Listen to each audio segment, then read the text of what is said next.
Put your hands up if you love your body. Put your hands up if you love your mommy. Put your hands up if you love your skin. What you wear, all the clothes you're in. Do you ever feel there's no way out? Raise them if somebody let you down. This one here is for the kind and the peaceful. Put your hands up for the regular people. I don't see nothing wrong with being regular people. Stay right here where we belong with the regular people. We don't have to sing that song just to feel like we're equal. No, we don't have to roll that way, don't play that game, no, no. We're just being regular people. Expectations, they can lead us to astray from the way that we are. Need patience, no need for chasing. There's always tomorrow. I call things just how I see them. No filter, no alter ego. No big revelations. I'ma take a break, cause learning what and who we are is good enough. And we're just regular people. I don't see nothing wrong with being regular people. Stay right here where we belong with the regular people.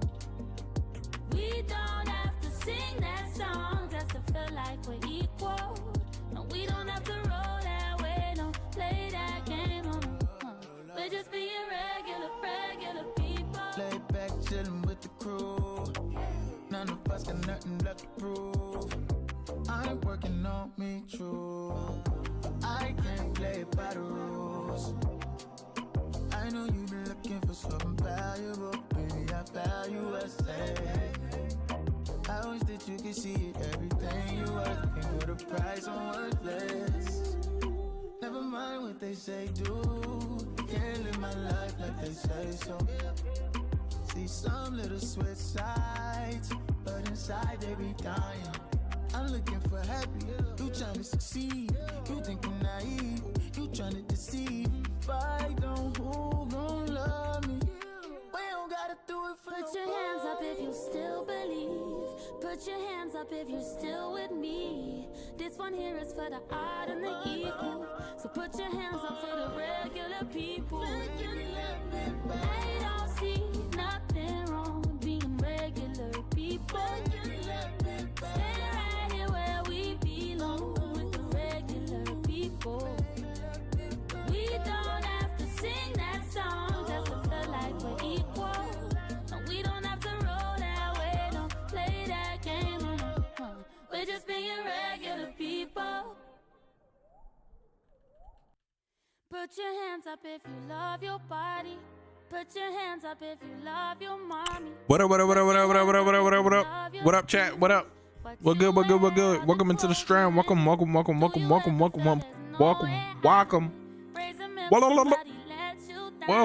chat. Welcome all. Hope everybody's having a wonderful Tuesday. It's Tuesday. I don't see nothing wrong with being regular people. Stay right here where we belong with the regular people. What's good, Joe Care? Yeah. We practicing. We be practicing Merlot.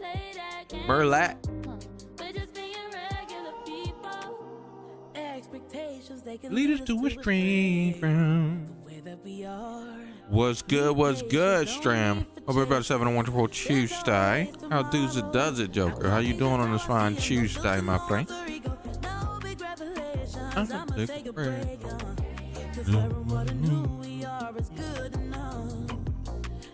Today, chat, what we're going to be doing is we're going to be talking about stop killing games.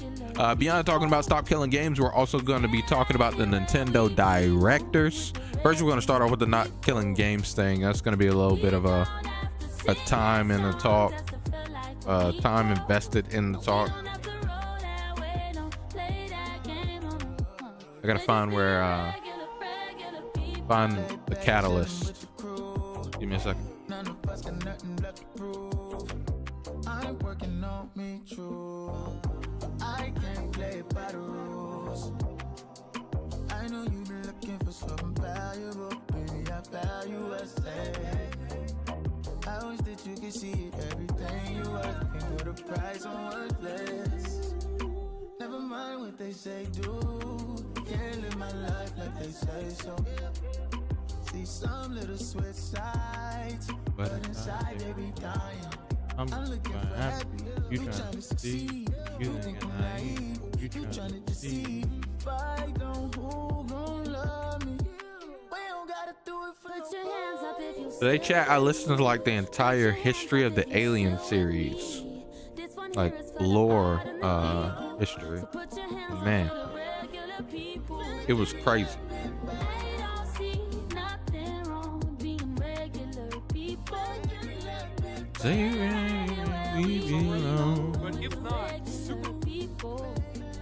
Just chilling, waiting on some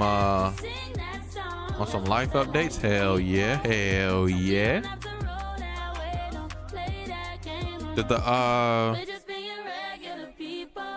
Did that War Within launch today? Did it already go live? Put your hands up if you love your mommy. Put your hands up if you love your skin. What you wear, all the clothes you're in.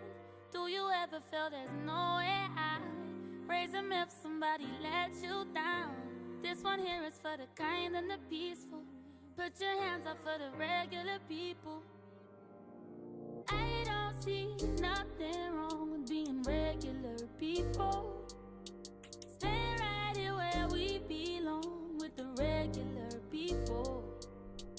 We don't have to sing that song just to feel like we're equal. No, we don't have to roll that way, don't play that game, no, no. I think we want to do reactception, chat. That's gonna be a nah. We're just gonna. Nah, I think we want to do reactception. I think we want to react to Asmongold and me also react to the guy Ross. Okay, so we're gonna do reactception on this one. What's good, Keenan? Welcome into the stream. How does it? How you doing on this fine Tuesday, sir? So yeah, we're gonna do a little reactception. Okay.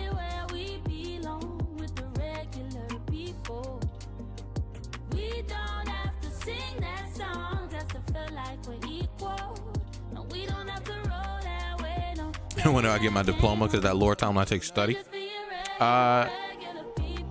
Hey, I guess I got it then. Fully went live today? Oh, hell yeah. Have you been playing the live yet? Let me make this coffee chat, and then we're going to begin the whole entire introduction. We're going to hop in, we're going to start talking, and we're going to go ham, okay? It's going to all begin. Never mind what they say, do. See some little switch sides, but inside they be dying. I'm looking for happy. You trying to succeed. You thinking naive. You trying to deceive. If I don't, who gon' love me? They ain't gonna do it for nobody.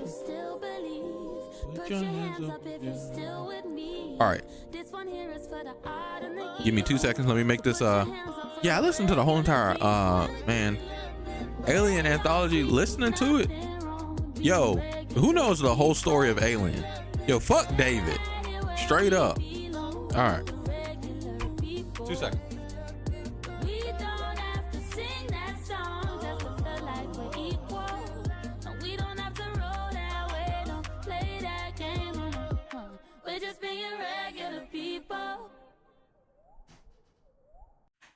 Put your hands up if you love your body.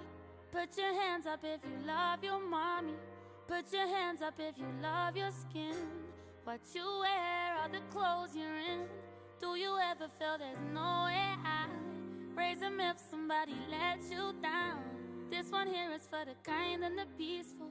Put your hands up for the regular people. I don't see nothing wrong with being regular people. Stay right here where we belong with the regular people. We don't have to sing that song just to feel like we're equal. No, we don't have to roll that way, don't play that game, no, no. We're just being regular people. Expectations patience, they can lead us to astray from the way that we are. Need patience, no need for chasing. There's always tomorrow. I call things just how I see them. No filter, no alter ego. No big revelations. I'ma take a break. Just wearing what and who we are is good enough. And we're just regular people. I don't see nothing wrong with being regular people. Stand right here where we belong with the regular people. We don't have to sing that song just to feel like we're equal. No, we don't have to roll that way, don't play that game. We're just being regular people. Lay back, chillin' with the crew. None of us got nothing left to prove. I'm working on me true. I can't play by the rules. I know you've been looking for something valuable. Baby, I value us. I wish that you could see it, everything you worth. Can't put a price on worthless. Never mind what they say, do. Can't live my life like they say so. See some little switch sides, but inside they be dying. I'm looking for happy, you trying to succeed. You think I'm naive, you trying to deceive. Fight on who gon' love me. We don't gotta do it for Put your hands up if you still believe. Put your hands up if you're still with me. This one here is for the odd and the equal. So put your hands up for the regular people. I don't see nothing wrong with being regular people. Stay right here where we belong with the regular people. We don't have to sing that song just to feel like we're equal. No, we don't have to roll that way, don't play that game. We're just being regular people. Put your hands up if you love your body. Put your hands up if you love your mommy. Put your hands up if you love your skin. What you wear, all the clothes you're in. Do you ever feel there's no way out? Raise them if somebody let you down. This one here is for the kind and the peaceful. Put your hands up for the regular people. I don't see nothing wrong with being regular people. Stay right here where we belong with the regular people. We don't have to sing that song just to feel like we're equal. No, we don't have to roll that way, don't play that game, no. We're just being regular people. Expectations, they can lead us to astray from the way that we are. Need patience, no need for chasing. There's always tomorrow. I call things just how I see them. No filter, no alter ego. No big revelations. I'ma take a break. Just wearing what and who we are is good enough. And we're just regular people. Chat, this is about to be deep, chat. This is about to be deep. This is about to be a lot of stuff, chat. So let's pause this real quick. What was it that we about to start off with, chat? So in general, chat, let's start off with You've Encountered a Caterpillar. I've been using this song so much. It's so damn good. Chat, about maybe 5 months ago, a game got shut down known as The Crew. Everyone was upset about The Crew getting shut down. Everybody, I mean the players that mainly play The Crew and game preservationists that are big. Mutahar started off the catalyst. Some Ordinary Gamers, if you guys watch his YouTube channel, absolutely awesome content creator, by the way. You should be watching Mutahar's channel every now and again when he posts some cool videos, because he posts a cool video all the time. Some Ordinary Gamers talked about The Crew getting shut down. I believe it was about 5 months ago that the situation happened, and I believe The Crew is made by Ubisoft, or it might be 4 months ago. It might have been this might have been the actual catalyst and epidemic to this whole entire movement going on.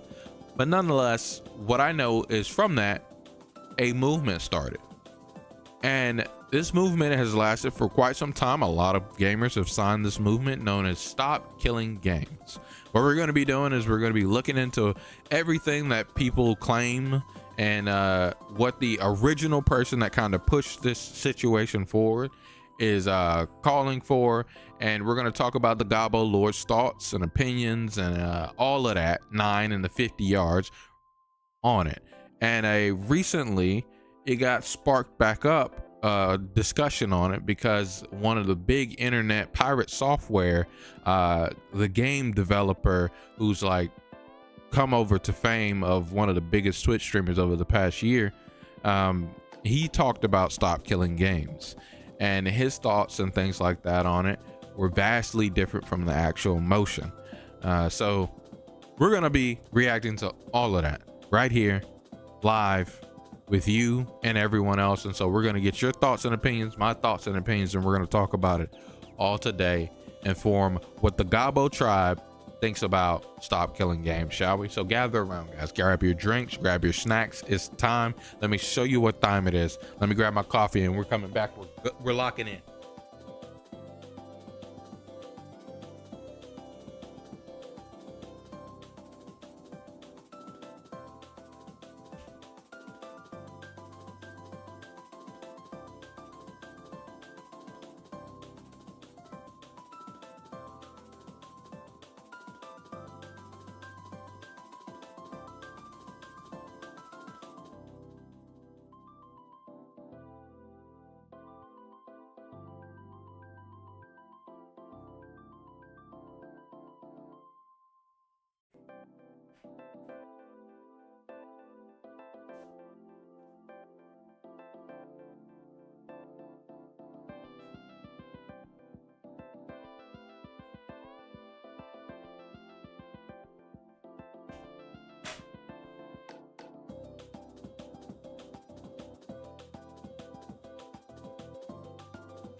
It's time, chat room. Here we go. Lock in.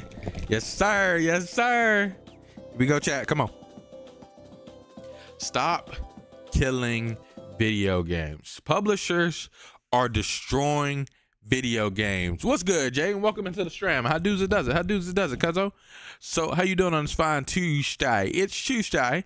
So publishers are destroying video games, chat room. Lock in. Let's check this out. Let's talk about it. All that. The largest campaign ever to stop publishers destroying games. Hi, I'm Ross, Hi, and Ross. I enjoy video games. Me too. Or a lot of them.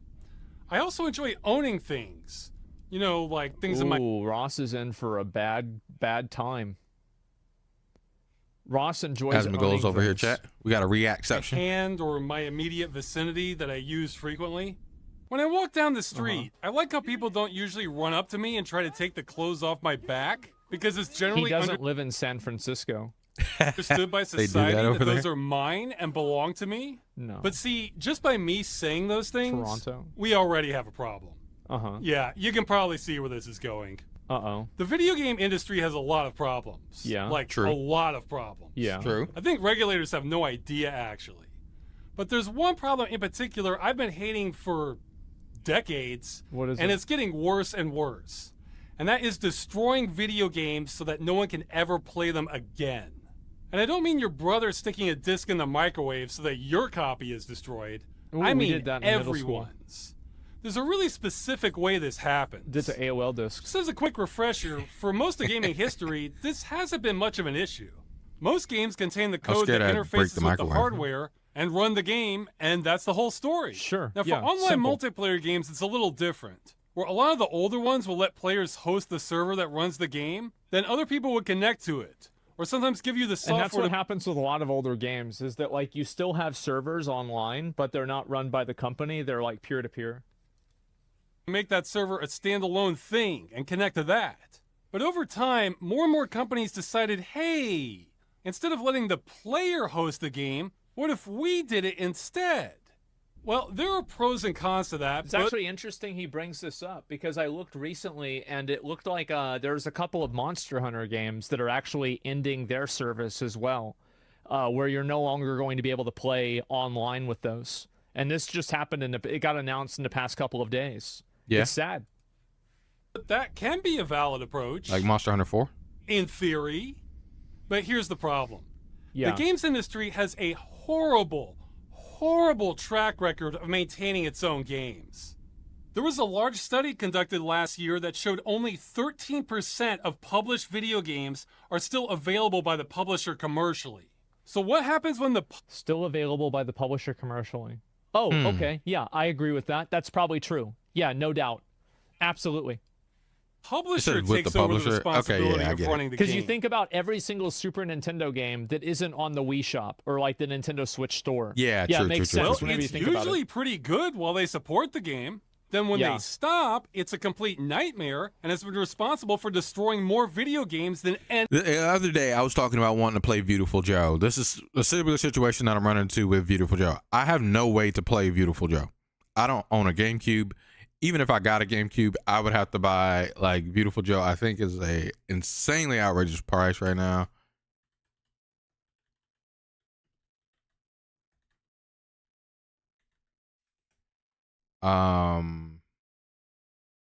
Actually, it's not. But $40 for a game that came out back in...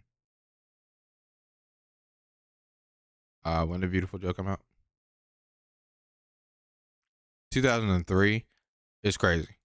I think at most I should be paying like $5 for this, but it is $40 plus the GameCube. That's like $90 to enjoy Beautiful Joe. That's a big shift because the industry is trying to get users to go from a model where they get to keep their game regardless of when support ends to one where the game dies forever. I'm not a fan. For companies that do Well, I think that a big problem for this too is that a lot of these games are... I don't know what he was get saying. Switch store. Yeah, it makes sense Well, whenever you it's think about it. usually pretty good while they support the game. True. Then when Yeah. they stop, it's a complete nightmare and has been responsible for destroying more video games than any other practice. That's a big shift because the industry is trying to get users to go from a model where they get to keep their game regardless of when support ends to one where the game dies forever. I'm not a fan. For companies that do Well, this... I think that a big problem for this too is that a lot of these games are online only. Yeah. So like if you're playing this game and there aren't servers for this game, you effectively are no longer playing the game. Yeah, like I don't think that there's any reason. Like, I don't know, man. Like, I think I do like the idea of ownership. When you buy something, you should own it. It is yours. Like if you buy a video game, that video game is yours for the most part. But I am also of the notion that people can create things that you do not get ownership of. Like, so for instance, League of Legends, right? It's a free-to-play game, but when you buy skins and things like that, you're buying access to those for as long as League of Legends lives. I don't think you get any type of ownership to them of where you will have the model of that character once League of Legends ends its service. I don't think you should be able to get that. Even with your $500 Ari skin, I don't think you get that. All of the TFT Legends skins that I've bought in TFT, I don't think I deserve any type of ownership to them once the game service TFT ends. So I think I'm getting the ability to use those while this game is live. I think both can coexist. And I think they kind of do right now. Like when you buy Black Myth Wukong. Hey, what's good, Minnows? Welcome into the stream. How do's it does it? How do's it does it? Perfect timing. We talking about stop killing games. Grab your drink. Grab your snack. Come on up. Come on up. So I think like Black Myth Wukong, when you buy that game, you own the game. You're able to play it. It costs you $70 and you're able to enjoy the full experience of that game. So I do think that, sure, there are a lot of games that don't exist that you can't get even without this system. However, if I got Beautiful Joe, I could play Beautiful Joe. It's not like I just don't want to pay the amount for both of these, but I can't get it from publisher. That's what he was talking about earlier. Like there's no way for me to buy Beautiful Joe from the publisher. I have to buy it from the secondhand market now. That's why it's $40. The number of games that survive in any form, forget being available commercially, is a lot worse than 13%. I did an informal investigation on it a few years ago. Oh, really? And found it was closer to 3%. I think that number may have gotten even lower since I did that. From my perspective, this has felt like a slow-moving coup to take away ownership from more and more people over time. So video game. I agree with that, but I also think that like a lot of the games that are being referenced that are no longer available are probably bad Atari games and bad Super Nintendo and Sega Genesis games too.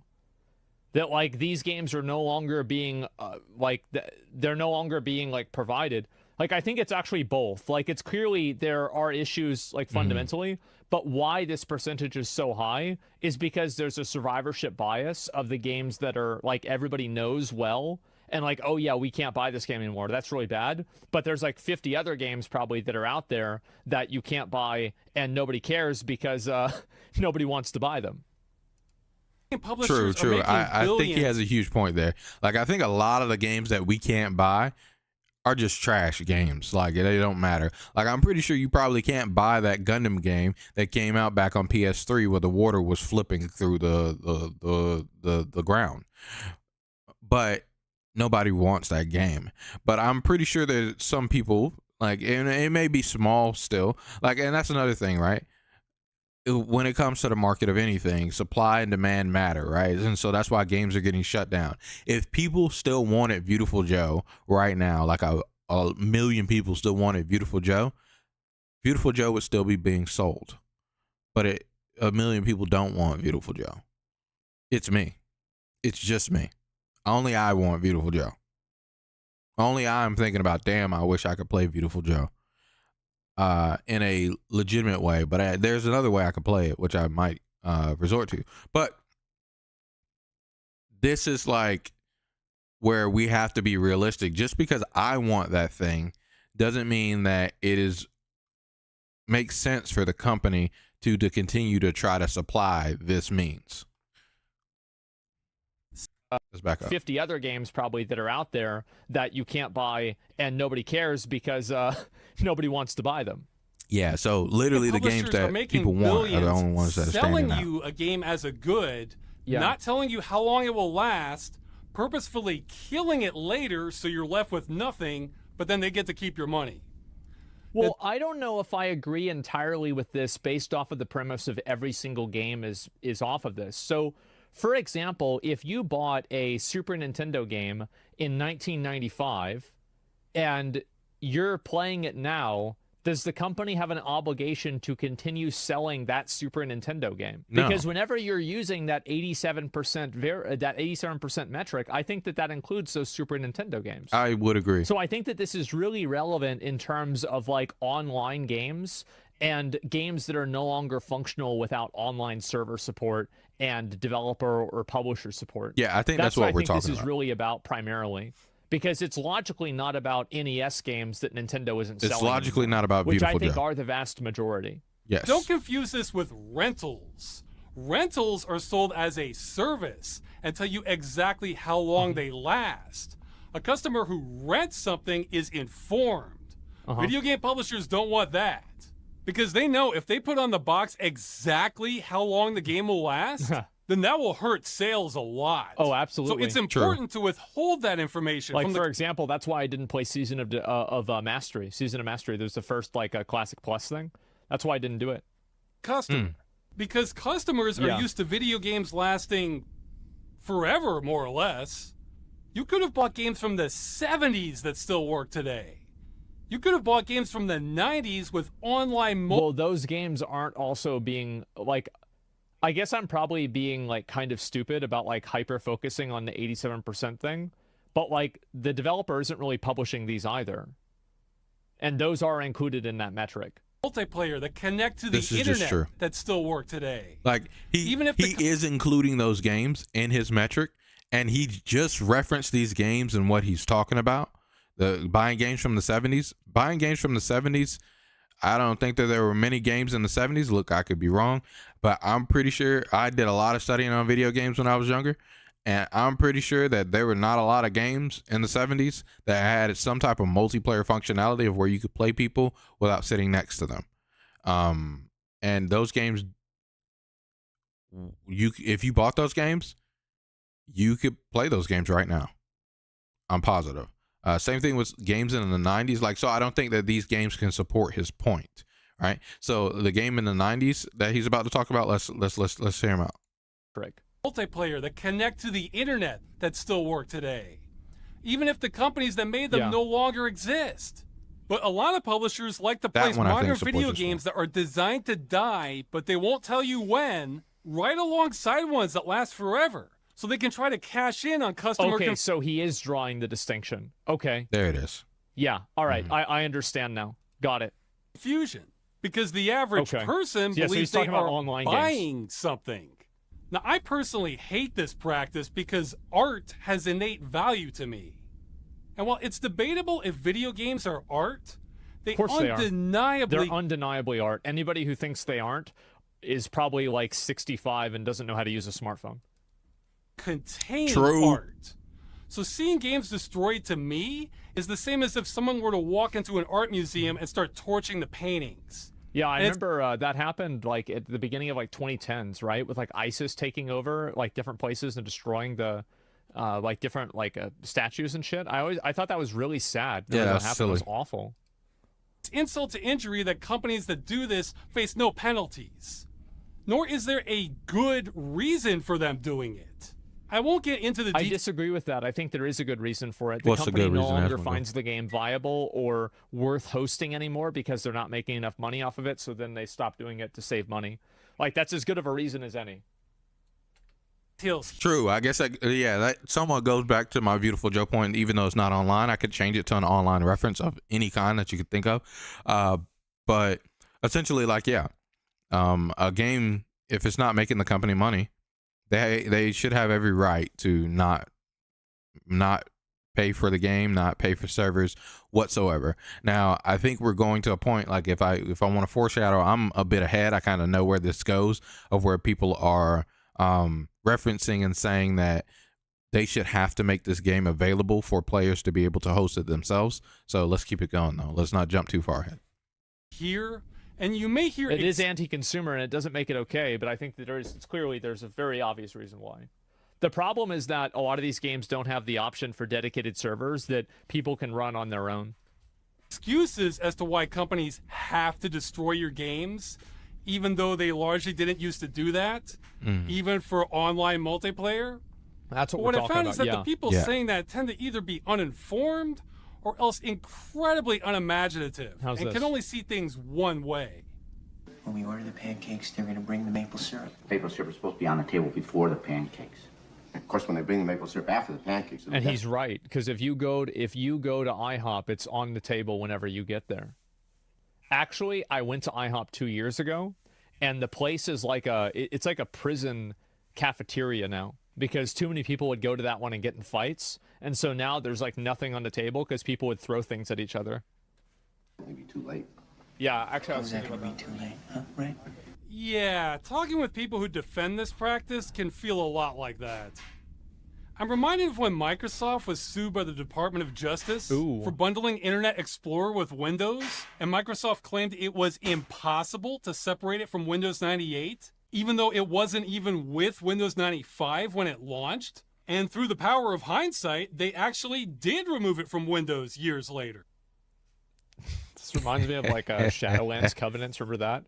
Well, we can't just flip a switch and make it to where you can switch them whenever you want. Oh, everybody's leaving? Guys, we found the switch. So it was possible earlier. It's possible in the future, but it's impossible right now because the company has spent a lot of time trying to make it difficult. That is such a good analogy for what is happening with games. You have no idea. Anyway, no matter how you look at it, this is such an obvious assault on consumer rights. And in any other industry, a company destroying what they sold you would be illegal. If only there was something we could do about this. This is an interesting question, because whenever you buy a game, are they destroying what they sold you? Because they sold you the game, and you're buying the game under the premise that it will be available to play, and you would never buy the game if it was not available to play with the servers, so you would logically have to know that they were providing the servers in order for you to buy it.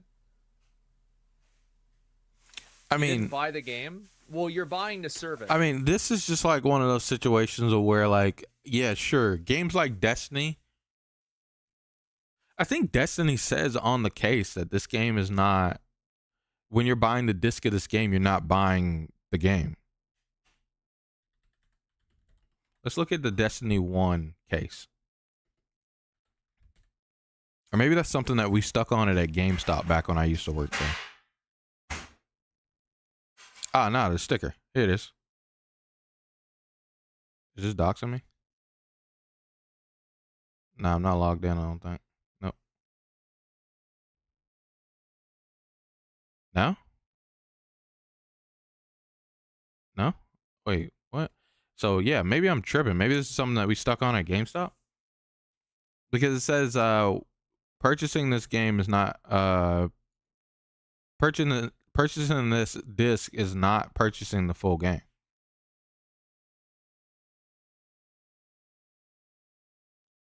It says requires internet down there.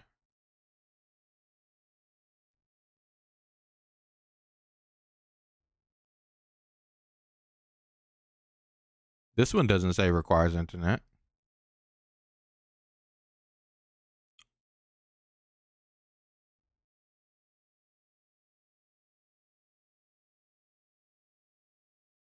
Yeah. But Destiny's one of these games. If you buy Destiny, or I think if you buy Destiny 1 right now, I don't think you can play it. I actually don't think it's possible to play Destiny 1. I might be wrong, but I damn sure know it's not possible to update the game because they're on the Destiny 2. You're paying for the service indefinitely. Because PS3 servers just went down. You never bought a game. You never bought a game. That's never how it worked. That's not how it worked in 1990. For example, like if you buy Super Mario Brothers 3 in 1990, Tell us. You don't get to reproduce Super Mario Brothers 3 indefinitely for as many people as possible. So like that's never been the case. Mm-hmm. And it's also like, if we want to talk about legality, I'm sure that a lot of these companies are probably, they're probably safe legally. But this is something that's not good for users that want to play an old game that they can't play anymore because it has online functionality that is no longer available because the publisher decided that it wasn't worth the money.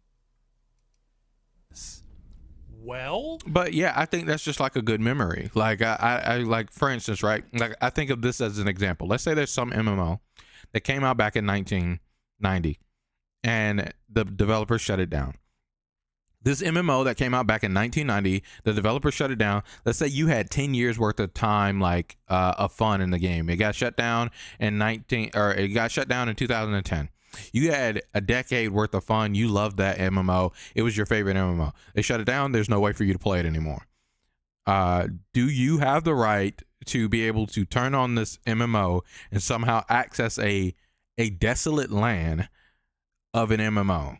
Should you have that right? I don't think so. I see it just as I do a park ticket. Like if you're purchasing a ticket to Disney World, to Six Flags, to Busch Gardens, when that park is shut down, you don't have access to that park anymore. I mean, maybe sometimes the defunct abandoned parks, if they're still there, you do. But let's say it got wiped away by a tsunami and no longer is there. The land is a landfill now. The park is gone. You don't have the ability to go there and access this land because it's not owned by you anymore. And even if you went there, it wouldn't even be the same. So I don't think that you should have the ability to do this. Like I don't think we as consumers that are buying this ticket to this game. But at the same time, he's trying to distinguish that some games you're buying a ticket to. So like you're buying a ticket to World of Warcraft, but you don't know that you're buying a ticket to Destiny, as we just looked at.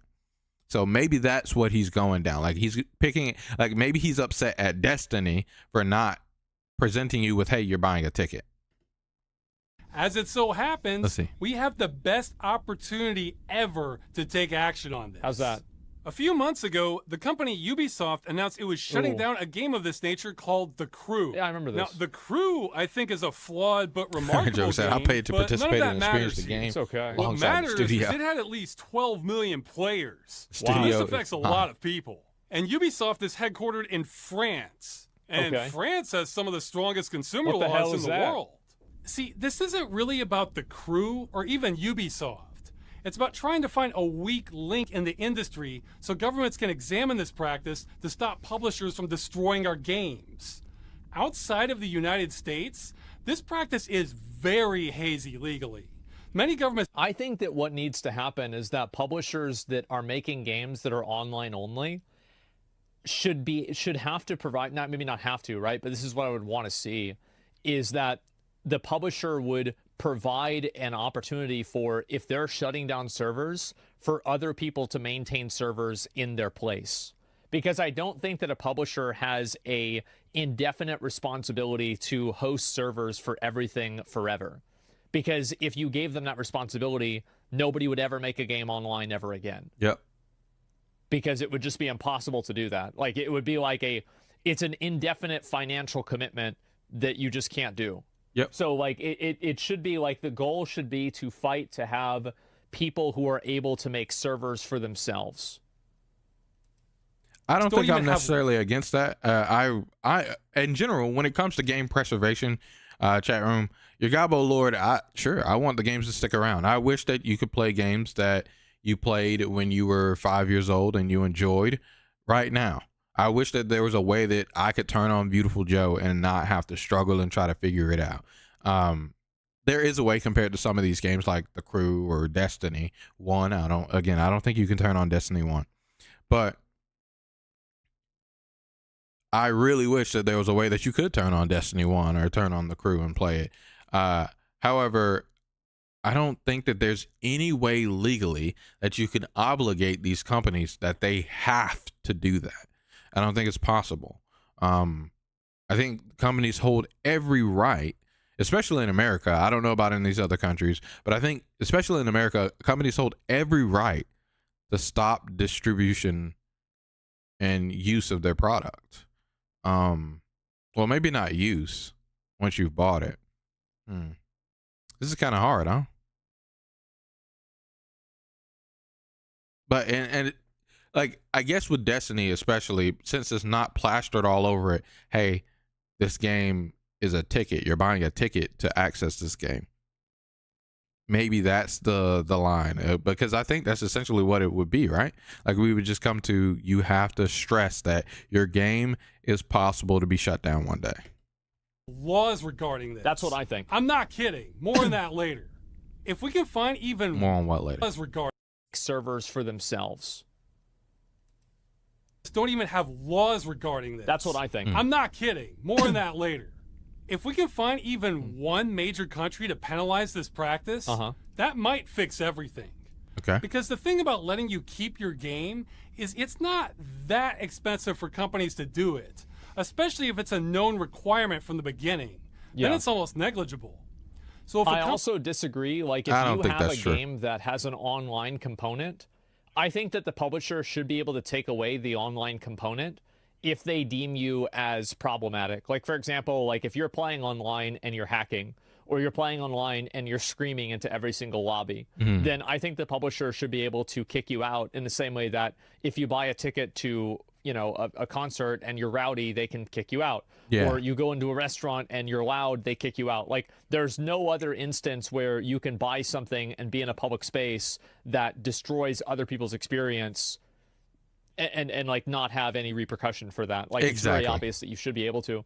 But the problem is whenever a publisher and like a developer is able to take away access to the game entirely.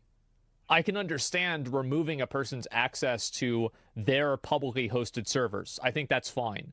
But removing access entirely is really bad. Yeah, I am for this consumer because fuck these companies, fuck these, you guys know, I don't care about them. But at the end of the day, I don't think it's like I think the perfect example, there is literally what he said there, where you can get kicked out of a restaurant, you can get kicked out of an amusement park, you can get kicked out of a concert. And when you get kicked out of those things, if it's like a pop-up shop and the pop-up shop doesn't come back for years, you have lost access to that restaurant. You've lost access to that concert. Concerts go around America. You've lost access to that concert. It's gone. And you have to wait until it comes back and buy another ticket. You're not coming back and just saying, hey, I bought this ticket before and I got kicked out. Can I come in with this? No, you're buying another one. So I think this is the perfect example, even though it might not fall in line to what people are talking about when they're talking about protecting destroying video games. Dragon says, I've never felt I owned any live service games. Yeah, me neither. Like, and that's for the most part because I like the online functionality of the game is the game to me. So like the moment the online functionality of the game ceases to exist, the game in my eyes ceases to exist. And I don't think that you are buying any ownership in that online functionality. You're buying the ability to access that online functionality, I believe. So let's see. Hey, what just happened? Knows they have to let you keep your game in one company knows they have to let you keep your game in one country, they may as well make it global policy because then they've already done the work. It really could take just one victory to end this. So even if you have no interest in the crew, if you just want to keep your games, keep watching. There's more. I see that. I see Hearing about this shutdown has caused me to go on a research odyssey to see if I can find any possible way to get governments to examine the legality of destroying your games. I have been waiting for an opportunity like this. This problem has been going on for decades, but it usually only affects a small minority. I'm assuming this is the start date and end of service date. Let me see if I can so for instance, right, on this list you can see things like Club Penguin. Club Penguin, for those that don't know, is a very, very old game. I can't see back here when it ended. So it began in 2005 and ended in 2017. That was the end of service for Club Penguin made by Disney. This Club Penguin game is literally just a social place for kids. Like kids are literally go around. You're a penguin. You walk around. You talk to other kids. It's similar to VR chat, but it's not VR. And you're a penguin. And you have like little mini games in these like little online rooms, I guess you could say, that you could play. But that's Club Penguin. There is no reason that you should be able to access Club Penguin from shutdown date. It just, there isn't one, bro. Like I just, I think Club Penguin is free. But two, when you purchase things in Club Penguin, you are purchasing to use those while, so this goes back to what Asmongold was talking about earlier and what I was mentioning earlier as well. You're purchasing this outfit to use it while Club Penguin's terms of service is live. Once it goes down, it's done. You can't purchase these things anymore. You can't even attempt to buy these things. None of that. So you don't buy it and then turn onto a game that is like, oh, I'm offline. So for instance, Club Penguin, or not for instance, for instance, earlier, I was saying that, hey, this data that he's using has a bunch of games in it that I don't believe fall into this avenue of what we're talking about, where I think Destiny is a very good point. Destiny 1. I don't think you can play Destiny 1. Let me search it up.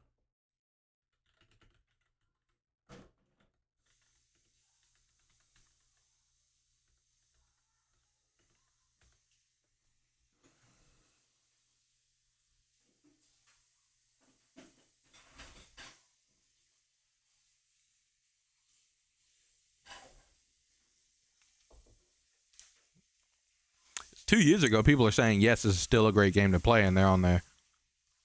So I guess you can still play Destiny 1. Can you play digital on PS5? Yeah. Oh, that's because I guess, do people still play Destiny 1? It's a year ago.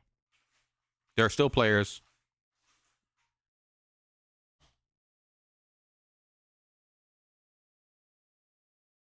Okay, so Destiny Legacy. There's a r/Destiny Legacy.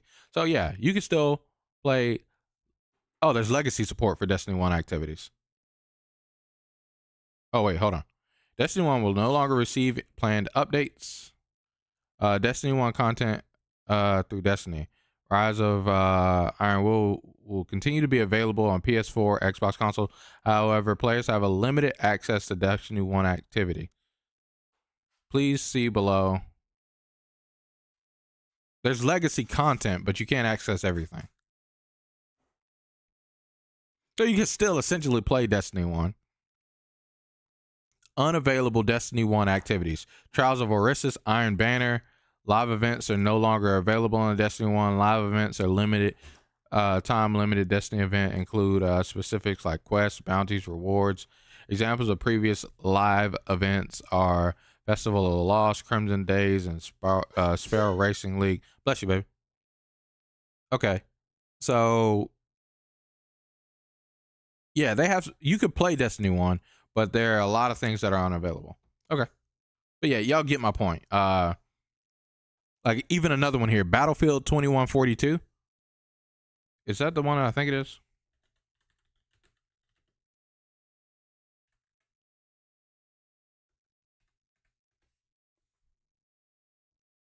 Yeah, this one, like, it's literally just an online game. It's literally just online multiplayer. It's like Call of Duty.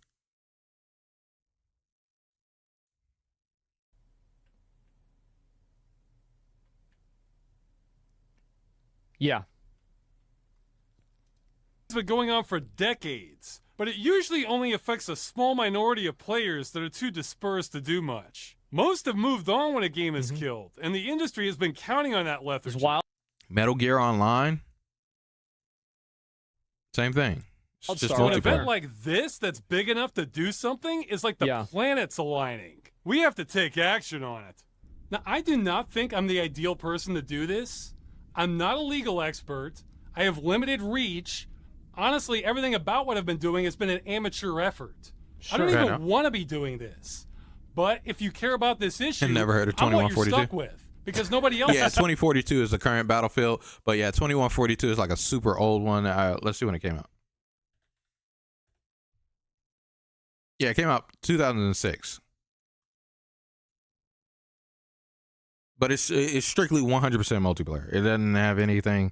I think I played like a couple games, and it's back when my friends were obsessed with like Gears and stuff like that. I think Gears of War came out around this time. Yeah. Around the time of Gears of War.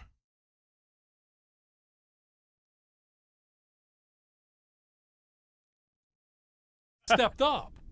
And I guess there is one thing that makes me a good Shooting candidate game for this. crazy time. And that, at least with me, you're getting maximum hustle. I have decades worth of resentment on this issue. You know when a dog is eating and somebody yanks away its food bowl? like hiding Even onto it, nice yeah. dogs will get angry or even attack you. Yeah, it's rude. That's how I feel about the industry on this. He's the pit bull. Since I started this campaign, I've spent hundreds Pit of bulls are hours nice, on bro. it. Talked to multiple They're lawyers. trained to be terrible worked with over or mean 100 dogs. volunteers. Sent hundreds and hundreds of emails trying to chase down every single lead I can find. I have been relentless on this. I've felt it too.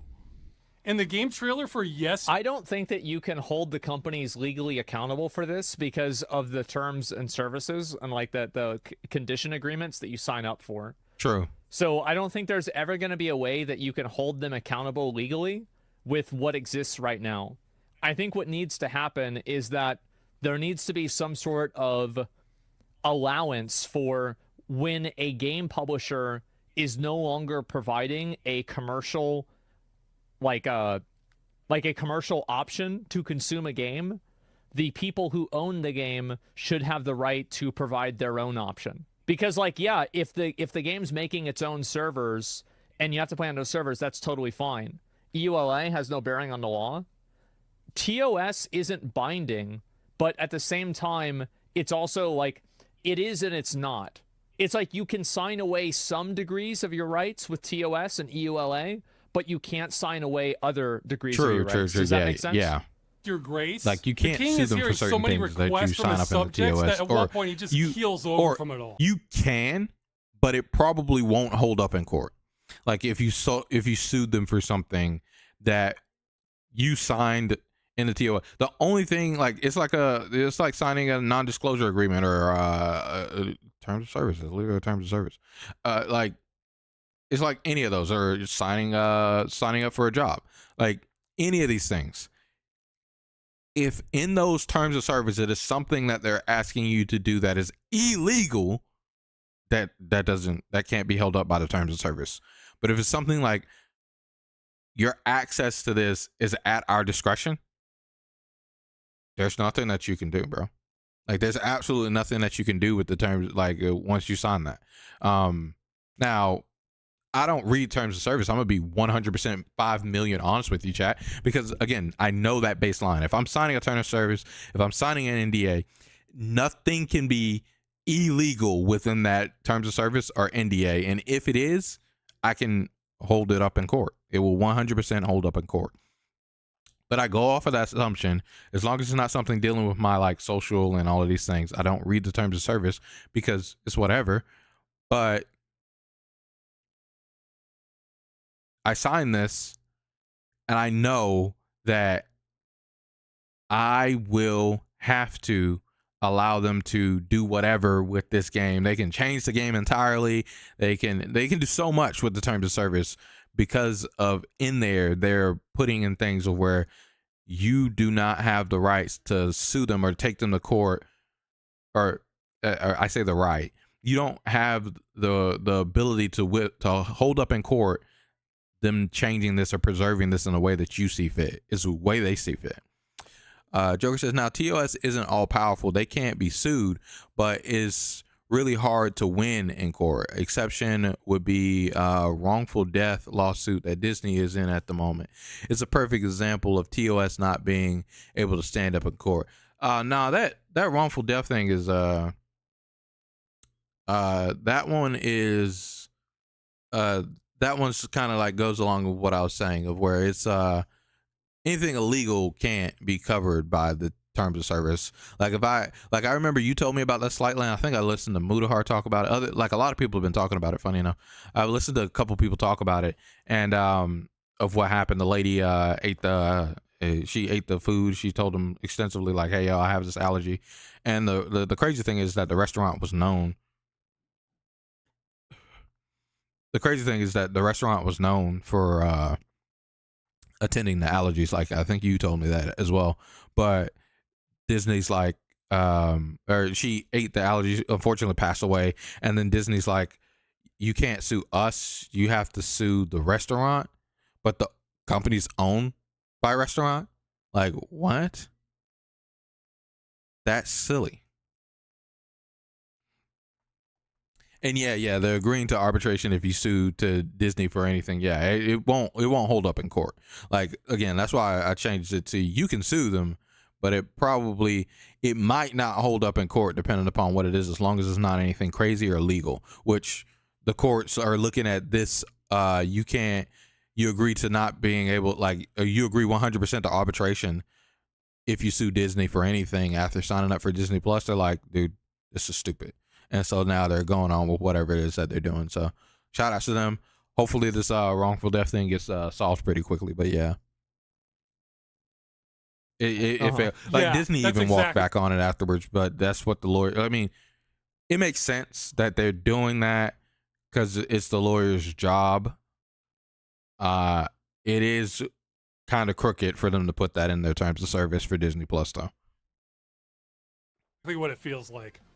And after months of research, yes, I have found ways we can do something. Not just long shots either, but really viable routes. I have found what I think are all the agencies worldwide best equipped to take action on this issue. Oh, whoops. I'm leaning I've over also as found well. dead ends. A lot of dead ends. In fact, I found so many that if I had known earlier what I know now, I could have saved myself at least a month's worth of work. Jesus Christ. Like I said, this is an amateur effort. So I'm trying to make up for that with even more hustle. Okay. And because I'm treating this like it's my only shot, because it probably is, I'm not stopping at the crew. Remember, the crew is just a means to an end, which is to stop companies from destroying your games. It's an example. Yeah. So rather than just getting the government to interpret the law, I figure why not go to the source while we're at it? So in addition to the consumer action, we're also pursuing government petitions. Now hold on, I know what some of you are thinking. These are not normal petitions where you get a bunch of people to sign to show that people care and hope companies do the right thing. Yeah. Come on, guys, give me more credit than that. Okay. No, these are government initiatives. Where if we pass a certain threshold, the government has to respond. It's the law. And for some of them, it's like are the 100K, almost I'm guaranteed pretty sure. to be debated.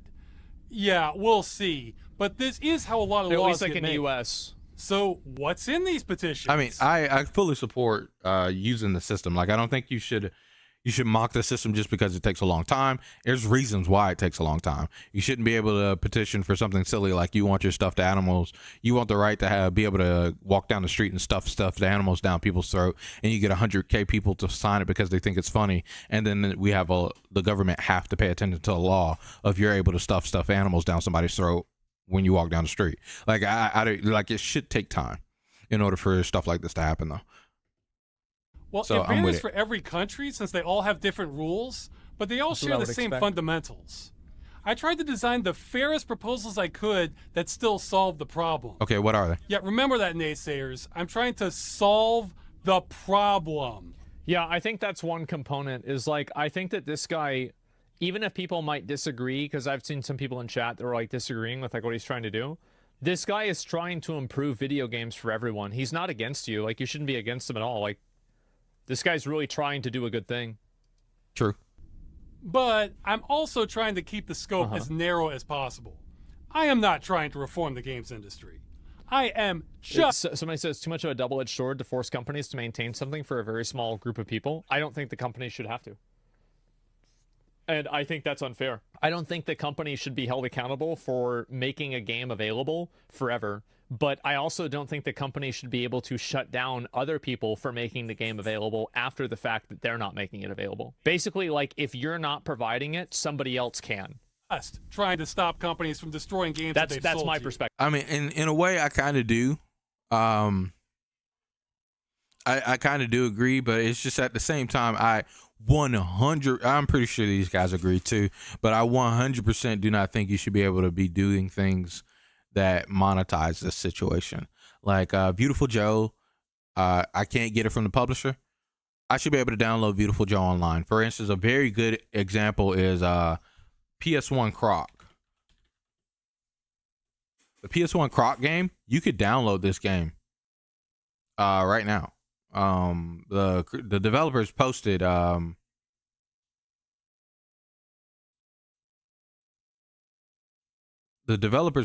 the ability to download this game online for everybody.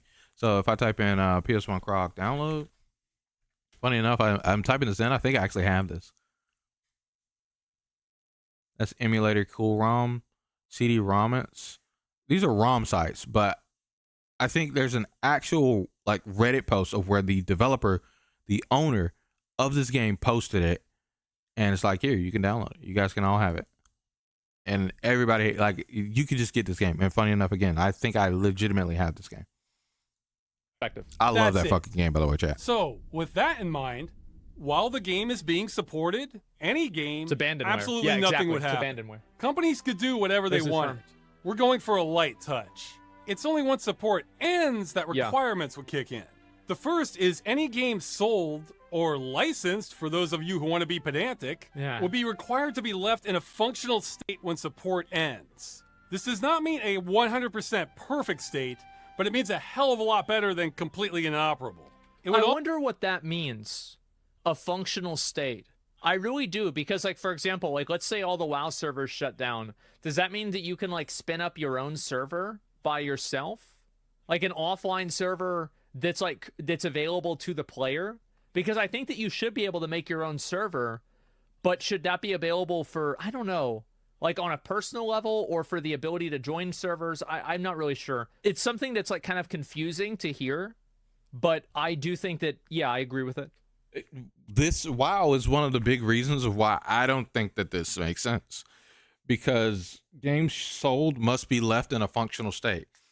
I don't think so. I think you should, like, I think you should just have to specify heavily if your game is an amusement park or if your game is a actual physical thing that you're able to take home to your house. Am I visiting a digital amusement park, or am I actually taking this home with me? Like another example of a game, Tony Hawk's Pro Skater 5. I think it's Pro Skater 5.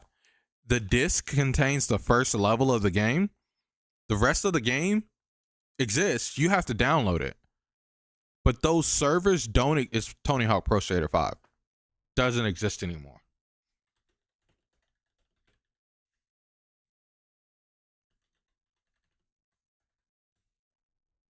I think it's this one.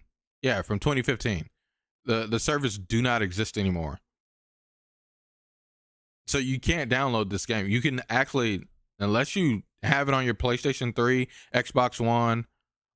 It's on PS4. Or I think the service for PS4 just got shut down or something like that. So maybe if you bought it on PlayStation 4, but your PS3 and your Xbox version, if you bought the CD and put it into your PlayStation, or actually it might have just come out on Xbox One, PlayStation 4, because they were doing that for a while with these games.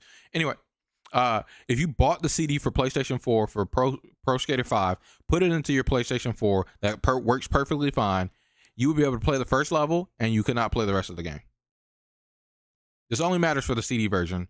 Doesn't matter if you buy it digitally. If you buy it digitally, you should get the entire thing. But that's because the game was like rushed or something like that. That's how they decided to do it. And oh wow, look at that chat. We don't see that anymore. Activision. It's now Blizzard Activision, kind of sort of. Microsoft Blizzard Activision, right? Fuck.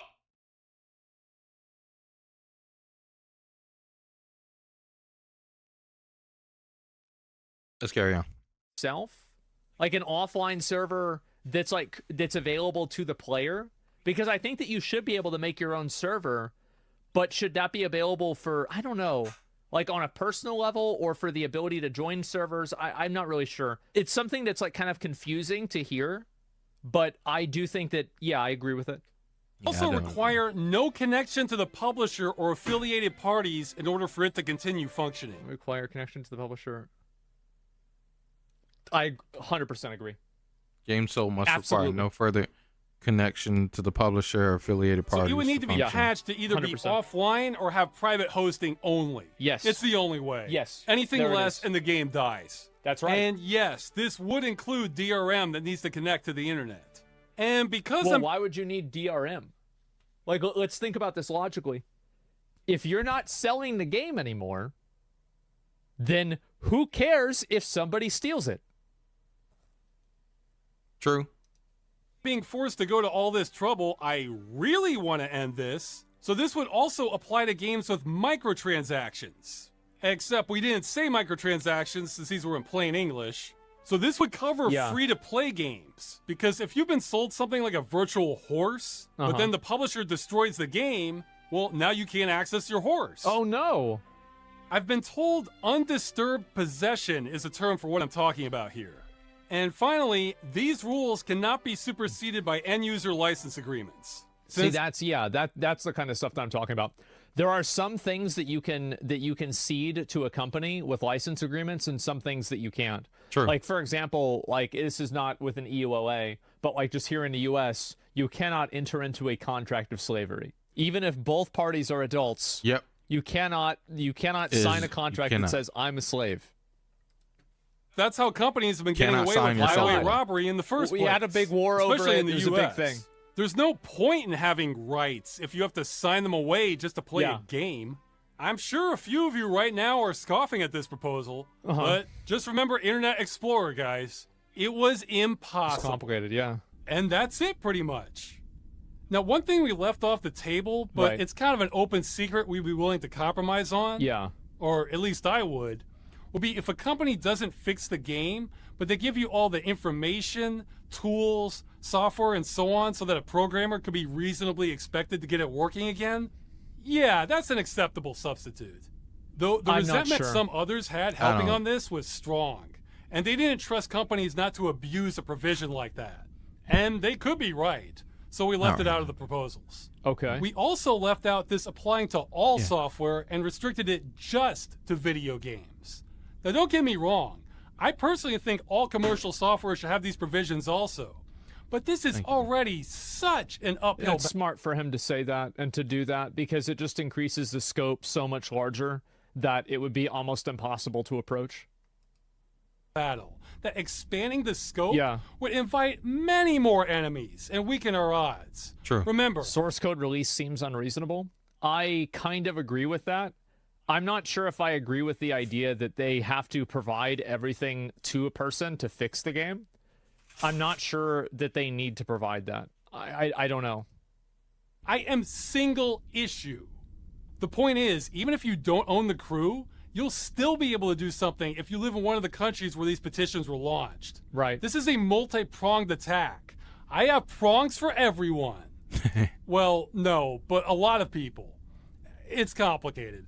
Remember a while back when there were so many versions of Watch Dogs for sale that somebody made a spreadsheet on how to buy the game?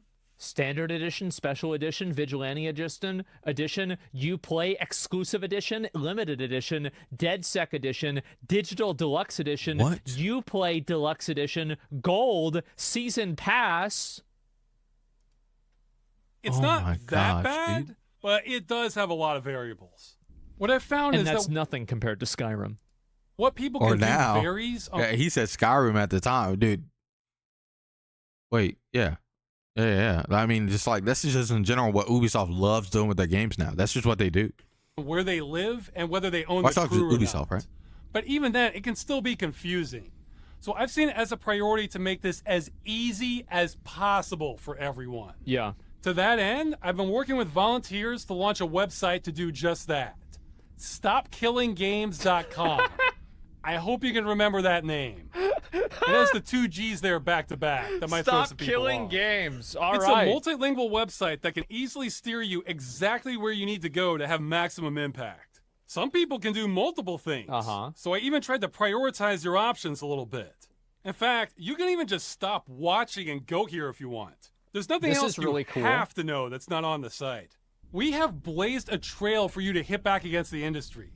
All you have to do is follow it. We've done all the hard parts for you. See, people can complain about the games industry, but the reality is all internet comments are meaningless. None of your comments matter. Nobody cares. Unless a government official is reading them. What's good, Crow? Welcome into the stream. How does it? Then you go to jail. In fact, if you've gotten lost by anything I've said, here's all you need to remember. File complaints if you can. Sign petitions if you can. Get others to do 1 and 2. And you can do that at StopKillingGames.com. That's it. That's everything. You can tune everything else out like some sort of Zen master if you know those 3 things. Okay. But maybe you think I'm exaggerating what we can do. Well, why don't you judge for yourself? People can do anything they want. You get enough people together, you do any kind of stupid shit you want to do. True. Like, bro, we got a lot of people together. We went to the moon. Some people don't believe people that. Can't figure out video games? Like, yeah, you easily can do this. Some people don't believe we went to the moon. Since no one else has stepped up on this Did issue, we, though? I'm assuming command to play general on this attack. So, you want to see my battle plans? Let's see. I'll show you my battle plans. This could take a little while. All right. Okay, Future Ross here. Some bad news. Like I said, this is an amateur effort. So even though some of these petitions were submitted weeks ago, at the time of this recording, we're still waiting on all of them to open up for signing. So here I am making a hype video to go send everybody to the right place, and they're still not ready yet. They haven't been rejected. We're just waiting on governments. So they'll be ready in 2027. This is kind of a nightmare. Nah, they're ready now, guys. You can actually go sign those now. We're moving forward anyway. We do have links to where they're going to show up, though, so that's something. Okay, battle plans.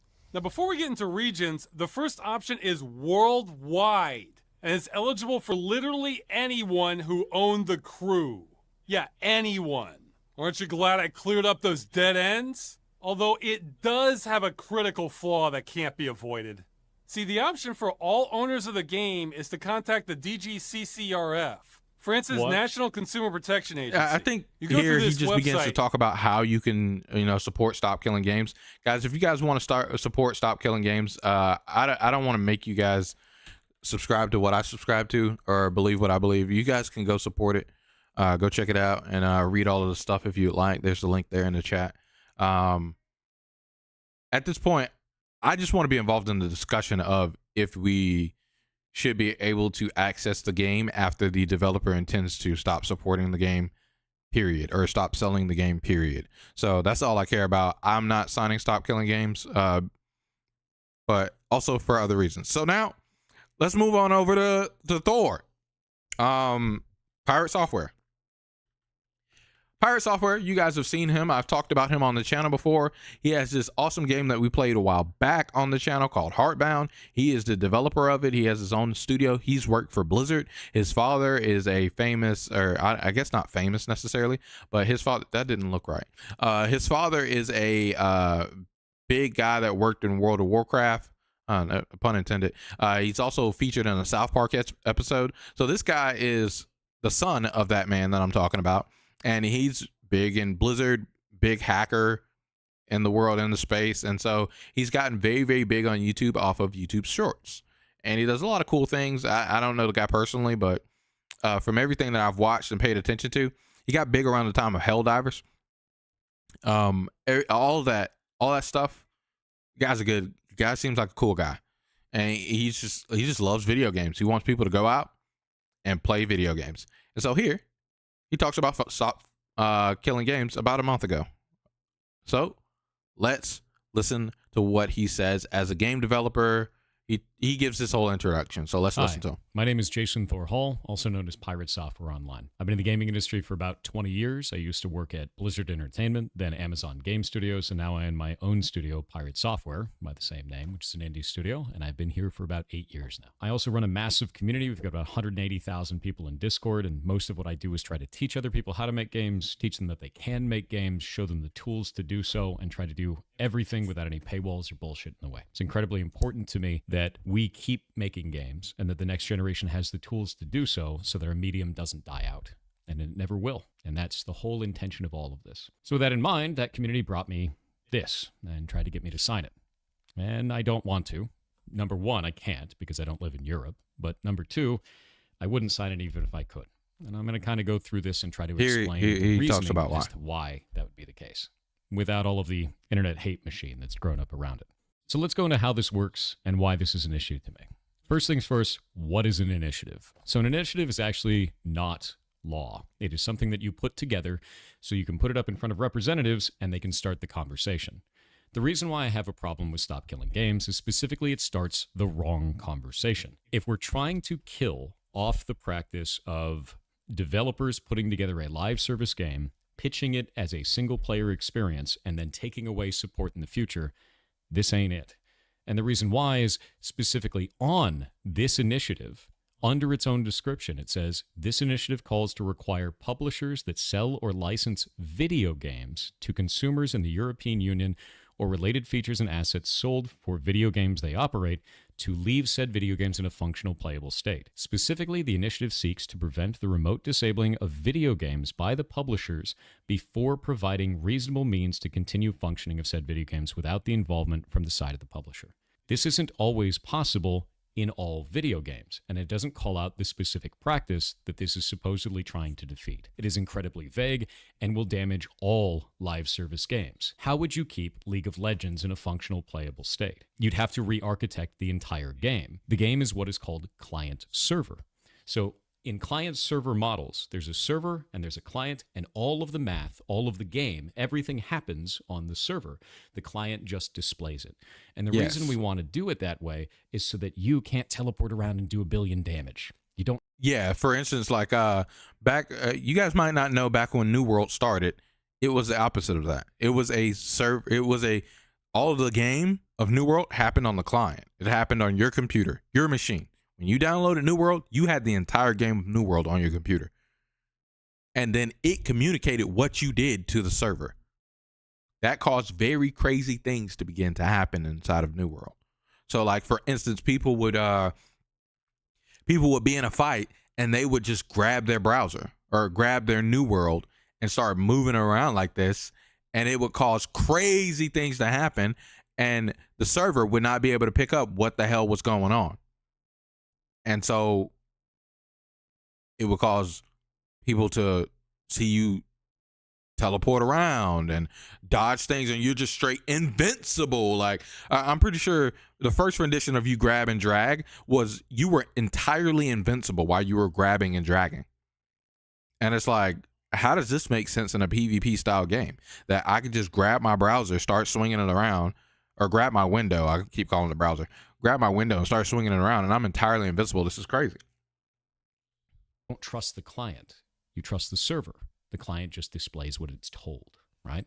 So if we wanted to re-architect this, we'd have to take all of that server logic, push it back out into the client, and somehow make that playable in a multiplayer-only video game. That doesn't make sense to me. So this isn't going to work for all games. Why is it calling out all games? And it's really easy to say like, oh, that'll get worked out down the line. But we're dealing with government here. If we're going to be putting up these types of ideas specifically in front of government, we need to be calling out the right issues, especially if you don't have precedent set. Because now you're going to be setting precedent on something that doesn't make any sense with people that may not understand the nuance of our industry, all in the name of saving games. Yeah, and especially because I 100% agree with that point, because like essentially, let's say you do get some type of law passed to where it follows these near exact words, right? Of where they can't shut down the game, and they have a League of Legends. They want to shut it down. Or excuse me, the game company is deciding to make a League of Legends, and they are like, dang, what if we stop servicing the game? We'll have to make it so it's possibly available for everybody to play. So from a developer, if he's not able to see a way for something like, now I'm not saying that Thor is the ultimate say-so in everything and he's the smartest engineer. I don't know what his direct involvement was with developing. I just assume from him hacking, him creating his own game, that he'd be able to sit down and maybe figure out, and keep in mind, this is 3 weeks ago. The Stop Gaming video that we just watched was like 4 months ago. So he had time to sit down and think about this. So this is not an immediate response to Stop Killing Games at all. So now, with that said, I think someone like him would be able to at least think of a hair of a way in order for something like this to happen. And especially with his 20 years in the industry, right? So not to say that he is the end all be all say all. So, but if even he can't think of a way to make it make sense, League of Legends is still one of the largest games in the entire world, chat. So, and I'm pretty positive that something like this coming out would not affect League of Legends, even if it did come out, because League of Legends is a game from back in 2010, while this more than likely would affect games in the future that comes out from a futures point. I don't know much about law. I just know, how do you look at games on Twitch now? So right now it's World of Warcraft. Oh wow, look at that, League of Legends, the fourth game up here. So one of the largest games in the world would not like, and another one too, Fortnite, right? Like Fortnite is another game that would also fall under this. Oh, look at there, Valorant. It's another game that will fall under this president as well. Black Myth Wukong, we just talked about, you could play yourself. World of Warcraft would fall under this president. And again, like I said, these things in the UK, I don't know a lot about law, but in the UK, I believe things like this like take precedent into a future onto things coming out and don't affect the things that have already existed. So I don't know. Let's continue listening. I can't agree with that. So let's go into why this is happening, right? So why did this start in the first place? What is these specific cases they've called out that are egregious? And they have one. It's The Crew. So action on The Crew. The video game The Crew, published by Ubisoft, was recently destroyed for all players and had a player base of at least 12 million people. That's the game's size and that really quick, chat. He said that in the video, and I don't know if my face shrunk up or whatever. That's like a deceptive like marketing tactic word. Like the way it was said when they first said it. Like it's like a gotcha game talking about they have 100 million downloads. There is not like we know the games that like have a lot of players, like Steam charts, right? we were just talking about Black Myth Wukong. Well, not we personally, but we were just talking about how Black Myth Wukong had one of the largest concurrent peak players, 2,406,967. Where is, or sure, it's not here on this list. Hold on.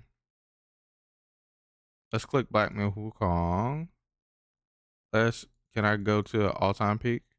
I guess sworn you could go to all-time peak. I think it's down here. Top records. Yeah, peak players of all time. 3 million here, 2 million here. So it's up here with PUBG. Where's the crew? The crew's not here. Let's type in the crew. Because it was on Steam. The crew 2.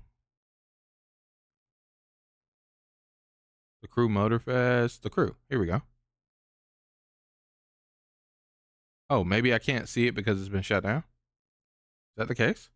I think so. I think we can't see it because it's been shut down. Damn, that's sad. But I'm pretty positive those numbers are nowhere near, like the peak concurrent players of the crew are nowhere near these other numbers. Like, and I could be wrong, but even still, it's nowhere near 12 million, bro. Like, it's not 12 million. That is a lot of people, man. I doubt the crew is crossing Baldur's Gate, bro. I just doubt on it. consumer protection laws, this represents one of the best opportunities to hold a publisher accountable for this action. If we're successful in charges being pressed against Ubisoft, this can have a ripple effect on the video games industry to prevent publishers from destroying more games. First off, I don't like the idea in this that it has a player base of 12 million people. Oh. That is not how long-running games work. There is a large number of people that buy the game, and that player base slowly dwindles off until nobody is playing it anymore. If there's any costs associated with keeping the game online, which this was an online video game, then eventually it costs more to keep it online than it does to keep running it. Right? Exactly. So the cost really quick. outweighs the amount. Thor, man, bro, hold on. Let's look at his more recent videos real quick, chat. So I worked at Blizzard for 7 years. I worked on everything from World of Warcraft Vanilla all the way to Overwatch. Guys, you like what you like, I man. didn't work on Burning Crusade. That was the only. You like what you like, man. But I got something to say, man.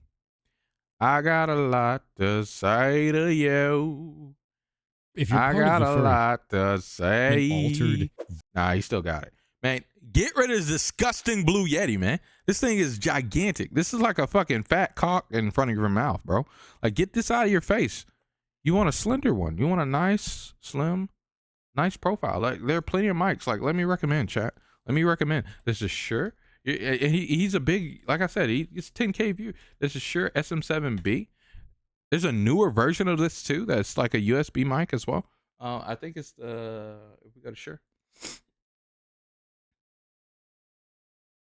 The take notes, chat. If you want to get in the mic the mic's field and you're thinking about getting an expensive one, if you're at that step of getting an expensive mic, if you're not at that step of getting an expensive mic, buy one off of Amazon. Don't even buy the Blue Yeti that he has. Microphones, Shure SM7DB. This one's really good, and it's a USB mic. Dynamic vocal microphone with built-in preamp. Built-in preamp, if you ever see something with built-in preamp, that means you could plug in like all of the equalization, all of the stuff that you normally would need a soundboard for is inside of the mic. That's what I have here with the the Beacon mic. All of my stuff here is inside of this mic, and I control it through the mic itself. These controls, this is not a digital. This is not me doing this digitally to raise the bass. This is bass. This is like a little bit of I forgot what it's called. Hold on. The guide. Here we go. This is the bass. This is to give me that broadcast sound. And this is the low high noises to bring it up so it doesn't sound like so podcasty to where it's disgusting. Yeah, all of this are just controls to control what is inside of this microphone, so it doesn't sound digital because of that, because it's not digital. None of it is digital. These are just controls for what's inside of this microphone. And then, speaking of that, you guys saw the program. It's an absolutely amazing program. Pretty cool. You got the Beacon mic. Come on, man. That mic looks disgusting. You literally have a fat cock in front of your face, bro. It's covering up like most of his face. His face is slender like mine. He's small. Get out of here, man. Just buy this mic. You can get it. You can even get a. Oh well, he has a black one, so you can get the black one. If you don't want that, you could actually turn this LED off if he doesn't want an LED. Or like I said, get the Shure 7B. Come on, man. Come on, Thor. Come on, Thor. You even have the Rode. This arm. This Rode arm is expensive, chat. I think if I type in mic arm is there, I don't think it really is a mic arm. Oh, it is. Okay, cool. Don't get I'm doxing myself. Don't get tricked by this chat. Whenever you type in, like, you can get things that are mic arms, but in general, really, you should just get a boom arm. If you get a boom arm, like, so for instance, what I have here, this is not a mic arm, chat. This is a boom arm. The attachment that came with this here is from the Beacon mic itself. It's just able to screw onto this boom arm, but I could attach my camera to this arm. So just look for boom arms. Mic arms are starting to get raised in price and all of that stuff. Now, boom arms aren't cheap either. Like, they're not cheap whatsoever. Like, this was like $200 or $300 or something like that. But yeah, all right. Side note, sorry. Back to the video. Sorry about that. Sorry about that. For it. There are bad business practices that can occur in there. There are companies that will sell a online-only game as a single-player experience and kind of just put it into the TOS and hide it. But not all companies do that. When they do, we should be calling out that specific company, not all companies. 1000% agreed. Like I said, Destiny 1. If it did what I was saying that it did, which is take the game down to where you can't access it, and it says it has legacy. So it sounds like they're going to do that eventually. They're going to take the game down eventually.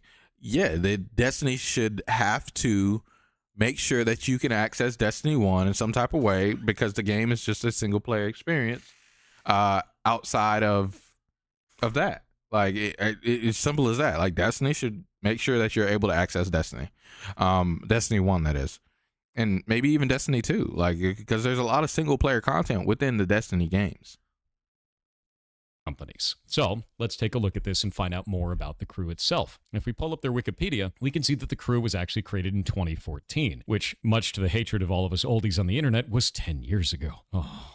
So this was an online-only racing video game developed by Ubisoft Ivory Tower and Ubisoft Reflections and published by Ubisoft. So all Ubisoft, right? With that in mind, it said it was a scaled-down recreation of the contiguous United States and included both role-playing and large-scale multiplayer elements. So it had a massive multiplayer component to it. It is an online-only service-based game, and they shut it down 10 years later. On March 31st, 2024, Ubisoft shut down the game's servers, rendering the game unplayable, which is normal for live service games. The only thing that I can see in here that could be a problem is if they post it as not an online-only experience. But everything that I found online shows that the game was always marketed as online only. If you're going to be buying an online-only game, that means it can only run when it's online. And if the servers need to shut down in the future, far in the future, it makes sense to me for the access to that game to be cut. And that's the thing too, right? Like, if it's not marketed as an online-only game, I think that needs to be stomped on. Like, that is what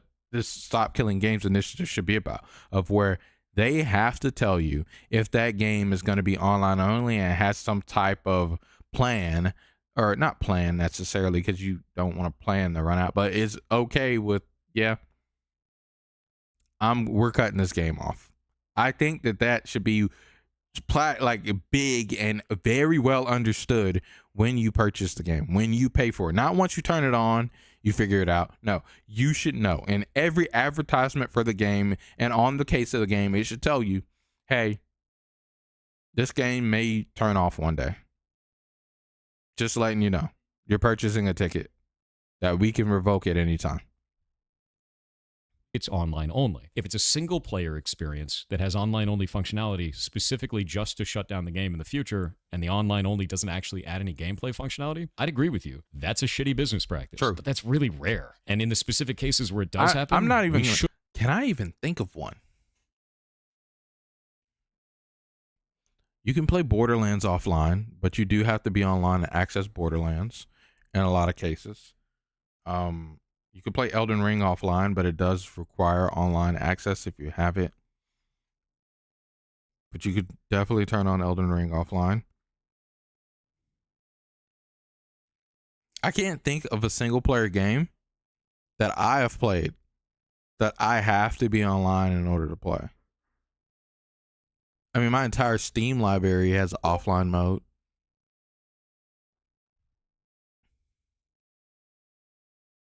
Yeah, I can't think of anything, chat. If you guys can think of anything, let me know. I can't think of a online required game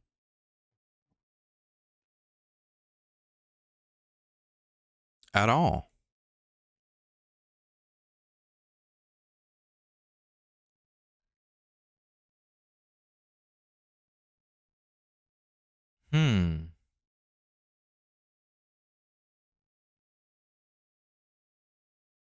Yeah, I can't think of a single one, chat. Should call out that, not just all games, but and yes, not all call live out service that. games. Further, there's more context to this too. The Crew itself came out in 2014, but it actually had a sequel that came out in 2018, and then it had another sequel that came out in 2023. And if we go to the Crew's SteamDB, which again is not going to be all of the player base for this, it's only going to show the ones who were playing it through Steam. It was on multiple platforms. We look at the max here. It did start out with a sizable amount of community, and then it degraded, and it had a major drop off in 2018, which is the same year that it launched a sequel. This is normal. And yeah, so like here we like this is what I was looking for, right, with Steam charts. If we take 12 and even be generous and double it for all platforms that was on, I believe it was on all consoles, so except for like Switch, so it was on Xbox and it was on PlayStation, and we say 24,000 people played it, so that's 48,000 people across all consoles, and plus this 12. That's still nowhere near 12 million, dude. That number's deceptive, bro. Like, we shouldn't be using that number. Sequel comes out, a lot of the player base, if the sequel doesn't suck, they sold 20 million or 20, and then 12 the million servers copies. Effectively That's died. what happened. You can't run a live service game on this few players.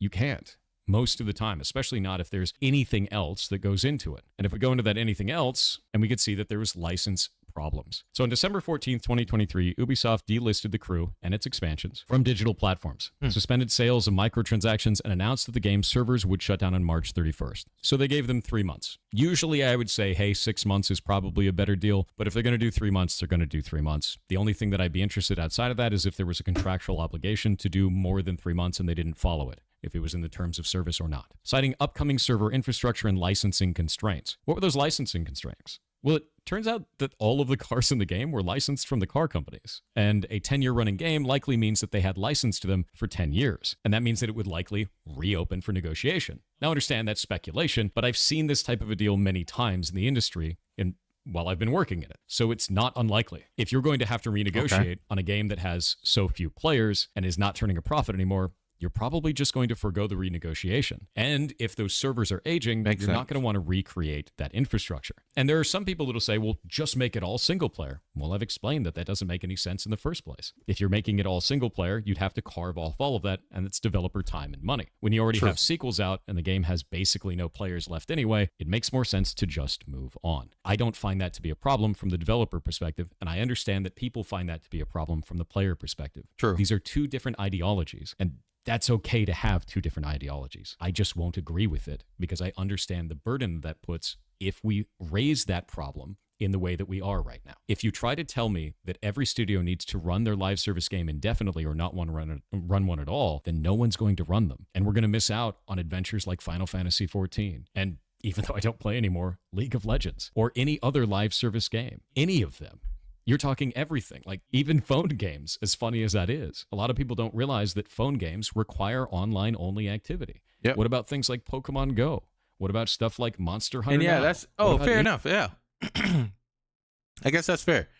Phone games like ZZZ, Wuthering Waves, Genshin Impact, all require online access. And if you're offline, you can't even access your account when you spent thousands of dollars on it. Because you're buying access to these things and you're not owning any of these things. And the moment that the end of like these games go to end of service, your access ceases to exist. You can't play your game anymore. And they don't give out the game for people to host. Would I like for them to? Or would I be against them doing it? No. But I just find it difficult to put that into some type of law or some type of actionable thing of where they have to do it. It seems strange to me. Thor's one of your favorite Yeah, Thor's awesome. Thor's great. Any of these. We'd never get any of them. And that's why I think this needs to not be vague. It needs to be specific about the business practice it's trying to defeat, which is specifically companies that are doing this under the guise of it being a single-player game, but adding online-only functionality that is not necessary and doesn't add any gameplay elements. That's the problem. Yeah, that is a problem. I do think, if I want to be honest, should you be able to access ZZZ while offline? Primarily a single-player game. They have co-op events within the game, and then they have some plans for boss battle co-op functionality within the game.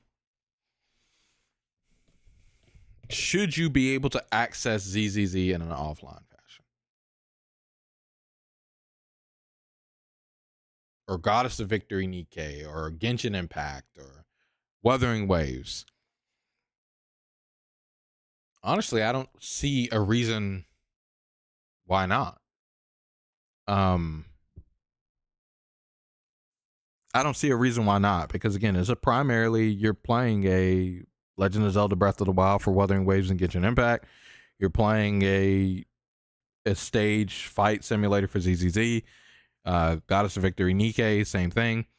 So if they end of service these games for people that dump this much money into a gacha game, yeah, you should be able to access it. So I can kind of, even though Thor is saying this and I agree with him on this, I do see that with like these do fall in line exactly with what he's talking about, or where these games probably should be able to see it end of service and it makes sense for you to be able to still access the game that you paid so much money for. Even though these gacha games are free to play, whatever. Yeah, you get what I'm saying. Like I'm repeating myself. I go again. So now we're going to go to Ross, otherwise known as Accursed Farms, the creator of this initiative, and one of the ones that's pushing it the most online. I'm going to let him say exactly why he thinks that this will go through very easily and why it is important, and then I'm going to tell you why I don't agree with it. Comes law in the EU? Yeah, it might be. Now, it's not a guarantee, but I think if we get the signatures, this passes. Why do I say that? Well, it's a few factors. Politicians like easy wins, and this doesn't require them to do much at all. And unless it involves gambling or protecting children, politicians generally don't care about video games. So this isn't of big consequence to them or most of their constituencies. I'm going to stop it there for a moment. The assertion that politicians just like easy wins, so this legislation will go through, but the politicians don't care about a multi-billion-dollar global industry and that it doesn't matter to their constituencies is incredibly absurd to me. I don't think this is the right direction at all for a movement like this. Yeah, I think they it's care incredibly damaging, and it makes our entire industry look bad, both on the player side and the developer side. Sorry, I talked over him, so you guys can listen. I don't think this is the right direction at all for a movement like this. I think it's incredibly damaging, and it makes our entire industry look bad, both on the player side and the developer side. If we're going to be putting forward anything that may eventually turn into legislation, it should be passing because it's the right thing to do for consumers and developers, and that there's some kind of a middle ground, not just because it's an easy win and politicians don't care. This sets us off on a completely wrong foot. EU law is already unclear on a lot of this practice anyway. And that's dangerous. If we're going to be setting precedent, which could change the way that law works all the way down the road, then we need to be sending the right message, which this is sending a vague message that doesn't cover the actual problem. So this is not a win to me. This is a huge risk. And we would be making it easy for them to settle it. It falls in line with other consumer practices. You know how when you buy something, you're generally allowed to keep it? In the case of live service games, in the terms of service for those, you are not buying the game. You're buying a license to the game. And that's the part that's really different here. If we don't like the idea of live service games as a whole, I get it. don't play live service games then. Don't agree to those terms. But if we're under this weird idea that we need to get rid of all live service games or damage that practice in any way to keep in line with consumer policies, it is in line with consumer policies. If it wasn't, it wouldn't be there in the first place. So this doesn't really make a lot of sense to me. You're not buying the game, you're buying a license to the game. In the niche cases where a studio is trying to sell a game as if you are buying it or purchasing it or using that language specifically and they give you a live service game instead, I agree that should change. That language should change. You are not purchasing the game. You are not buying the game. You are paying to have a license to a live service experience. I get that. Is that what this is doing, though? The initiative is not trying to call that out specifically. It's trying to say that all games need to stay in a functional, playable state, which is not calling out the language that is being used to manipulate the player. Call that. I agree. I agree with this like 1,000% over. Like, this is, again,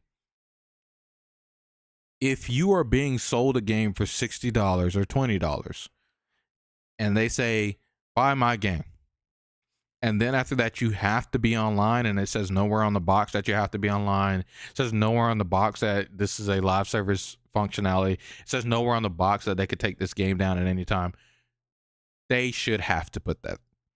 I just 100% think that they should have to put that there.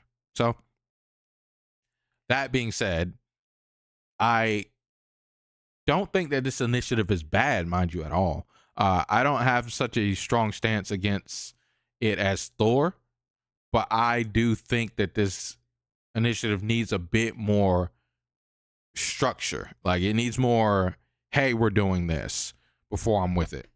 That out specifically, not this vague bullshit. And finally, this is a diversion from really serious topics that politicians would prefer not to deal with. That's really gross to me as well. The idea that this is just a diversion from serious topics and they can get an easy win in and we can just push it through and there won't be a lot of pushback on it and they're not going to have to think about it too hard. That's crazy dangerous, dude. If you're going to be setting precedent, if you're going to be putting forward something that you want to start a conversation to eventually become legislation, and these are the reasons for it, not only can I not agree with the initiative, but I can't agree with you. And I think that the tactics that you're using here are really disgusting. So yes, I won't agree with that.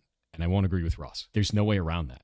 I think this is gross. To sum it all up, no, I will not be supporting the initiative Stop Killing Games. You're not going to change my mind on it because I find this language to be incredibly vague and damaging to the rest of our industry. I think that it will be... And the last point there, it being discussed, I mean, yeah, to try to slide it in that way, I don't think Ross should have said that. I think it's like, I don't think it's like some less serious, like to slide over less serious issues. Like you don't have to put it like that, bro. Like you could just leave that out. I don't think there's a need to say that. So, hey, what's up, Riley? Welcome to the stream. How dudes it does it? Do you know if you react to it? And here I highly recommend Ross's FAQ video he made. He responded to a lot of these criticisms. Yeah. I know about the Ross's Ross Explains It All. Giant FAQ European initiative of stop destroying games. Yep. Be bad for I haven't looked both at it just yet, though. and players down the line in the way that it is currently written. And I think that starting a conversation that doesn't get to the core of the issue is both wasted time and leads to potentially bad outcomes. So if we want to talk about this, let's talk about the actual bad business practices. In the case that a studio is making a live service game and they sell it to you as a product, they say that you are purchasing the game or you are buying the game, when in reality you're actually purchasing or buying a license to that game. I think that we should be fighting about that. That needs to go away. A player should be well informed at the point of purchase that they are purchasing a license, not buying a game. And the reason that we have those licenses in the case of client-server interactions, like we had before, we're talking about client-server games, is so that they can ban you when you cheat at them. They revoke your license. That's why they revoke your license, to protect the gameplay of every other player that you're impacting when you cheat at these games. That needs to exist, but it needs to be better informed to the player at time of purchase. Agreed. So I agree 1,000%. This doesn't bring that up, though. It just attacks all video games that have online-only components and says that they need to keep being able to be played indefinitely. That doesn't make any sense to me. Aside from that, yeah, and like a big thing that I have a problem with Ross's original video is that he includes a lot of games, like we pointed out, that are not even towards this. Essentially, in a way, it's almost like he's saying that they need to provide access for you to be able to get this game Well, I guess he could be saying that, or somebody else can, right? The person that bought this game could distribute it, which most of these games that exist on ROM sites, even though ROM sites do get taken down, I believe are just fine. But yes, most of these games do get taken down, or ROM sites in general are not something that is like seen as okay. So I can that one's kind of floppy on the gray area for me. But like I said, your Gobble lore in general, I don't care about these companies. Hey, give me the game that I want. Give me the thing that I want to play. But at the end of the day, you need to tell me if that game's a live service game that I'm buying, or if I'm buying an actual game. Like, you gotta let me know up front. And so I don't run into these complications, but I understand where people could run into these complications, like probably what happened with the Crew. The Crew has a single player campaign within the game. So you would imagine that somebody that is just a casual like gaming player on console, especially, I'm pretty sure that this is where a lot of the complaints and a lot of the resonation with the Stop Killing Games initiative comes from, because the single player campaign of the Crew being able to just drive around like I think it said like it's a mini transformation of America. Like, that's just fun. Sometimes people like doing that. They do that to unwind and relax. Just sit down. They got their little steering wheel. They kick back and just they're just driving. They're chilling. They're having a good time. And then the next thing you know, they don't even pay attention to online. They just go to work, come home, live their life, and then every now and again on the weekend they turn on the Crew. They turn on the Crew today, and bye-bye. You can't turn on this game. Why? I don't even play the online multiplayer racing. I just play the single player, but I can't turn on my game today? What's going on? I paid $60 for this game when it came out back in 2015? What do you mean I can't play this thing? So I understand the upsetness, and I do think that Ubisoft should have been very clear with the fact that they were possibly going to be able to take they possibly were going to be able to take this game down to where you couldn't access it one day. Hey, what's good, Jeff Love? Welcome into the stream. How dudes it does it? How you doing on this fine Tuesday? So there's a lot of things that I think that this Stop Games initiative could be more directed towards versus being as vague as it is.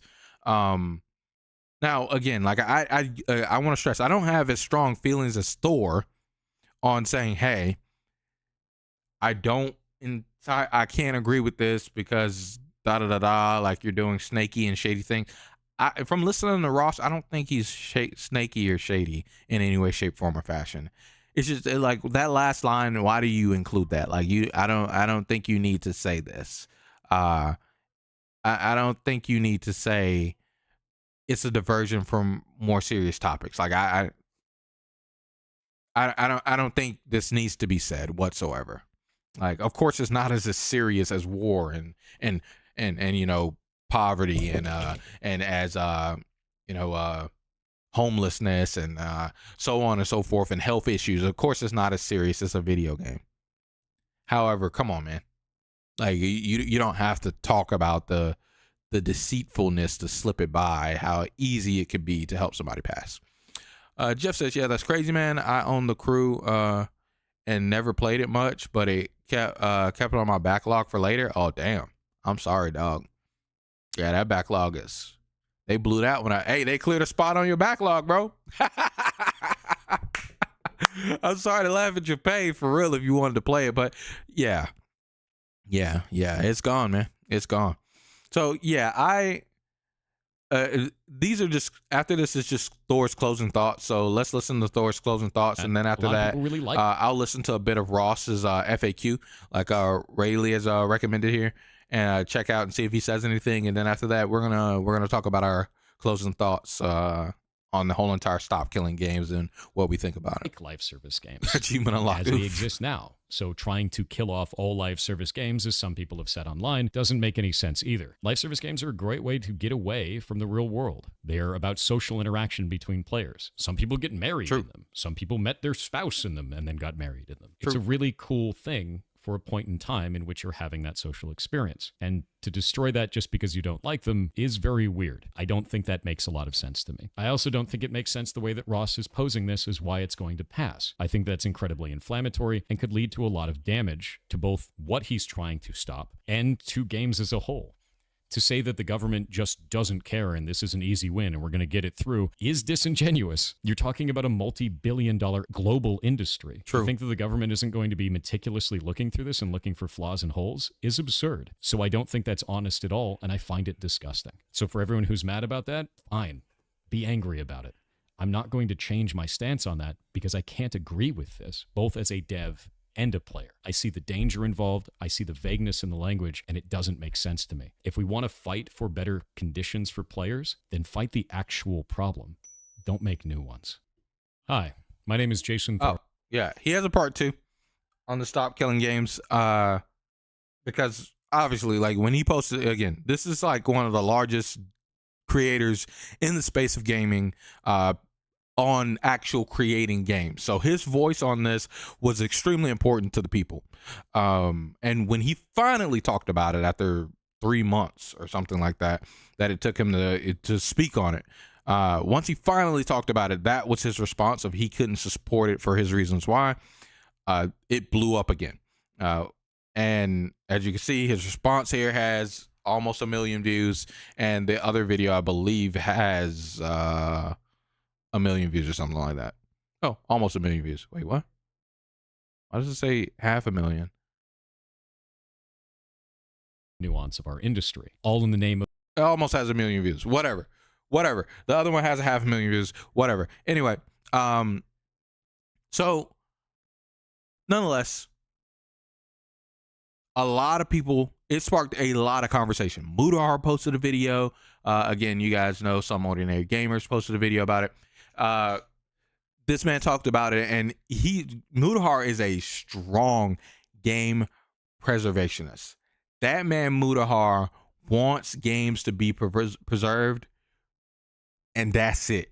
He wants to be able to play the Crew. He was pissed about the Crew. He was one of the first people that posted about the Crew getting shut down, to where I even knew that the Crew was getting shut down. I didn't even know. I had no idea, and he's upset about it. Mudahar wants you to be able to emulate your own games, and I kind of agree with that. Like, once you buy a hardware like a PlayStation or a Switch, I think you should be able to access the code or the data of the Switch or the PlayStation or your iPhone and download it onto your computer and have like a fucking program on your computer of where you're able to use your iPhone or your Switch or your PlayStation. I think you should be able to do that. You bought it. You paid for it. It's yours.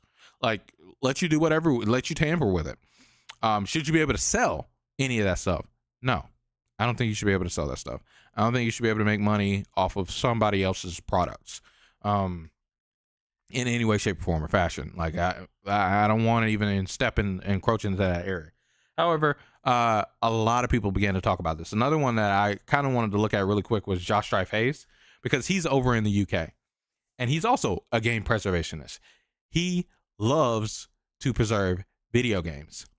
But one thing about Josh Strife Hayes, I think it's on Josh Strife Says. Josh Strife Says.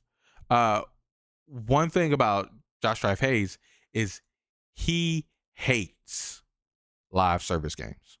Not to where he doesn't play them. He obviously plays them, but he hates live service games. So let's listen to Josh Strife Hayes' thoughts. I've listened to most of it already, but we're going to listen through it again. We're going to talk about it, and then we'll go to that FAQ video. What is my take on the Stop Killing Games I love initiative? Josh Strife Hayes, by the way. I think it's fantastic. I think Ross is doing a really good job, and we absolutely... Because you guys understand here. I don't want to just stomp on Ross's ideas, because again, I think Ross's ideas are good, and I don't want to just listen to one side that just straight agrees or disagrees. I want to listen to both. That's what we're here for. We're here to hear everybody's side. You guys in the chat can 100. That's why I posted Stop Killing Games. If you guys want to go support it, hey, by all means, go support it. If you think it's correct and think it supports what you want to see in games. I'm not against it, but let's listen. We should be able... There was a thing where... who was it that was against it? Was it Thor? He was like, yes, oh, Thor if you keep doing it, this, you know, you'll kill live service games forever. And I'm thinking, I'm already on board, mate. You don't need to sell it to me anymore. You've got my vote. This just seems like a little cherry on top. If this passes, there'll be no more live service games. Stop. You know, I can only be convinced so much. The idea essentially is, if a company are going to make a video game, many people are going to love that video game. Yes. And in the future, that company might not be able to maintain support for people to enjoy the video game. True. If the game requires a download, there may not be download servers for it. If the game requires connection to a server, there may not be servers hosted online for it. And the initiative is basically saying, make it possible to play these games once the companies have stopped providing an official way to play them. We're not asking for ownership of the games. We're not even asking for the ability to monetize them. It's not a case of, hey, you've finished with your game, now let me make money from it. It's a case of, right, you no longer want to pay the cost to maintain your game. That's fine. I would like to host a private server for it and allow my friends to play it, which is great. You think about stop killing video games. I've got a Sega Master System. Yes. Classic old original Sega Master System. If I plug that into a TV that can take it, put a cartridge in, I can play the game. I've got a PlayStation 1. You put a CD in, you can play the game. Purchasing those games did not give me copyright exclusive holder rights to them. It didn't make me the owner of them. What it did give me was the ability to play them for as long as I have the hardware and the software needed to play that game. True. The Stop Killing Games initiative is essentially saying, hey, once the company that make the game and owns the game and has made money off the game, once you stop supporting it, give support to the give the community the ability to support it themselves, which is fine. Like a personal example, Otherland. Have any of you seen the saga I did where I played the MMORPG Otherland all the way to the end? The end that existed there. I was only to play Otherland because I was able to download the files from Steam and there was a server being hosted. That game is now offline. Forever. You can't play that game anymore. You can't log onto the server, you can't get the files. Will it ever be playable again? Probably not. Because who owns the game? Well, it's kind of caught up in a legal battle between whether it's owned by the original developer, the host of the server, the person that wrote the books. It's an absolute legal nightmare. But the loser isn't the legal rights holder. The loser is the person who says, hey, I'd like to play Otherland. And so he brings this up. This is a great point. I used to play Ragnarok Online. Funny enough, the main way that I played Ragnarok Online was through private servers. I actually didn't play the main server of Ragnarok Online. I think I've logged in one time. I have like a level 1 character on actual Ragnarok's normal servers. But private servers were my way to access Ragnarok Online. And the reason that I don't like regular Ragnarok is because it's just too long to level. I don't like grindy games like that, especially not anymore. But that's neither here nor there. But do I believe that I deserve access to my Ragnarok private server account regardless of time? Because private servers commonly do this thing. I don't know if you guys have ever played a private server for a game. They commonly wipe. You have to start over. I don't even know if I went back to where I was if my account has been maintained. If I could still log in and play my character. I could probably never show you guys. I think my character's name was Heavens. I couldn't show you that character. I don't think. However, I don't think I deserve the right to access that thing. Now, this is where we're at. This is kind of making it different because this is a private server, not hosted by the server, like the company. So it's kind of making it different. But even if we went to Ragnarok, of where I have a Ragnarok account, let's say they shut down Ragnarok, I don't think I deserve a right to be able to access it. Like, I see it like a ticket to the amusement park, especially free to play. You're not paying for anything, but you're just getting a ticket at the gate. Like when you go into a free parking deck, you go into a free parking deck, you get your ticket and you drive up there. You agree that you need to come back by a certain time or your car gets towed. And then you get the ticket back when you leave, blah, blah, blah, blah. So I see it like that. of where, sure, this game has been taken down. Should they give the ability? Should they have to give out their thing to the community for them to be able to host it? I don't see how that is something that is right, to force them to have to do that. I don't know why. I don't know where we're at to force the company to have to make sure that somebody else is able to do what they don't want to do without going through the ropes and making the game. Like, so I can't think of anything else in life where it's like that. Like, if M&M's stop making M&M, or, you know, Hershey stop making M&M's or whatever, you can make M&M's your own if they stopped, but they don't have to provide you with the recipe. Nowhere do they have to provide you with the recipe. Coke, stop making Coca-Cola. They don't have to provide the consumers with the recipe of Coca-Cola.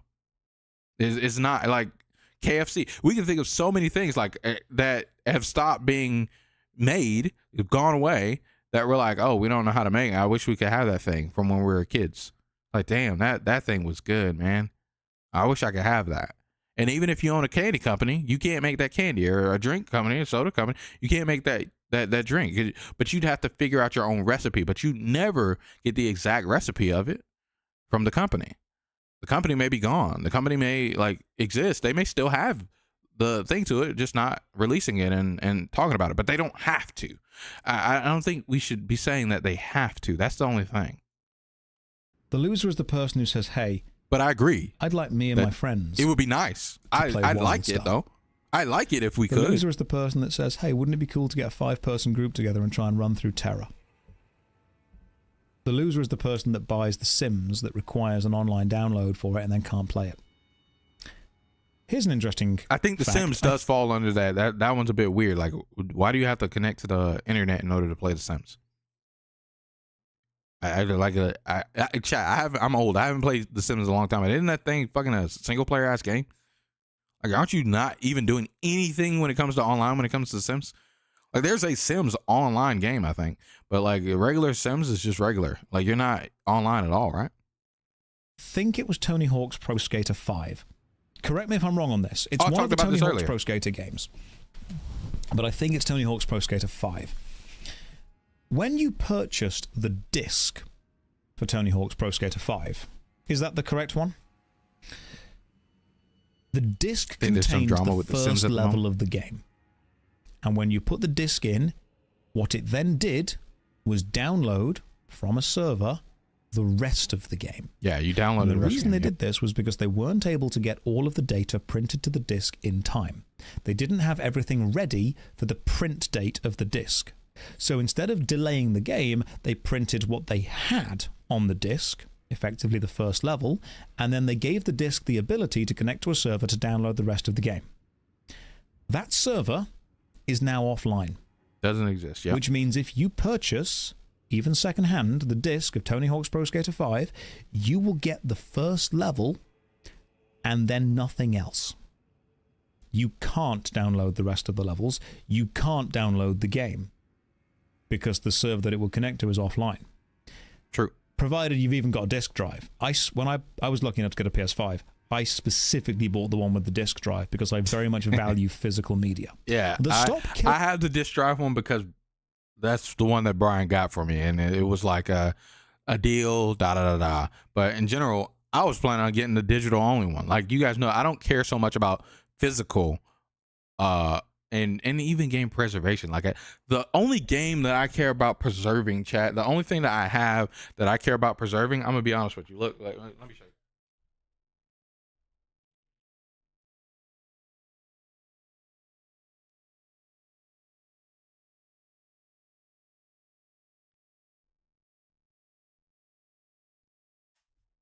Is this Nintendo 3DS?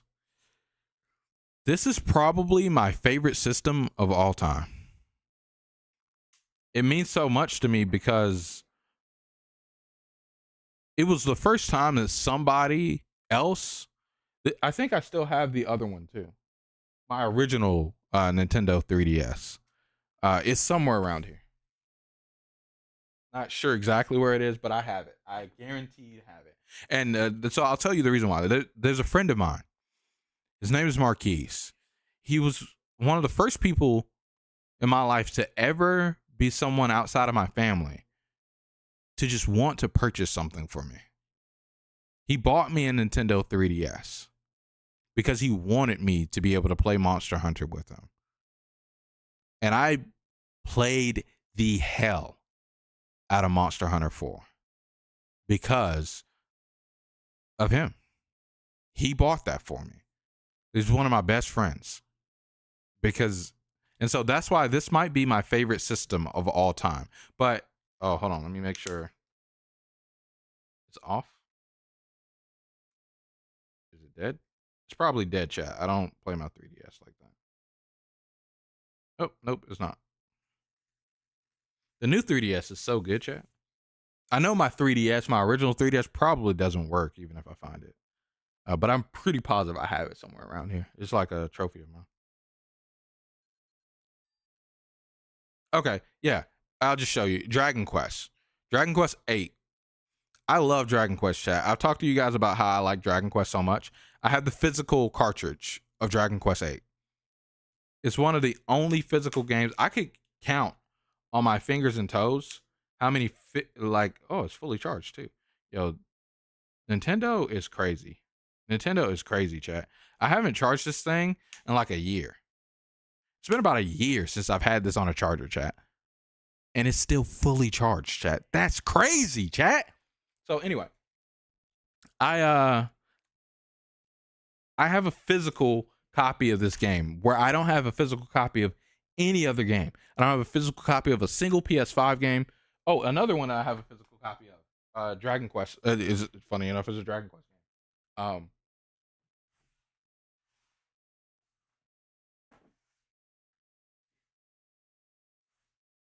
It's Dragon Quest 12. It's the one for PlayStation 4. Oh, here it is.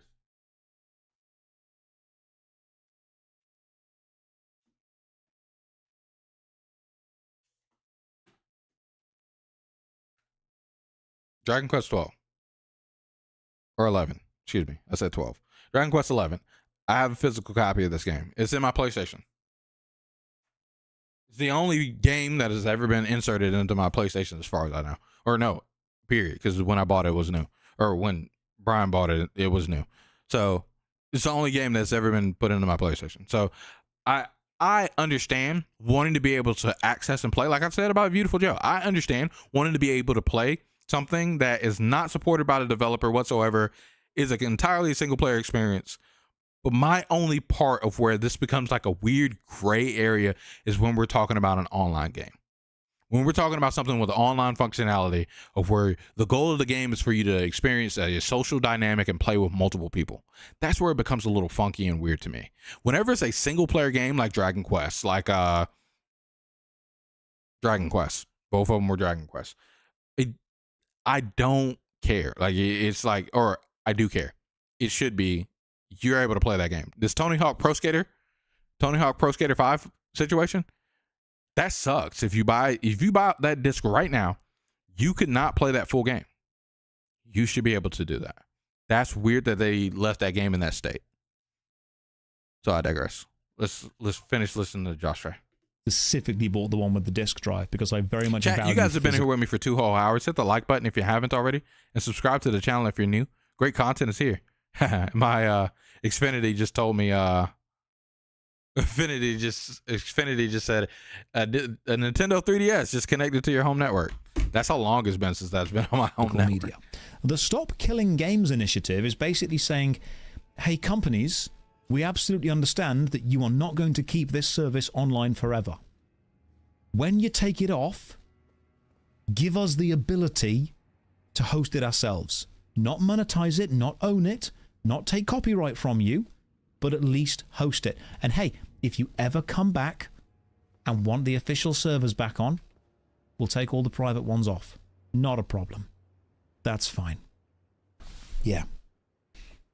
Like a game that needs a day one patch that's 40 gigabytes. That's not a patch. That's the rest of the game.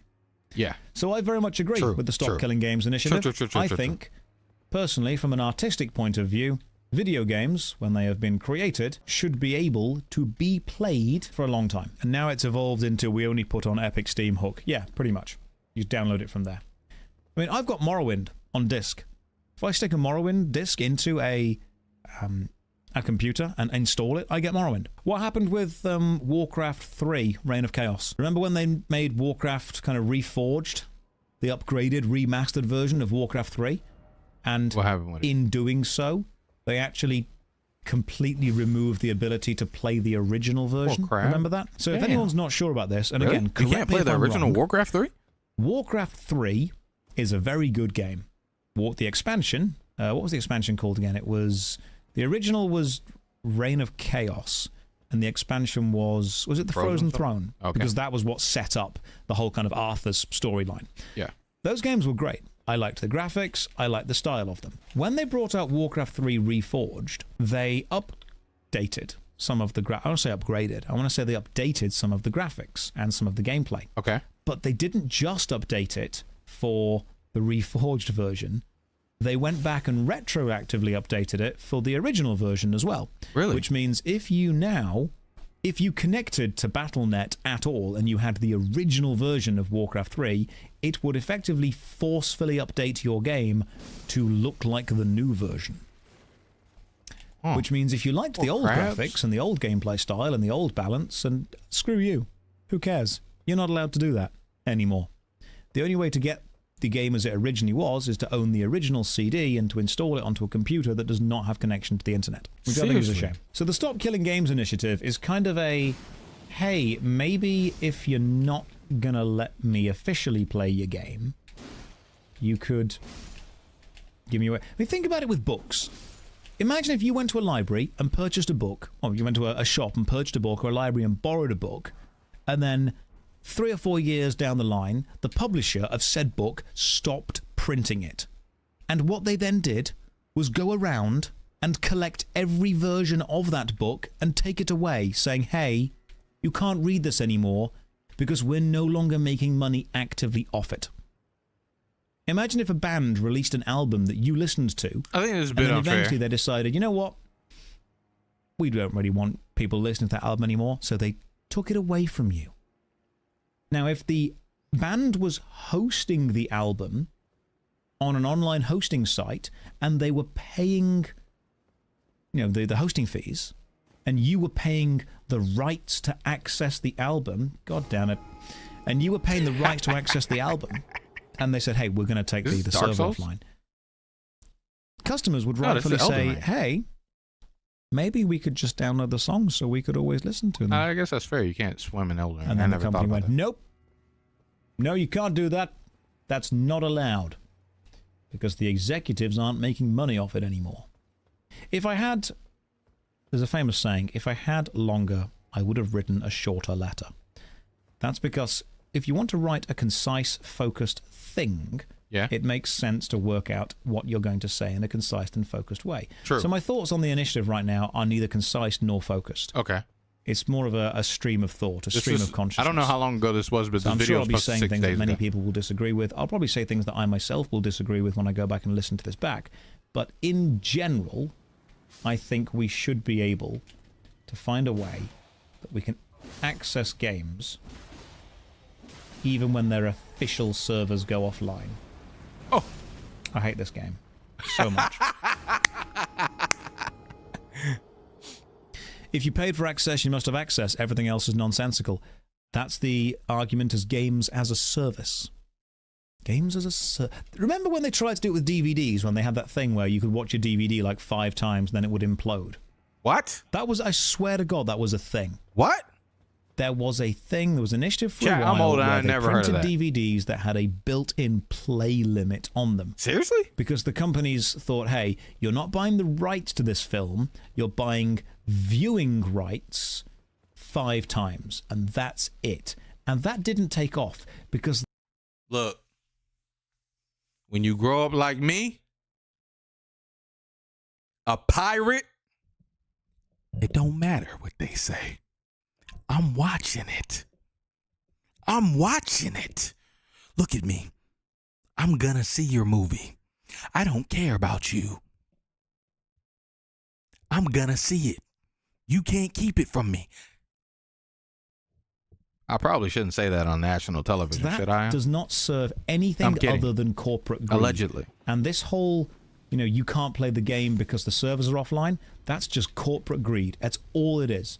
There is nothing of any benefit for the gamer there. True. And I will very much be in favor of gamers because I am one. You got old Dead Space game on CD after 3 installations. Yeah, there was a thing with install games as well. There were a couple of games that actually said after you've installed this X number of times, you can no longer install it. Like, you have the data on the disc. It's a physical disc that said this disc may only be installed X amount of times. So if you had a computer and it broke and you bought another one and then you borrowed another one and lent the game to a friend, they were like, nope, you've installed this too many times. Too many installs. You can't do that anymore. Tell me who this serves apart from corporate greed. Seriously. No one. It serves no one apart from corporate greed. It's not for consumer. Anyone who complained that gamers no longer own the games they buy are okay with the game end of life. Yeah, I think that if a game has an end of life plan for its official support, that's okay. And then let us unofficially support it. Yeah, and that's where my opinion slightly differs from a lot of other people. I don't think that we should be obligated, or I don't think companies should be obligated to allow us to unofficially support something they're taking down. I just don't see it. I just don't see it. Like, for instance, like, he changed it, though. He changed it. And he said we should, he doesn't have 100% thought on it, right? But, like, I don't think that they should have to. I don't think in any way. And you guys know me. Fuck companies. I don't care about fucking companies. Fuck them. I genuinely don't care about them. They can do whatever. Like, they could put, like, some strange regulations on them, and I would not blink an eye or be upset. However, this is just something that I think is a weird thing to force. I think is a weird thing to make have to happen, right? So, chat, you guys have been here with me for 2 whole hours. Hit the like button if you haven't already. Subscribe to the channel if you're new. Great content is here. We're going to listen to a bit of this one, and then after that, chat, we're going to be talking about a Nintendo Direct. It's going to be time for the Nintendo Direct, okay? So lock in. This is the last point that we're going to be listening to. A lot of people, again, talked about the Stop Killing Games chat. I can't go through all of them. I can't go through every single detail. I only have so much that I want to put out here to put the idea out here with you guys and have you guys this on your radar if you guys haven't heard about it, if you guys haven't thought about it, because it is an important discussion to be had, I believe. I think it's a highly important discussion. Just like I said, sitting here, it raises the question of, yeah, I think that Hyoirei should allow us to play ZZZ without access to the server, because if they end the service ZZZ, it's mainly a single player experience with a few online functionalities, but I should be able to host ZZZ even with those multiplayer functionalities. So me and my friend can play the game, and I can, like, sure, maybe no update of content, maybe no dailies, things like that. No currency added to my account. But every day I should be able to play and fight through these things and regain stamina and things like that, or take the stamina costs out of the game. I should be able to fight with my digital asset that I spent thousands of dollars on. Because, like, come on, man, why not? I played a lot of money to you, gotcha game. Why, when you end, why am I not able to access you? So just sitting here talking with you guys has helped me think of an avenue of where, yeah, I super support this Stop Killing Games initiative, because it is becoming a super important thing, especially within gacha game space. There are so many gacha games that have end of services, guys, that end their service and you can't access your digital. One of the big ones is Dragalia Lost. It's gone.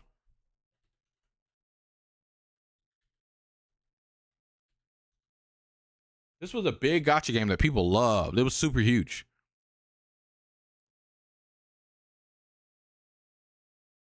But it ended its terms of service, or ended its service on Tuesday, November 29th, 2022. Now, people have ways that they're playing Dragalia Lost. But I think it was some very stringent strict thing that I actually did, funny enough. So I could access my Dragalia Lost account, but you did right after, it's like a little bit after the game released or ended its service. You had like a month or two to where you'd be able to access your account still. And so I can access my account, I'm pretty sure, but that's neither here nor there. Let's watch this, guys. Come on, hop in. We're not going to watch the full thing, though. I'm letting you guys know up front, we're not watching the full thing. I want to get to this Nintendo Direct because it's probably going to put me to sleep. You guys know how it is with these. Super quick recap. We've launched a European Citizens Initiative that, if passed, would allow customers to retain working copies of games they've paid for. Mostly full stop. It's more complicated than that, but that's what this and those videos are for. Oh, and one point that maybe didn't stick the first time, we're the only game in town on this. So if the practice of destroying video games bothers you and you're an EU citizen, this is your only chance to do something about it. If you're waiting for something better to come along, you'll die of old age before that happens. It's this or nothing. Maybe you don't believe me on that? Fine. But if this fails in 10 years, 20 years, you realize, I guess Stop Killing Games really was the last stand on that, huh? Okay, I'm going to get to the questions, but before I do, there's a few core concepts that are going to come up again and again and might help frame all of this. Concept number 1, always ask, what's the alternative? I don't know if I've communicated this well, but I'm actually in favor of any solution that solves the problem of video games being destroyed. So when I hear criticism... Yeah, so like this is what I was saying of where Thor was calling him nasty and a bit despicable. I don't think that's his intentions. Now, should I do it? I still don't think that he should have included that last line, but I don't think his intentions to be in it. I think he genuinely... This guy Ross seems like he genuinely is looking for a good solution. Like, not a bad solution in any way. The vagueness, I think is a good critique to bring up the vagueness, but I don't think that that is a incentive to his intentions. And for him to talk about, politicians see this as an easy win, like maybe he shouldn't have included that. However, I think he's trying to encourage people to sign up or to think that, hey, this is something that I can be a part of, and not think that, oh, it's such a large thing that we're going to have to fight for over and over again, so I don't care. I think that's what he's trying to incentivize, but I don't think he's trying to do anything bad with this this initiative at all, okay? Criticisms of our plan, my first thought is always, what's the alternative solution that saves video games? If somebody has an alternate solution, cool, we're on the same team. Then we're just discussing tactics. But if somebody does not have an alternate solution, but they're against our solution, well, then they're against all solutions. So deductively, that means they are in favor of perpetuating the destruction of games, which means they're the opposition, in which case we don't really value their critique because they don't want to solve the problem. Like if a parent says to a kid, clean your room, I don't care how you do it, and the kid says no, well, then the parent might clean the room for the kid and throw out some stuff they didn't want them to because the kid refused to solve the problem. So anything about our plans you don't like, I encourage everyone to ask, what's the alternative? Okay. It's a fast way to figure out who's on what side. And some people may not even realize that's their stance until they go through that process. I mean, they might have good intentions, but good intentions and no action, what does that get you? All right, just a couple more. True. Concept 2, most of what we're doing is about future games. For existing games, don't worry, we'll get to that. But the point is, this campaign is focused on games that don't even exist yet. So when I see comments saying what we're asking for is impossible or we don't know what we're talking about, what I hear is somebody saying it is impossible or impractical to make an online game in the future with an end-of-life plan. Now, I and many developers I've talked to think that's a pretty silly statement, but I've seen so many comments along those lines. I think a few out there have an almost myopic focus on games right now and how things can't change, and that's not where our focus is. Third concept, almost done. That's a good It is impossible clarification to there, too. save games without some effort from developers and some disruption to the industry. The video game industry has been going down the wrong road on game preservation for a long time. There's so much damage already. Some out there think that the second there's any inconvenience to the industry, no matter how small, then this entire plan is unfeasible. It kind of reminds me of car manufacturers in the 60s when they were required to add seatbelts to cars. Car companies protested that up and down and fought it every step of the way. And you know what? Adding seatbelts did add to the cost and work of making a car. But how much, especially now that time has passed? I would guess less than 1%. I think it could be similar for video games of the future. Remember concept 2. And the last core concept. Okay. The European Citizens Initiative is not final law. Something about it will change. It's inevitable. What we're trying to do is aim the arrow the best we can and hope it hits the mark. Okay, questions. Will the law we're proposing be retroactive? No, it couldn't be even if we wanted it to. Sorry if that wasn't clear earlier. Isn't your initiative too vague? There's a few layers to this question. Like, remember concept 4. And it's not actually supposed to be final law. Like, did you know there's a word limit to it? It's supposed to be a basic explanation and your reasons for it, and you have to cite which EU directives apply to show that the EU has authority for it. Okay. Oh yeah, that was a lot of fun doing that part. Also, have you looked at any of the other initiatives? This one, tax the rich. This initiative does not give a number as to what qualifies as rich. Or this one, creation of an environmental authority. That's talking about creating a new agency. Do you have any idea how many rules and regulations that would take? That would be books worth. So we could be more specific, but it wouldn't matter. That's not our job. That's the EU Commission's job. In some ways, this slide I posted is more important than the initiative itself, because this roughly reflects the views of the organizers, the people who will be going to Brussels to discuss this with the EU.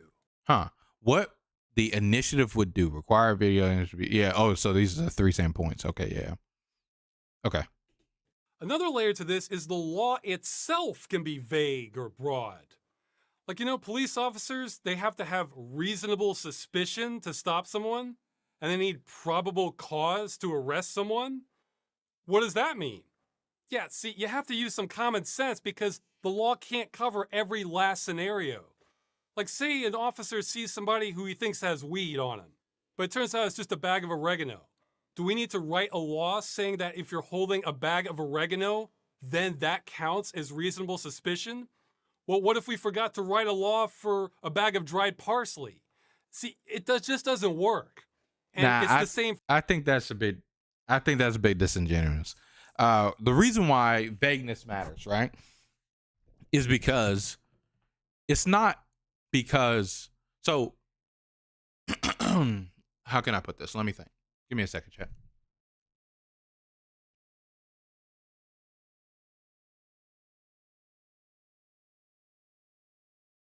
So, the problem with vagueness within this law, if there would be a law passed from it, because we're not positive there would be some law passed from it, right? If a law is passed from this and it is vague, it would not kill live service games as in like all live service games must terminate yourself or you must abide by this, No. It would make it to where it would disincentivize any company from ever making a live service game, because what if they're magically held to the extendance of this law? So, for instance, to play in his hypothetical here, I highly doubt that from the vagueness of probable cause that you want to ride down the road with a bag of oregano. You don't want to. You don't want to. You don't want to ride down the road smelling like a substance. Why? Because you don't even want to be suspected.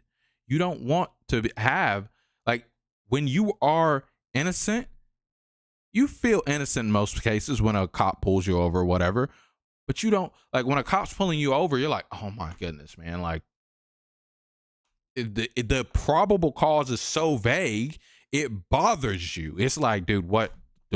I'm just going to get I'm going to get God on this. He's going to have a problem with this. if I say what wrong, he's gonna get pissed at me because like it's probably like I'm hiding something. Like that's the problem. The vagueness decentivizes. You don't want to ever be pulled over. You fear being pulled over. You fear being in that incident. So you stay away from it. I'm gonna drive as safe as possible. Game developers are gonna be like, I'm not gonna make a live service game at all. Why would I even put myself in that financial problem of where I have to tangle with the devices? Now, that doesn't mean that there would be zero live service games. There would be far less live service games. And if you're Josh Hayes, he would be happy with that. Maybe Ross would be happy with that. I don't really know his stance on live service games. But if you don't like live service games, like Thor said, I think it's better for us to be in a world of where you just don't play live service games. Just don't play them. I think that is a better lane for us to stay in. I think it's disingenuous to compare his thing directly to the vagueness of this is an awesome pause, by the way. But I think it's disingenuous to compare his thing to probable cause and the cops thing, because it's not. That's not what he's getting at when he says that it's too vague. It is too vague because it disincentivizes companies to take the risk of a live service games, because live service games also are already a risk. So, like, it's not like live service games are an instant success. It's not like guarantee on these live service games. They are a huge risk. But I mean, these $1 billion companies, I don't care about them. Fuck them. You know what I'm saying? Joker says, if games aren't good enough, then people won't play them and they'll end up dying out on their own. Yeah, true. You're right. For games. Like in the initiative, some were asking what is meant by a reasonably functional or playable state. Well, if it's a racing game, I would think that means you race functional or games. Like in the... See, it just doesn't work. And it's the same for games. Like in the initiative, some were asking what is meant by a reasonably functional or playable state. Well, if it's a racing game, I would think that means you race cars in the game world. If it's an arena shooter, I would think that means you enter game maps and shoot at other players. If it's an RPG, boy, that could mean fight monsters, talk to NPCs, use items, manage your inventory, lots of stuff. But what if we try to be specific and make the law race cars in the game world? Well, does that work for the arena shooter or the RPG? And see, this is again where he's being, I think he's just being very disingenuous. When you call for specifics, Thor explained the specifics that he's calling for in this video. He's not calling for you to be that pedantically specific, but we need to be specific to where you can contain arena shooters, you can contain driving racing games, you can contain MMO, MOBA games, you can contain all of these multiplayer extensive games versus each other under the same belt, versus the extreme vagueness that we have right now of where it includes games that are that don't make any sense for it to include. Like that's what we're talking about. You want to specify it down to those as much as you can versus what it is right now, where it doesn't specify those games at all.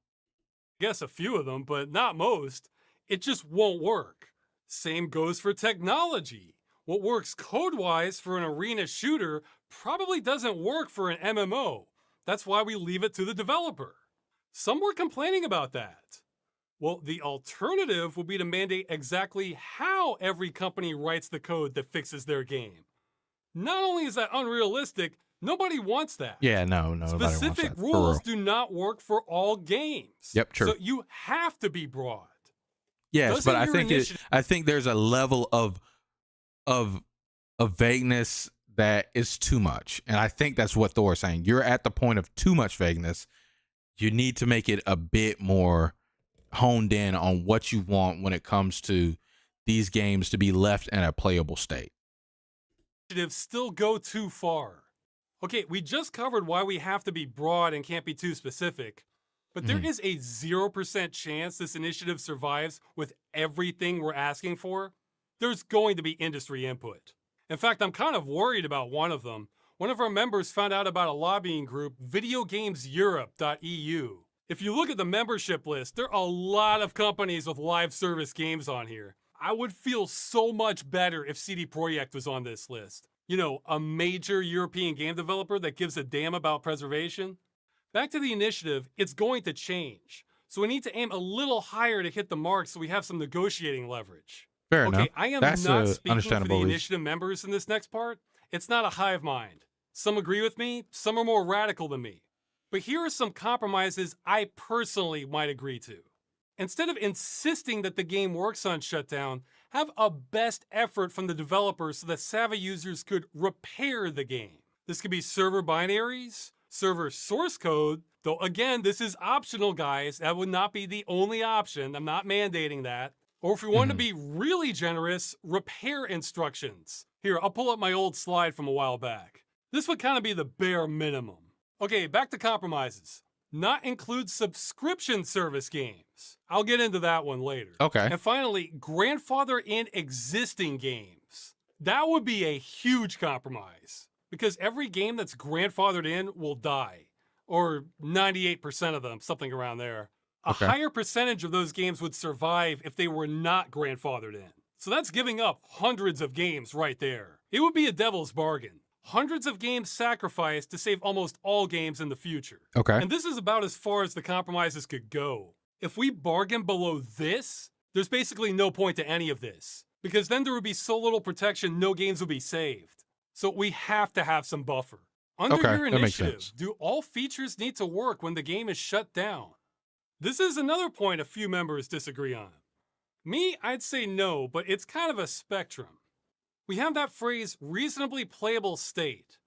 So let's say you have an online arena shooter, it shuts down, the company releases an end-of-life patch, and everything works except for achievements and matchmaking. Well, I think most people would say, yeah, good enough. The game's safe, True. It works. But then let's say you had another game, it shuts down, and you can technically start it, but all you can do is get into the main menu and nothing works past that. Well, in that other game, That's I think fun. most people would not consider that a reasonably playable state. Yes. So that game might face a higher chance of receiving complaints to the Consumer Protection Agency in that country. So I can't tell you exactly where the dividing line is, but the more the game works, the more it's likely to be an acceptable solution. True. Do you expect companies to keep running servers forever? No. They Yeah, he can didn't end say that. support and turn off servers whenever they want. But they have to do it in a responsible way, like Gran Turismo Sport, Knockout City, Duelist, and so on. What about games that don't require a connection to the publisher or DRM servers, etc., when support Wait, when he ends says to Knockout work? City, you just can't play Knockout City.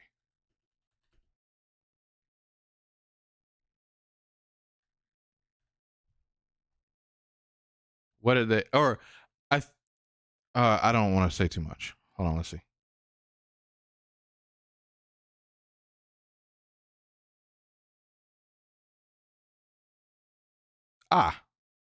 So the developers of Knockout City specifically was sad that they had to shut down their game. So they gave access to their game in a private server version to a lot of people. So that's what happened. I thought that this happened. I heard about it and I didn't ever really do anything because I wanted to buy the game back when it was a thing. And I'm kind of glad I didn't, air quotes now, because I would have wasted money. But yeah, so with this private hosted server edition of Knockout City, you can host a server for others to connect to or jump into the crew vehicle and join the fray connected with other players. The dodgeball battles don't ever stop. So yeah, this is understandable. However, that's the thing of where I think it may be, I don't know where Ross lives, but this epic pause, by the way. Every time I pause, I'm always pausing on him just wide eye. Maybe that's what he is. I shouldn't pick on him. Anyway, I don't think the company should have to be forced to do this. That's the thing. It just doesn't sit right to me to force a company to have to do this thing in order to end service of their game. I don't think it be mandatory. He's in Poland. Okay, word. but not a citizen. Okay, yeah, I don't think they should be forced to do this thing. Like I just don't see that as, like, we could go through games like Shinobi Strikers. If Shinobi Strikers ended, I don't think they should have to make it to where you can privately host Shinobi Strikers. Would it be nice? Yes, I think it would be great. I think it would be cool for more things to do this. But to be forced is like, And the only, I'll be honest with you. I don't have any examples of a crazy reason why they shouldn't have to do it. I don't have any reasons. I don't have any reasons why they shouldn't have to do it. It just feels weird to force somebody to do something that maybe they did not intend with the development of their game. And to make them have to consider that at the start, it's just a little strange to me. It's just a little strange. Like I don't think they should have to. That's all. Nothing. Those kinds of games will be exempt from all of this. And that actually is most video games. Are any people, all of them, support ends to work? Okay, let's back up. The Public City, Duelist, and so on. What about games that don't require a connection to the publisher or DRM servers, etc., when support ends to work? Nothing. Those kinds of games will be exempt from all of this. And that actually is most video games. Yeah. Are any people involved with this initiative developers? Yes, a few are game or server software developers in the initiative. I've also had a lot of game developers reach out to me in support of this, mostly indie ones. I think our highest profile game developer in support of this might be Running with Scissors, the developer of the Postal games. Hi there, would you like to sign my petition? I imagine they understand the madness we're facing better than most. And finally, there's been a couple developers at large companies that wish to remain anonymous, so they will. Fair enough. I'm a developer with an online-only game. What will happen if this initiative passes? Good question. Okay, first off, I can't answer this question 100% because back to point 4, things will change. So a lot of this depends on what the EU decides. We'll start with existing games. You may have several options, though most of them are not ideal. But remember point 1 and point 3. Option 1, you can come up with an end-of-life plan to keep it working after shutdown, though that may not be possible.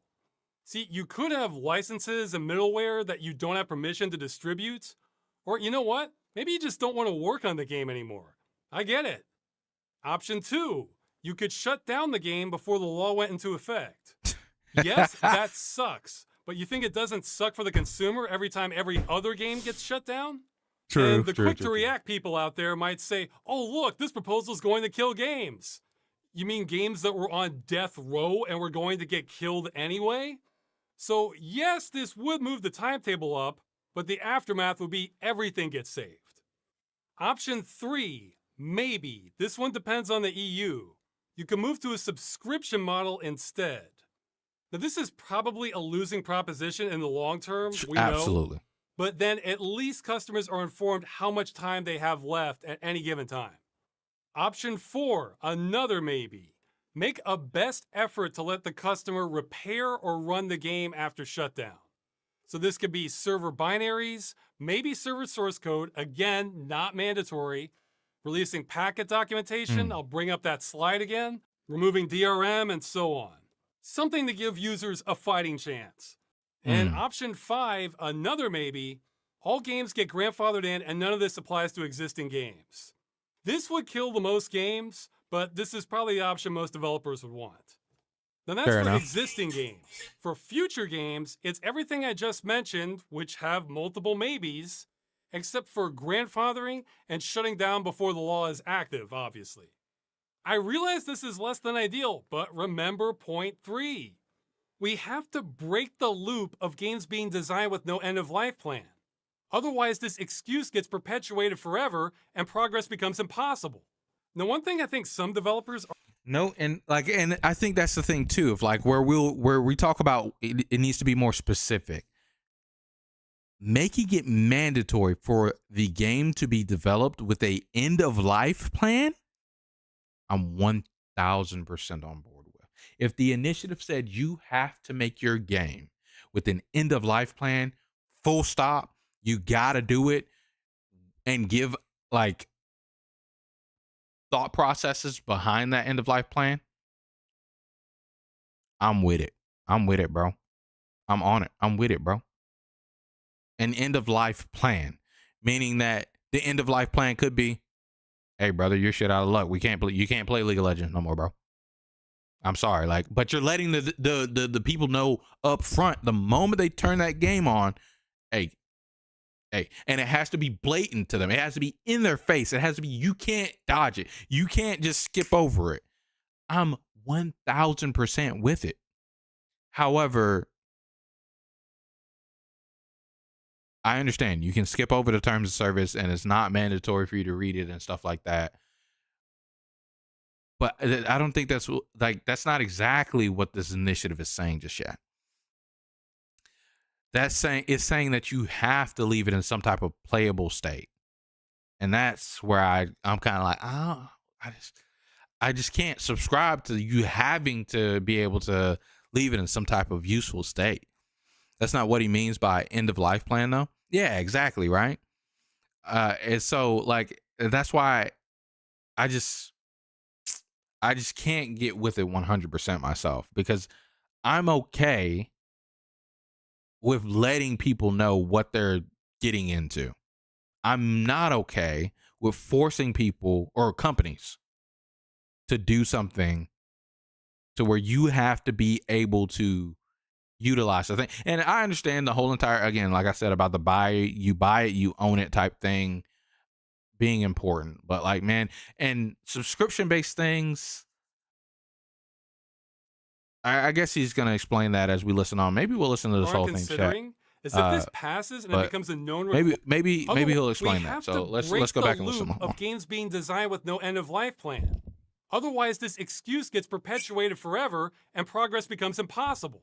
Now, one thing I think some developers aren't considering is if this passes and it becomes a known requirement, I think there's going to be a gold rush for middleware developers to come up with easy solutions to create an end of life build for your game. The market forces would be enormous.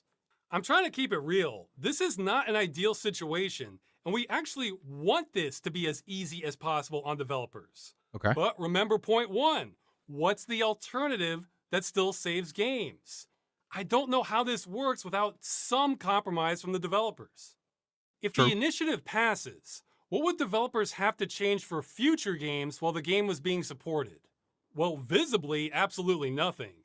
Though you really should have an end-of-life plan. Other than that, it's business as usual. You can still have microtransactions, loot boxes, DLC, whatever. Would this initiative affect subscription games?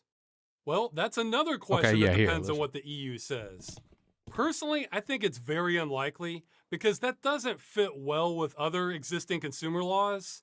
I think the only way you could even make that argument would be that this is necessary for preservation.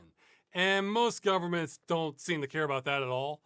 However, I don't think this is a huge loss, since only a handful of games operate that way today.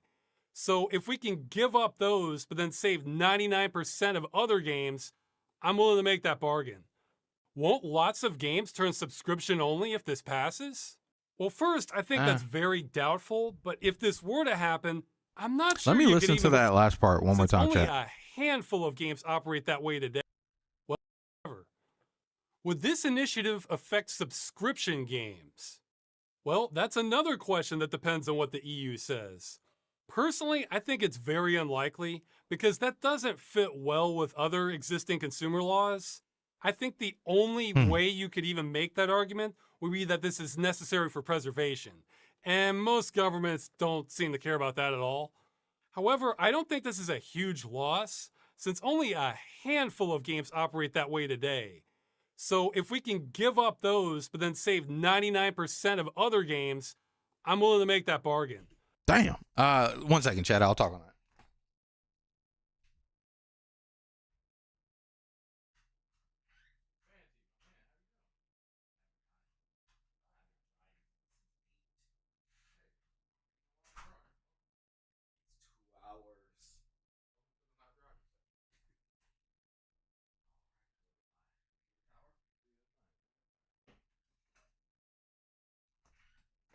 Okay.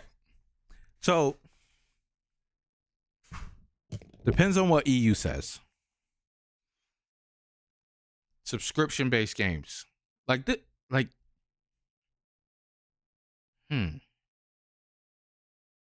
Free-to-play games and subscription-based games, I really don't see too different, right? Or, in fact, I see this applying more to, like, the whole Stop Games initiative, I honestly see applying more to subscription-based games than free-to-play games, to be honest with you. At this moment, off the top of my head, I don't know a subscription-based game that you aren't paying some big incentive to jump into. For instance, Final Fantasy 14, World of Warcraft. I mean, sure, you can pay $15 in order to turn on World of Warcraft, and play all of the expansions that you've bought. However, if you want to play the newest content of World of Warcraft and even the newest content of Final Fantasy 14, you have to pay $60 or whatever it is for the newest expansion price. And I think sometimes they come with in-game time, but they don't have to. But they usually come with in-game time because they're nice. And then after that in-game time is up, which is usually 30 days, you are then paying $15 or whatever the subscription base for that game is. So I don't see how this would apply, or this wouldn't apply here. But maybe I need to read the consumer rights thing that he keeps referencing. But I don't see how it would apply there, or wouldn't apply there, excuse me, but would apply to the free-to-play model. Because the free-to-play model, I think you have even less to. You just, it's free. You turned it on for free. Like, you didn't pay a thing. Like, why are we, like, there's no ownership for you at all. Like, zero. A fat egg goose. You paid nothing. And you're having this fun experience. So I'm not sure of how we talk about free-to-play games. Maybe there's a question about free-to-play games in the FAQ, so let's keep it listening. Won't lots of games turn subscription only if this passes? Well, first, I think that's very... It's less about the money and more about the subscription model. A subscription with an expiration is a service, and opposed to a good. Yeah. He gets into it more later, though. Okay, word. Doubtful, but if this were to happen, that makes actually a lot of sense. You could even blame this on us. The thing is, we've been here before. In the 2000s, lots of publishers were trying to cash in on the success of EverQuest and especially World of Warcraft. Okay. There were MMOs popping up left and right with subscription fees, dozens of them. True. Yes, there were. Almost all of those either died out or went free to play. Yes. It turns out a lot of people don't like having to pay money every single month for several games. The market's only so big. Yes. Nowadays, it's mostly just the old guard that survived, like World of Warcraft, Final Fantasy games, EVE Online. The market for subscription games is only so big, and publishers know this. Is EVE Online subscription based? I could have sworn it was free to play. Actually, now that I mention it, EVE Online. I'm pretty sure I could play EVE Online right now for free. I don't think it costs $1. Yeah. You go to World of Warcraft. It's crazy. You search the word WoW and WoW, purchase today. It's like purchase. It's like buy. I mean, I think Final Fantasy 14 has like a page of where it, like, Final Fantasy 14 site sucks, by the way, but guys, if you want to buy Final Fantasy 14, you better buy it when it's not hype whatsoever. Their site is terrible. Square Enix, everything interface is terrible. Anyway, that's neither here nor there. What's good, Brian? Welcome into the stream. Yeah, you start a free trial and buy now. Yeah. I think EVE Online is free. That doesn't make his point any weaker, though. It doesn't change his point whatsoever. Otherwise,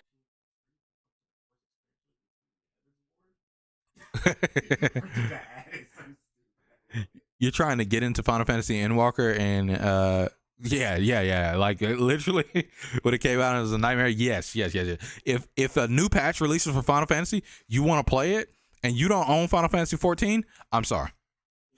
GG. Wait 2 months. then you might be able to turn on it and go on the site and buy it. Maybe. Pray. I'm praying for you.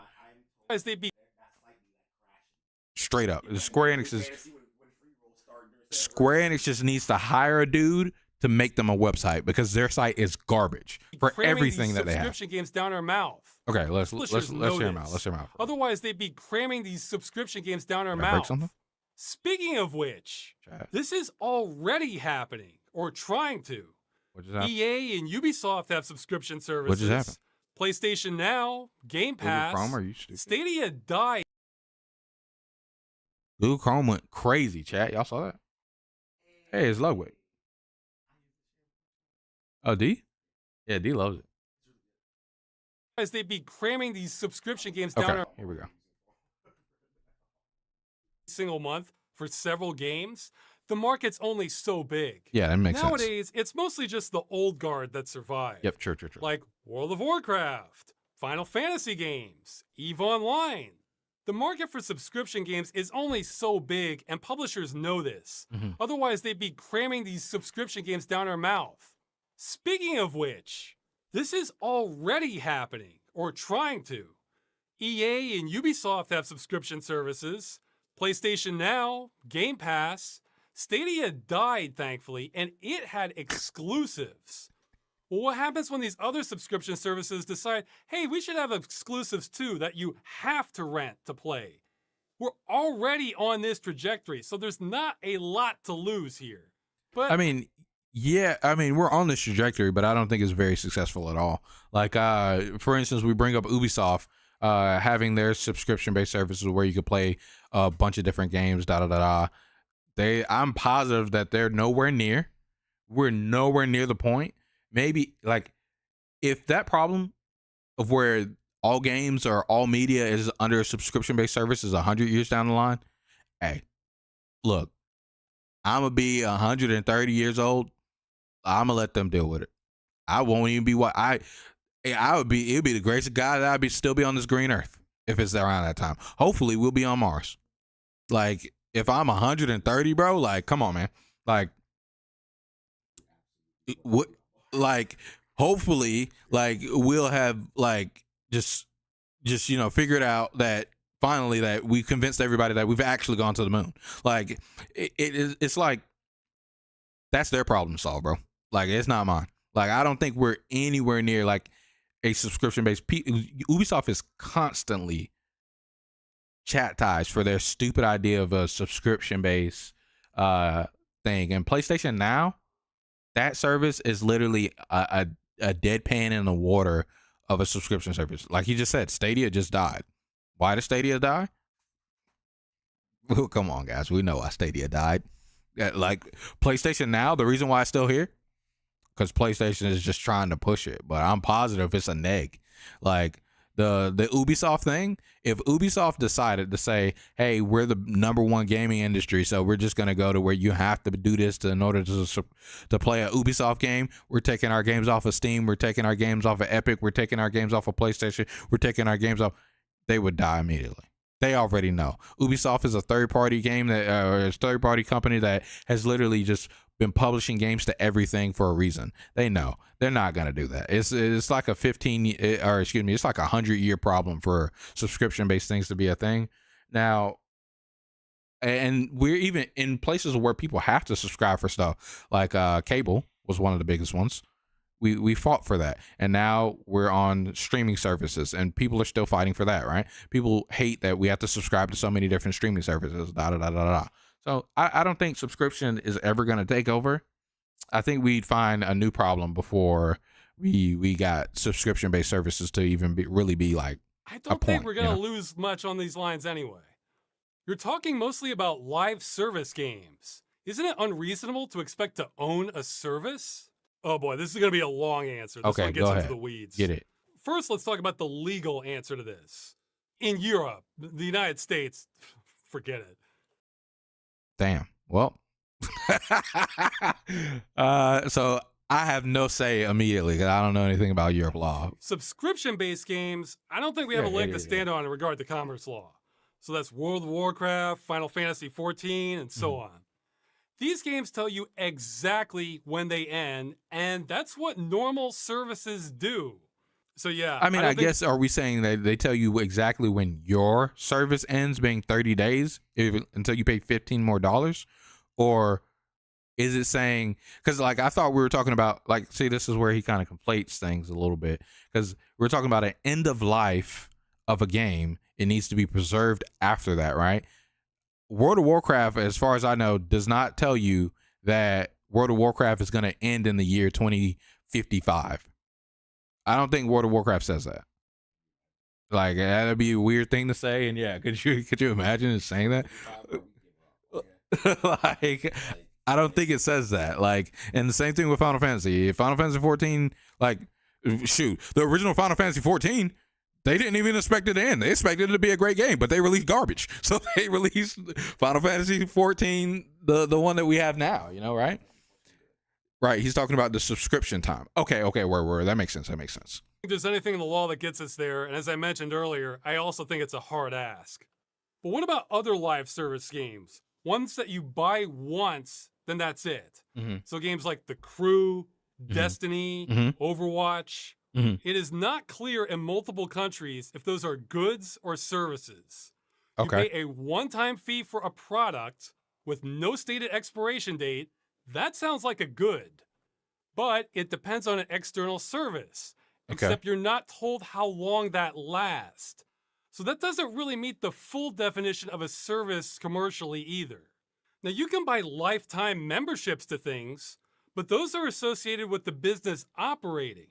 So if I bought a lifetime membership to a gym, then it's canceled after 4 years, but the gym is still operating and trying to sell me a new lifetime plan, I'd be pissed. I think you could sue for that. The Culling 2, a one-time purchase, lasted 8 days before shutdown. Guild Wars, also a one-time purchase, has been going for over 19 years. Yeah. So how can customers make an informed decision with that kind of spread? Consumer laws can get picky about that sort of thing. If I bought a warranty for a dryer and the company refused to tell me how long that warranty lasted, maybe it's a week, maybe it's 5 years. We're not going to tell you. How the hell would that be legal in other industries? So it just wouldn't. because they call so I 1000%, this goes back to what I was saying even when we were watching the Thor video, when we were watching the original video of his with Asmongold on the side. I 1000% think that Destiny and Overwatch and all of these games should tell you when you buy this game, you are not purchasing a game that is planned to last forever. They should tell you an expected lifetime of the game, and if they have some drop of it or where they're going to close down the game in some amount of time, then it should be in the clauses or whatever. But at the end of the day, they should give you an expected lifespan that we plan to support this game for X years. Like, it should not be in the game of just, it's up in the air, brother. We could support this thing for 1 day. We could support it for 50 years. Who knows? Like, it. Yeah. Exactly, right? Like, they shouldn't be able to do that to you. So, like, I 1000% agree here. Like, I 1000% agree. But again, the time and time again, it comes around to where I'm telling you guys the only thing about the Stop Game Initiative that I don't really agree with is they shouldn't have to make something that you're able to play when they end the game. That's just strange. Like, I that's just strange. That doesn't operate. If we talk about consumer goods, that doesn't operate like that in any other thing ever. Like, it doesn't. Themselves service games doesn't I wonder mean if people that have a lifetime of some things and they're still getting it even though so it's not that's the sold legal side, but let's move into the philosophical side. I am not aware of any live service game that couldn't be converted to something you couldn't preserve forever if customers had access to the code. Okay, now this here is just my outlook. League of Legends. But with the service, it's a MOBA against 10 people or with 10 players. You can't convert that into, if customers had access to the code, I mean, I guess they could turn it into a 1v1 dueling game. But like, I mean, and that game is very popular. So sure, we could say that you could set it up, and there are a lot of people that still want to play League of Legends, but let's turn it to knockoff League of Legends 2.0 that just got released last month and had 0 ounce of marketing. That game is going to have nobody turning it on. Like, let's look at the Crew at the end of his lifetime there after they've released 2 sequels. They had 12 people. Like, I have never seen a number that low. Like, I don't even think, like, and I mean, this is being pedantic, really, right? But, like, even Conquered is not that low. And that game is trash. Like, Conquered just released, and it... Huh. What is this scam? What is this scam? Complete side note, chat. Complete side. What is this scam? There's... Hold on. I got Steam up, don't I? No, I don't. No, not Steam charts. What is the scam? What the fuck is that? What is the scam?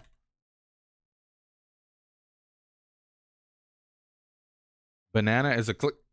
Get this off my screen. Anyway, what was I about to look for? Conquered. Oh my gosh. Fucking cookie clicker. It's banana, bro. What the fuck? So Conquered, right? Like, this game, I'm surprised it's still alive after 7 days. It's 221 active players right now. And sure, you have console, but you think console is more than this? Like, bro, I have never seen a game that has released be this low. It just released, chat. I think this game just came out. I can't even go to a month or 3 months. Can't do it. It just came out, chat. It is nothing. No one is playing this game. And it is if you don't know what Conquered is, it's literally Overwatch. You have 5 people v 5 people, or 6v6 it might be. True. You ain't got Tracer, you're right. It don't have all the porn sites, you know? Yeah. This but game, they don't have them unlocked. But god dang, man, like that's crazy. Okay, let's if customers straight had up, access to the straight up.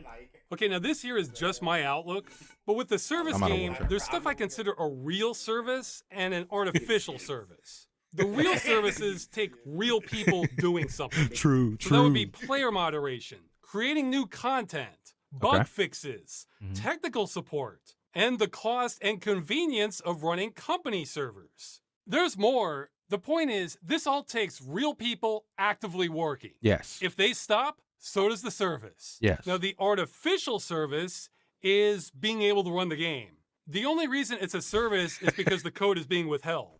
Unlike the other column, no human even needs to be alive for this part to work, because the work was already done. The second the customer has a copy of the server software, it ceases being a service. Yeah, I might need some custom hardware, but preservationists will jump through those hoops. And it's not like they're freeloaders. The customers have already paid the company money for the game. Sometimes a crap load of money. Yeah, and that's it's true. insult to injury that many games will just give you the server side as part of your purchase. So even on a conceptual level, we are really stretching definitions to call this part of the game a service. And let me tell you a secret. In a way, true, yeah. Any game can be made into a service game. Like, take Super Mario Brothers. You can remove the Goombas and the power block locations, hold that data server side, and then lock you out in the menu until you authenticate. Now, Super Mario Brothers is a live service game that will brick if the company shuts it down. Where are we going with Hooray! All this crap that prevents you from playing the game is artificial. Now, of course, it makes sense to keep running it as a service because you can make a lot of money that way. Plus, all those real service aspects I mentioned improve the quality of the game. And we're not trying to stop any of that. Companies can keep making money as long as they want to. We're specifically talking about cases where all the services have shut down and the company is no longer making money. Now, of course, there can be many legal reasons the company doesn't just release their server software to customers once they're done making money. But guess what? Yeah. That's why we're trying to get the Where law the hell are we going, changed. right? So these barriers don't need to exist. True. And this next part, I don't know if I can even explain to everyone, but art has innate value to me, which includes games. I think destroying good art is awful. Games are code. They can be preserved, but we're creating systems where destruction is the only option possible, and it's preventable. Every time MMO... Yeah, but again, I think it goes back to what Thor mentioned and things like that, because like I said, I do believe that something like this is important for the creme de la creme of what's becoming super popular lately over these years, gacha games. If a gacha game ends its service, I think after somebody has spent $1,000 for your shiny digital character, your shiny digital waifu, you should be able to still sleep with your shiny digital waifu, but just offline. Most of these games are single player, bro. Like, you're not doing anything. Just make it client side. Yeah, that's it. Like, take out the ability for the resource or need for the resource. Take out banners. Shoot it. Go with it. But you should be able to play with your shiny digital currency that you spent thousands of dollars on for years to come down the line. But that doesn't mean that you have to operate your gacha game for 20 years or bust. Like, I have seen so many end of services of gacha games over the years, and it's like one of the things that's like you and like where I still see playing a gacha game as burning money, because at the end of the day, who knows? Like, one of the big ones that just started up recently, Wuthering Waves, like, if you spent money on Wuthering Waves, this was a huge ass risk. It's Kuro Games, sure. They're going to do that damn thing. They capitalized on an initiative. People were upset with Genshin Impact. They did their damn thing. But this game could have shut down in a month. If it was not successful, it could have been gone, eviscerated, poof, like that. And arguably, it still wasn't super successful at all. I'm surprised that they're still here, to be honest with you. And it's not because they failed. It's just because the thing that they came up off of doesn't matter. Like I said from the beginning, it didn't matter. Like, it was a small subset of people that existed terminally, or not terminally. I don't exist terminally, but a small subset of people that exist online that have this problem of where they hate Genshin Impact. Those are the players that they're praying to pick up for Wuthering Waves, and they picked them up. It's like, hey, it did it. But the Genshin Impact's numbers aren't down. The hell? No, people love Genshin Impact. So, yeah, like, people fucking love Genshin Impact. So, the thing that they existed for, or they came to life for, is not predicated anymore. So, I'm surprised that the game is still continuing. Now, does that mean I think Wuthering Waves should fail? Absolutely not. I hope Wuthering Waves succeeds. I hope it does amazing things. So, and I'm still playing Wuthering Waves myself. So, like, this game hopefully is awesome in every way of the form. But the reason why I bring this up is because it's not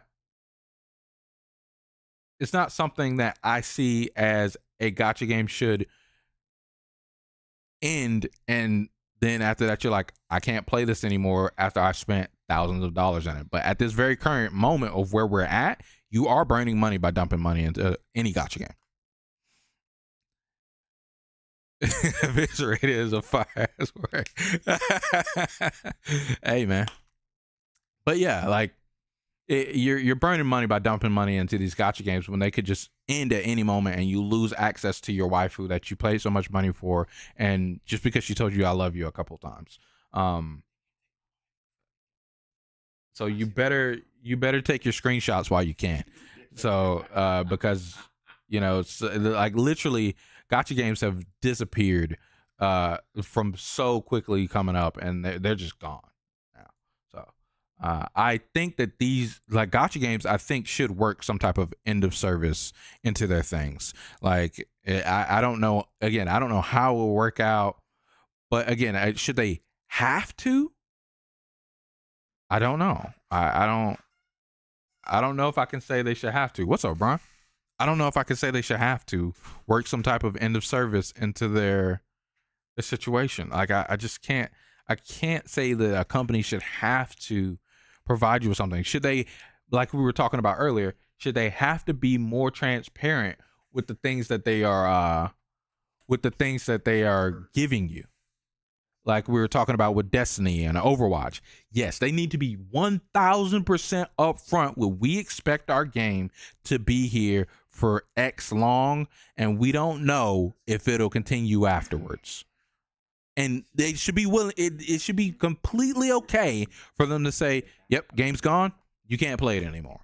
But you know up front that it might just be gone. And let's say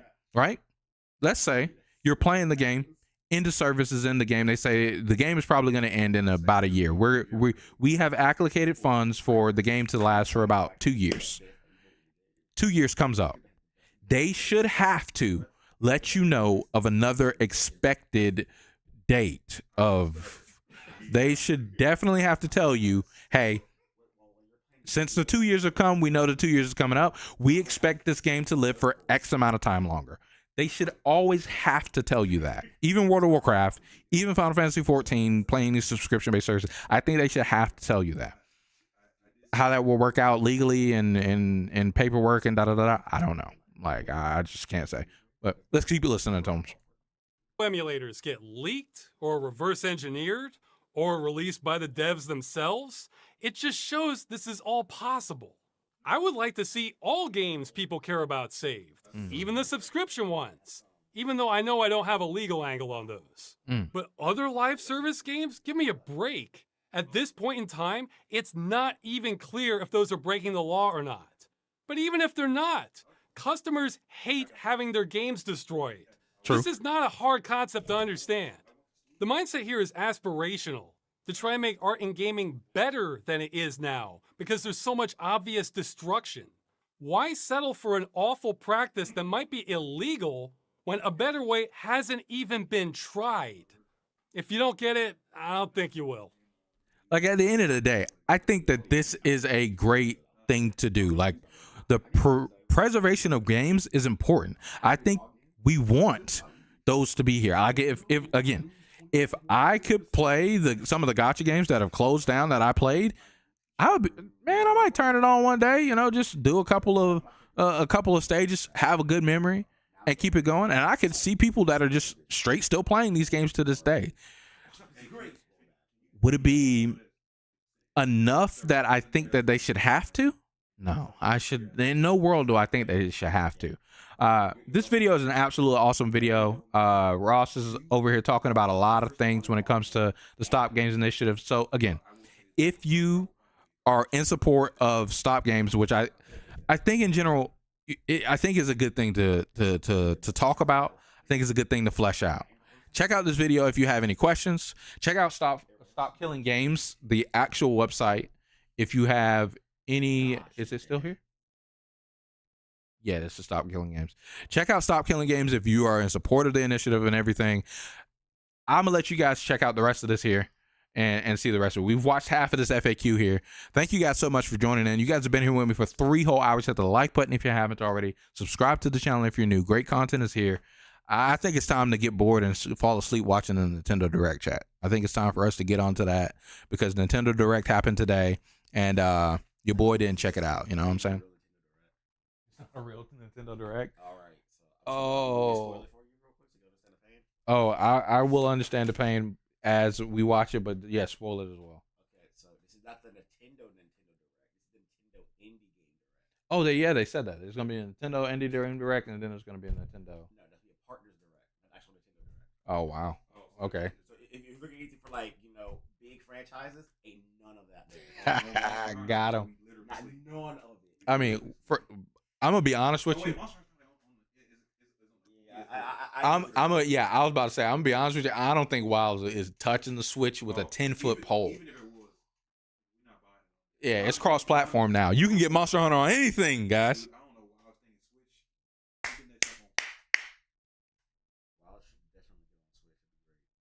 Okay.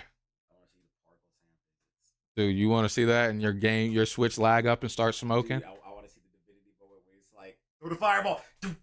Dude, that's like one of my favorite moments I've ever had in gaming. Dude, that was so crazy.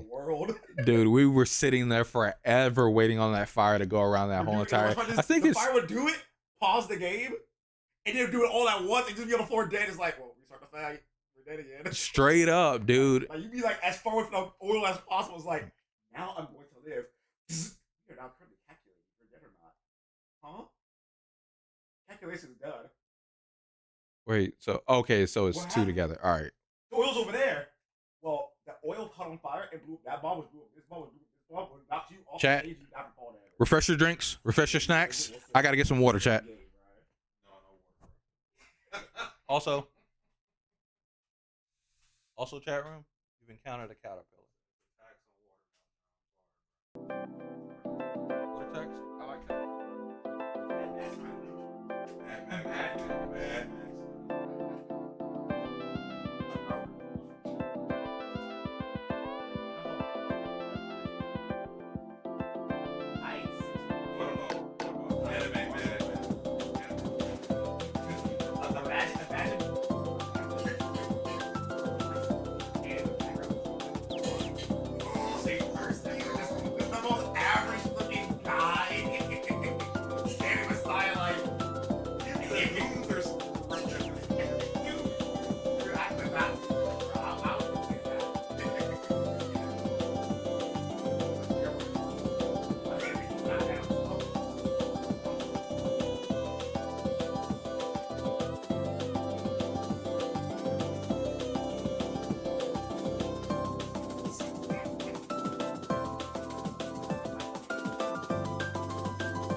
Hell yeah, chat. We back. Let's do it. Lock in, chat. Here we go. This is rated M17 on a Nintendo. Let's see what we got. Hello, everyone.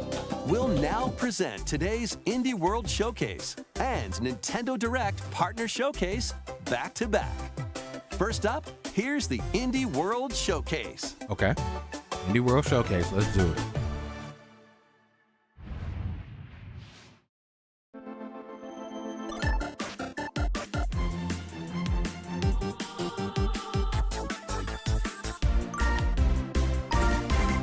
All right, Indie World. I love indie games, chat. We love indie games. And welcome to Indie World. Okay. I'm Amber. And I'm Andrew. We're back with more indie games headed to the Nintendo Switch system. All right. It's time to lay our cards on the table. Sure thing. Oh, something good. Wait, here we go. Why is there a Joker in my hand?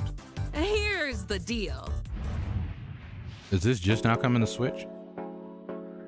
Or is this an update to the game? I'm pretty sure Baltoro. Oh, Witcher.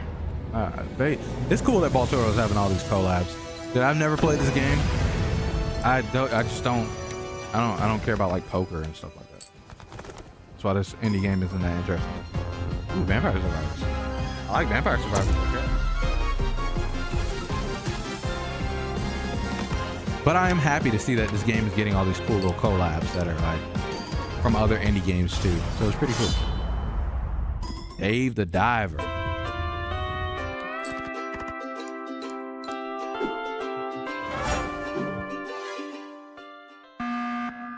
Oh, wow. Among Us. I've never played this game, so I actually have no clue what any of these interactions mean, chat.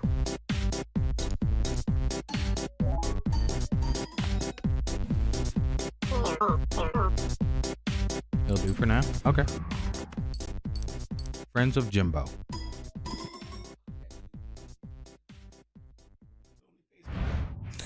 Hola, som nou d'estudi, l'equip darrere de Gris i ara el pròxim joc Neva.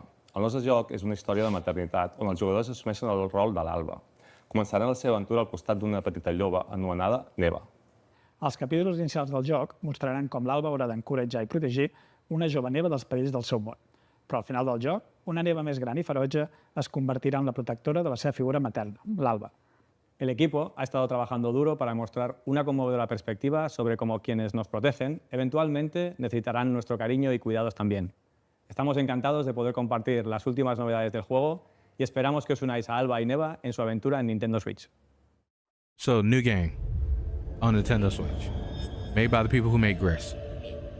Jesus.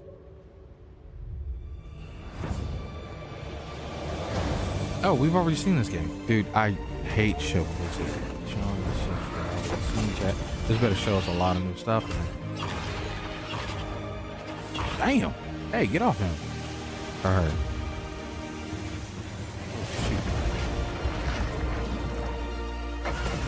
That's the thing from Spirited Away. The faceless.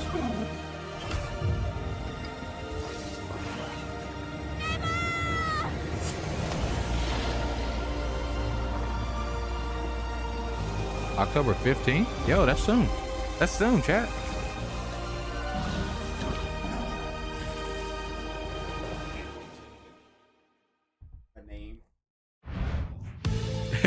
Creep and crawl your way up the corporate ladder of a bizarre insect megacorp that's buzzing with mysteries. In this surreal RPG, you'll take on the role of Moth Cubit, an ordinary employee who's recently received a promotion. But this is no time to celebrate. The threat of a mysterious event known as the final process is looming. EDR. Can Moth and his fellow bugs Is this save like the a company? WarioWare game? Or even reality itself? As you investigate the cramped cubicles and creepy corridors of the corporation, you'll befriend bugs from all walks of life, each with a story that's interwoven with Moth. Not everyone will be friendly, though. Take on enemies in verbal showdowns with multiple dialogue choices, and be sure to bring your fighting words. Your choices influence how the story progresses. There are multiple This seems pretty secrets, cool. quests, and endings to unravel. So I don't experiment wanna be a moth, and see though. what happens. Moth Cubit buzzes onto Nintendo Switch next spring. Hey guys, we're AJ and Dio from Tokyo Productions in Indonesia. We're part of Coffee Talk team, and with our much missed friend and the original creator Fahmi, we created Coffee Talk and Coffee Talk Episode 2. Hey everyone, I'm Anna Winterstein, a game designer and a writer. I was the co-writer of Coffee Talk Hibiscus and Butterfly alongside Junkie at Toge. Hi, I'm Kintaka Ogawa, a writer and English to Japanese games translator. I had the privilege to work on the Japanese translations of both Coffee Talk games. Today, we are thrilled to announce that we are partnering with Chorus to expand the Coffee Talk world. We've been hard at work over the last year to come up with a story that retains the cozy elements Coffee Talk fans are fond of, but at the same time brings something new to the table. And now, we're very proud to announce an exciting new game for Coffee Talk fans. Coffee Talk Tokyo!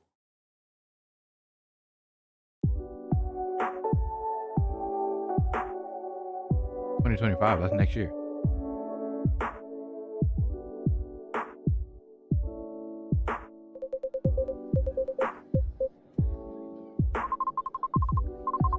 Oh, chat, look. This ain't it, chat. This ain't it, chat. Oh, so this is a coffee shop simulator?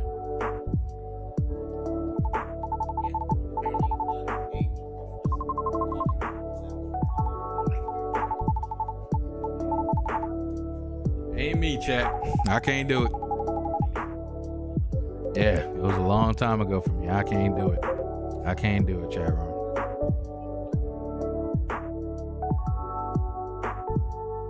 Hey, shout out to y'all, Coffee Talk. Keep doing your thing.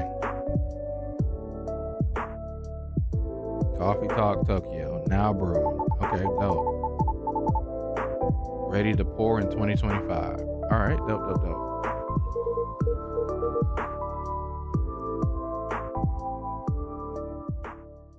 We're pretty sure it's a ripoff of another Let's check out Tinder style some game. Yeah, upcoming definitely. downloadable content that will take you to new and unexpected places. Discover a Sea of miniature Stars? clockwork world We need to in beat the this Sea game, of chat. Stars Throes of the Watchmaker DLC. Whoa, they have DLC. Gear up for a journey full of the hell is oddities and that? That's a wonders robot? in which Spoiler? Valir and Zale will have to play by new rules to put a stop to a cursed carnival. Zale will transform into a skillful juggler, while Valir will dazzle as an acrobat. Together with new playable character Artie, they'll explore new areas and battle through dangerous Everybody's just not dungeons finding out about in their Artie. quest Cool. to save the world of Orlage. A malevolent spectacle awaits when this free DLC for Sea of Stars Free? launches on Nintendo Switch next spring. Hey, man. I ain't got to worry about nothing. Hey, get out of my swamp! Sorry, Amber. But just like onions, this swamp has layers of dirt that need to be blasted away. Ugh, fine. I'm ogre it anyway.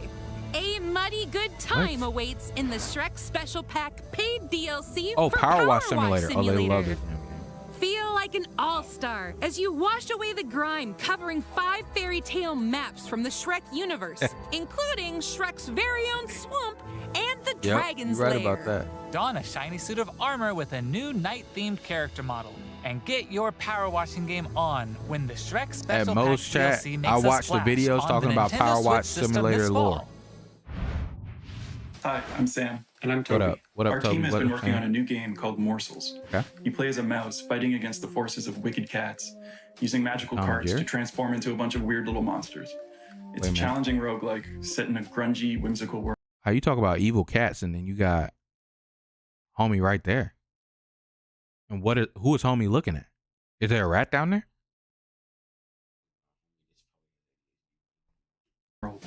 When I first pitched Morsels 4 years ago, it was a simple top-down shooter, which is a genre I love. Since then, with the help of Sam and our programmer Iggy, Okay, we've been he's able to doing turn it into something something much cooler and efficient. I'm more Helping enticed people by the play cat than what Morsels, they're talking They about. enjoy the frenetic action, but are also charmed by the game's No, personality. I ain't even noticed that cat until Please you enjoy just the said that. first ever I'm trailer dead for center our cat. strange little game. Thank you. Ooh, this looks kind of cool. You don't want to be in that dragon later, you know, donkey. You gotta do freaky shit. They made this from experience. Hey, what's going on? Hey, this looks kind of cool though.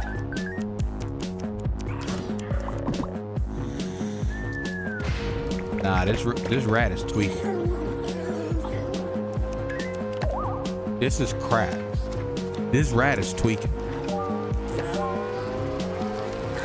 This rat is thinking that he's transforming into stuff, and really he's not. He's literally tweaking. He's on the floor, coked up like this.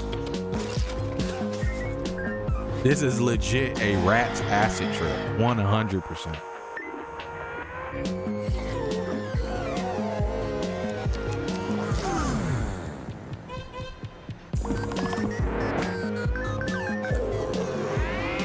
This is a cool ass game, though.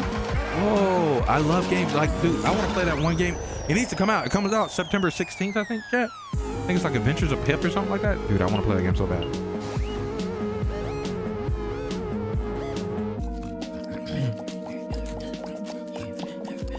February 2025? Okay, word. I'll keep an eye.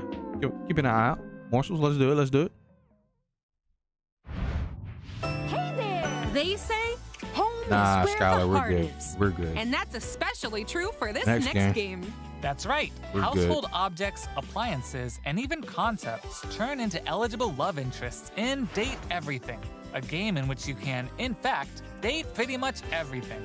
With 100 dateable characters, there are plenty of unconventional partners to choose from. Fall madly in love with Fabrizio the cabinet. Become besties with Shelly the shelf. Or come to despise Doug, your overwhelming sense of existential dread. I think I'll pass on Doug. Can I fall in love with a lamp? No way! Lux the lamp is all mine! But did you know that you could even date the game itself? Why don't I introduce you to Textbox-chan? Engage in flirtatious, branching dialogue with these fully voiced characters as you get to know them and form meaningful relationships. Perish the thoughts. What the fuck is this? I drive as quick as my whip. Bring your best dating game because your choices could result not just in love, but also in friendship. Or even disdain. Find the object of your affection when Date Everything launches on Nintendo Switch October 24th. Hi, I'm Sienna, the lead artist on Peglin. Oh, please. Okay, we actually have a game. Oh my God, what was that? That was like, I literally just lost brain cells with the last 2 minutes. In 2019. The theme of the jam was fall. Dude. We wanted to create something fun and physicsy. Well, we ended that's up the new creating the Markiplier's first version playing of that Peglin's battle system. When the pandemic started, Yeah, working on 100%. Peglin became a fun and creative escape. We made cute places and enemies for our little goblin friend to explore. We then added 2 of our friends to help speed up development, and now 4 years Hell later, we're a team of 7, and we're That's excited crazy. to bring Peglin to Nintendo Switch. Dude, that's The all they spent the dragons budget have on. been So it stealing seems your like gold for as long as you those can voice remember. actors got paid, bro. It's time to delve into the heart of their lair and exact Yeah, your I've been meaning revenge with to the try to power play of this game. They pegs. have a demo. In this roguelike pachinko-inspired RPG, you'll aim orbs and hit pegs to deal damage in turn-based battles. The It more looks pegs interesting. you hit, the more devastating the blow you'll deal to your enemies. Launch your way to victory with a variety of different orbs. Some can split into multiple copies. Others will pierce both pegs and enemies. And some will Jesus. even heal you for every peg you hit. Okay. The pegs themselves have some peculiar properties too. They can explode, help you unlock the critical power of your orbs, and more. With careful planning and aiming, you can create some spectacular combos. Relics will radically change your game too. Equip these rare passive Yeah, it's about power-ups pegging to prevent orbs. lethal damage Get or in it. turn pegs into bombs. You know, some different strokes for different folks. Each run presents new opportunities for possible combinations. Maybe this is a game for Teach donkeys. those dragons a lesson when Peglin bounces onto Nintendo Switch as a timed console exclusive later today.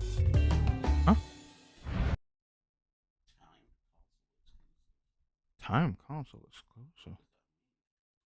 Oh wow! I don't want to pull up Steam. Look, chat. When you pull up Steam, I don't know if you know, Steam decides to take over all of your processing. Yeah, what are they talking about? You can literally buy it for $20. I guess time console, so it's not on the other consoles. I wouldn't be able to argue that, so I don't know.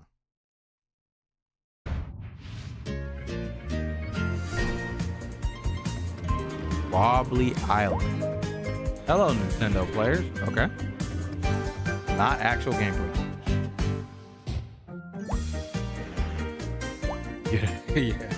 Get a job. Okay. Complete missions and puzzles. Swap styles. Okay. Find secrets. What's that? So they're done, bro. They did a dream and now they're done. Also, you got a Sackboy's Adventure. I think we're getting another one of that. Wobbly Live. You know, back in the day, I might have actually thought that was interesting, but Okay, that's so follow far. my lead and watch out for the caterpillar. Oh, one of these again? This game was crazy with people like getting fucked up from playing multiplayer. Oops, let's try this again. Just like chained together. Scoot. Good thing we're tied together. Yeah. Look, a key. Let's grab it. Hey, don't jump on my head. I'm going in. Oh. All right, let's slow it down. And jump. Got it. Yay. We make a great team. Now let's try it with 8 players. 8? Oh boy. As you can see, cooperation is key in this puzzle Bro, platformer. that's crazy. Up Yeah, to Picto 8 Park players is like need to work together to navigate levels full of ledges, cliffs, and other obstacles. Use strategic stacking, coordinated movement, and puzzle-solving skills to find all the keys and reach yeah, this is the every level's original exit. chain together. There are chat. more than 60 levels, and each one can be completed no matter how many players you have on your side. Think it'll be a walk in the park? Think Think again. Even greater challenges await in dark mode, where your skills and your friendships will be put to the ultimate This is test. gonna ruin friendships. Get ready for Absolutely. multiplayer mischief when Pico Park 2 jumps onto Nintendo Switch as a timed console exclusive later today. Stop saying that. Can't get enough indies? Stop. Here are some more titles headed to the Nintendo Switch system in the near future. Straight up, right? Shovel Knight.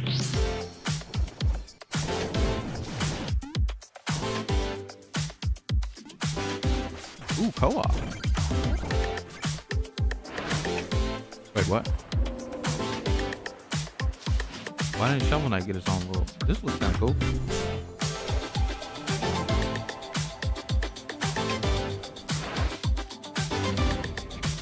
Oh, I think I've seen this game before. Yeah, true. He does look like Milo.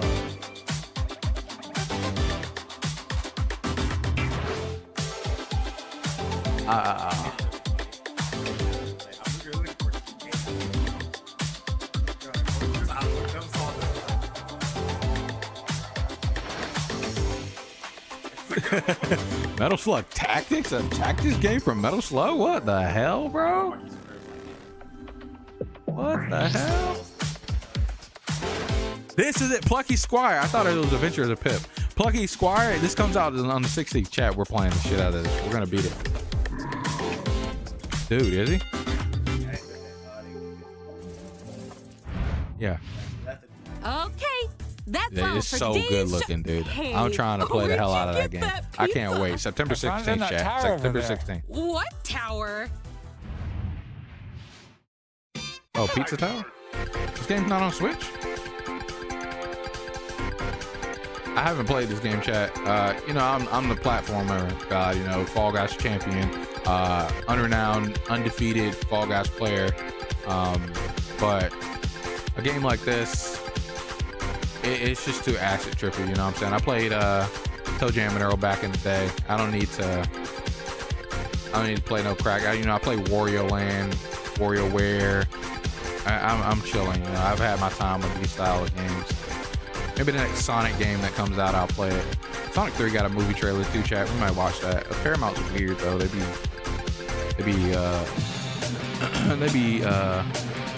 trying to make you mute shit, but we'll see.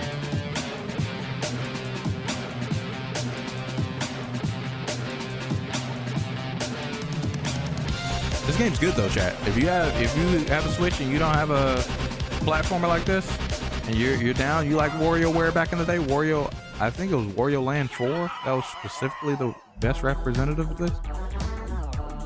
Highly recommend. Dude, he is geeking for real.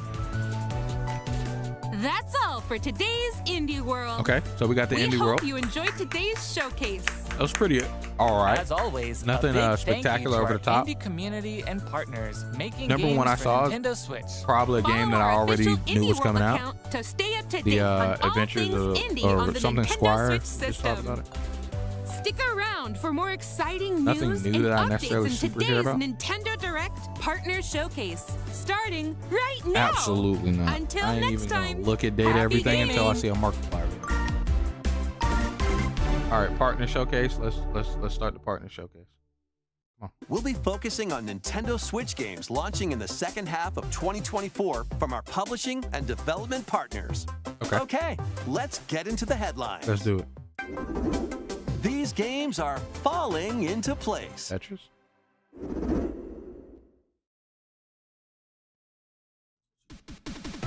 Celebrate the 40th anniversary of Tetris with a compilation of historic games. Experience the 1988 Famicom version of Tetris. Well, for those people that wanted it, Chain it's here. combos using explosions in Tetris 2 plus Bombless. I mean, puzzle games really Use have died special off, moves but to they're still win some of the in most popular Tetris games ever. Battle Guided. I literally still see people to this day playing More Candy in Crush. this interactive museum, including the games shown here. In addition, enjoy the brand new Tetris Time Warp, where you'll jump between enough. gameplay styles from across the series. Dude, there's strange You can times where also I'm just watch like, yeah, new I just want to play documentary clips about a the nice little history of puzzle Tetris game. and The other its day, key I downloaded players. on my phone this game where you Tetris like Forever press the drops point onto and like the Nintendo it's like Switch it has system a this point of year. dots, like pretty much like screws, and you're like trying to Plus, take out all the screws NES and version match of them up. And I Tetris was is coming to playing that for Nintendo like hours Switch playing it. Online this winter. Yeah. And be on the lookout for a Tetris 99 Maximus Cup event. Oh also yeah, dude. coming this winter. I don't have it on my phone no more. But I downloaded it for a couple of hours Speed into the because I literally unknown. sat there for a couple of hours, and then after that, uninstalled it, and I'm good. Chilling. Journey to the galaxy's depths in this high-speed sci-fi adventure. What the hell is this? After receiving a mysterious Stardust distress signal, Overdrive you'll by venture Deer through a Village. massive alien world to reunite with your beloved.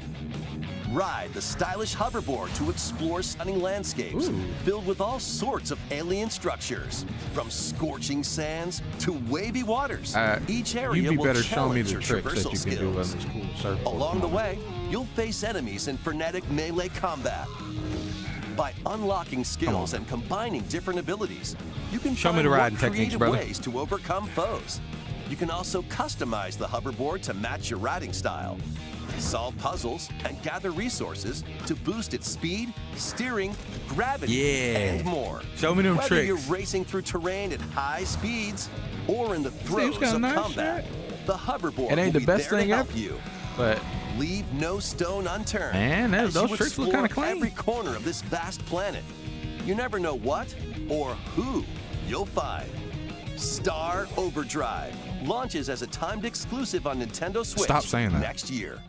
I just Do want to ride whatever around. Yeah, floats exactly. your goat. Dude, I hate. Welcome to the vast island of San Angora, where you'll take on the role of a goat. We're not kidding. In this sprawling sandbox adventure, Nobody you'll headbutt, lick, and wants to play explode this, your man. way across the island. Wreak Obviously, havoc a lot on of people anything love and these simulator everything you games, find. especially Goat Want to Simulator, drive right? around town, Funny. join a yoga class, antagonize the locals? You can do all of that and more. Complete quests and gain karma to progress the story and unlock customization options. From fashionable nonsense like floral shirts and inflatable tubes, to goat variants, including tall, angry, and even tasty goats.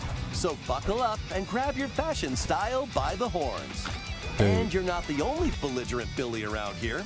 Unleash all sorts of bad mischief in two-player online or couch co-op.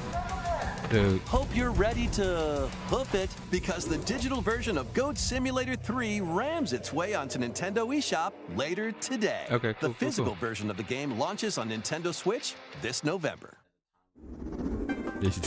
Here's a rapid-fire Surprised mix you of didn't say first that, yeah. reveals and game updates coming to Nintendo Switch. Okay, what up? What up? Tell me something good, man. Come on. Come on, Nintendo. Y'all got something good. Legend of Heroes, Trials of the Sky first. Like, I was just about to ask if that's the first game. Obviously, it's the first game. So Joe Welcome get the first game now. Star Wars Hunters. I heard this game is about to be ass, chat.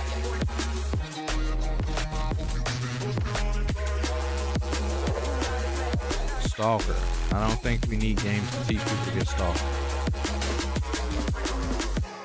Especially not on your Nintendo Switch. Worms.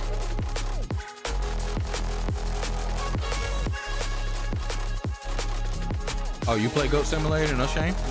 Hey, nothing wrong with that. Disney Dreamlight Valley?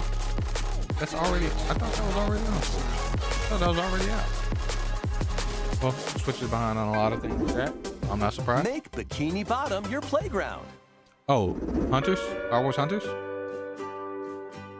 Hey, ain't nothing wrong with Is that, though. this SpongeBob? No, this is Patrick. The silly sea star from SpongeBob Oh my SquarePants goodness. stars in this physics-based sandbox adventure. Bikini Bottom Is this like is an your oyster. Untitled Goose Game or like a, Make some hilarious like a mayhem by Goat Simulator, performing but whimsical your skydives. Patrick Simulator? Digging up treasure in the dump, or even blowing off steam in Mrs. Puff's rage room. Experiment with items you find, from exploding pies This is to on paint series tubes, Overwatch? to make the Oh. world more Patrick-y. And he's not the only familiar face here. If this Take game on is not a comical full challenges $60, from SpongeBob, Sandy, Squidward, I might and actually just more. play it to run around as a dumbass Buckle up. Patrick. Hey, you turned out the lights. Step into Patrick's shorts and the inner machinations of his straight mind. is a skip, though. When SpongeBob SquarePants, the Patrick Star game, launches on Nintendo Switch October 4th. Pre-orders begin later today on Nintendo eShop. True. Ready for your very own personal trainer? It is a waste of time. Okay, let's get started. Okay, there's people out here that need this. 1, 2, jump. The latest entry in the fitness boxing series is punching its way onto Nintendo Switch. That's smart. Newly added features make it easier to train more regularly. Use Quick Workout to jump into an exercise program right after launching the game. Right, put the punches together. But it looks like you've got more in you. Once you're done, try going the distance. With an extra workout. Hey, look, this is the reason why the Wii was successful, and they didn't capitalize on it here, or they didn't have to with the Switch, to be honest. But thankfully, the Lord, they didn't just make it a fitness machine, right? But they didn't do it with the Wii U, and that's why the Wii U tanked. Exercise programs while seated for a different training experience. 30 brand new songs are included. There are also 6 instructors, including 2 new ones. Plus, you can change their hairstyles. That's funny. Let them motivate you as you work toward your goals. Nice. Fitness Boxing 3, your personal trainer, launches on the shout Nintendo out to those Switch people system that need to get December active 5th. in some way. This is going to be a match to remember. Oh, they didn't announce this for Switch already? 8 Capcom fighting games are brawling their way onto Nintendo Hey, yo, I heard that Switch the Power in Stone one and Power Stone collection. 2 are coming to this, and you can play online. I Here's kind of the almost complete slick want this roster game. of games. At first, I didn't care, Capcom versus but I SNK, slick want it now that I know that you can play 2000 Pro. Power Stone and Power Stone 2 Capcom online. versus SNK 2, Mark of the Millennium 2001. Project Justice. Nobody cares about it. Capcom Don't lie to me. Evolution.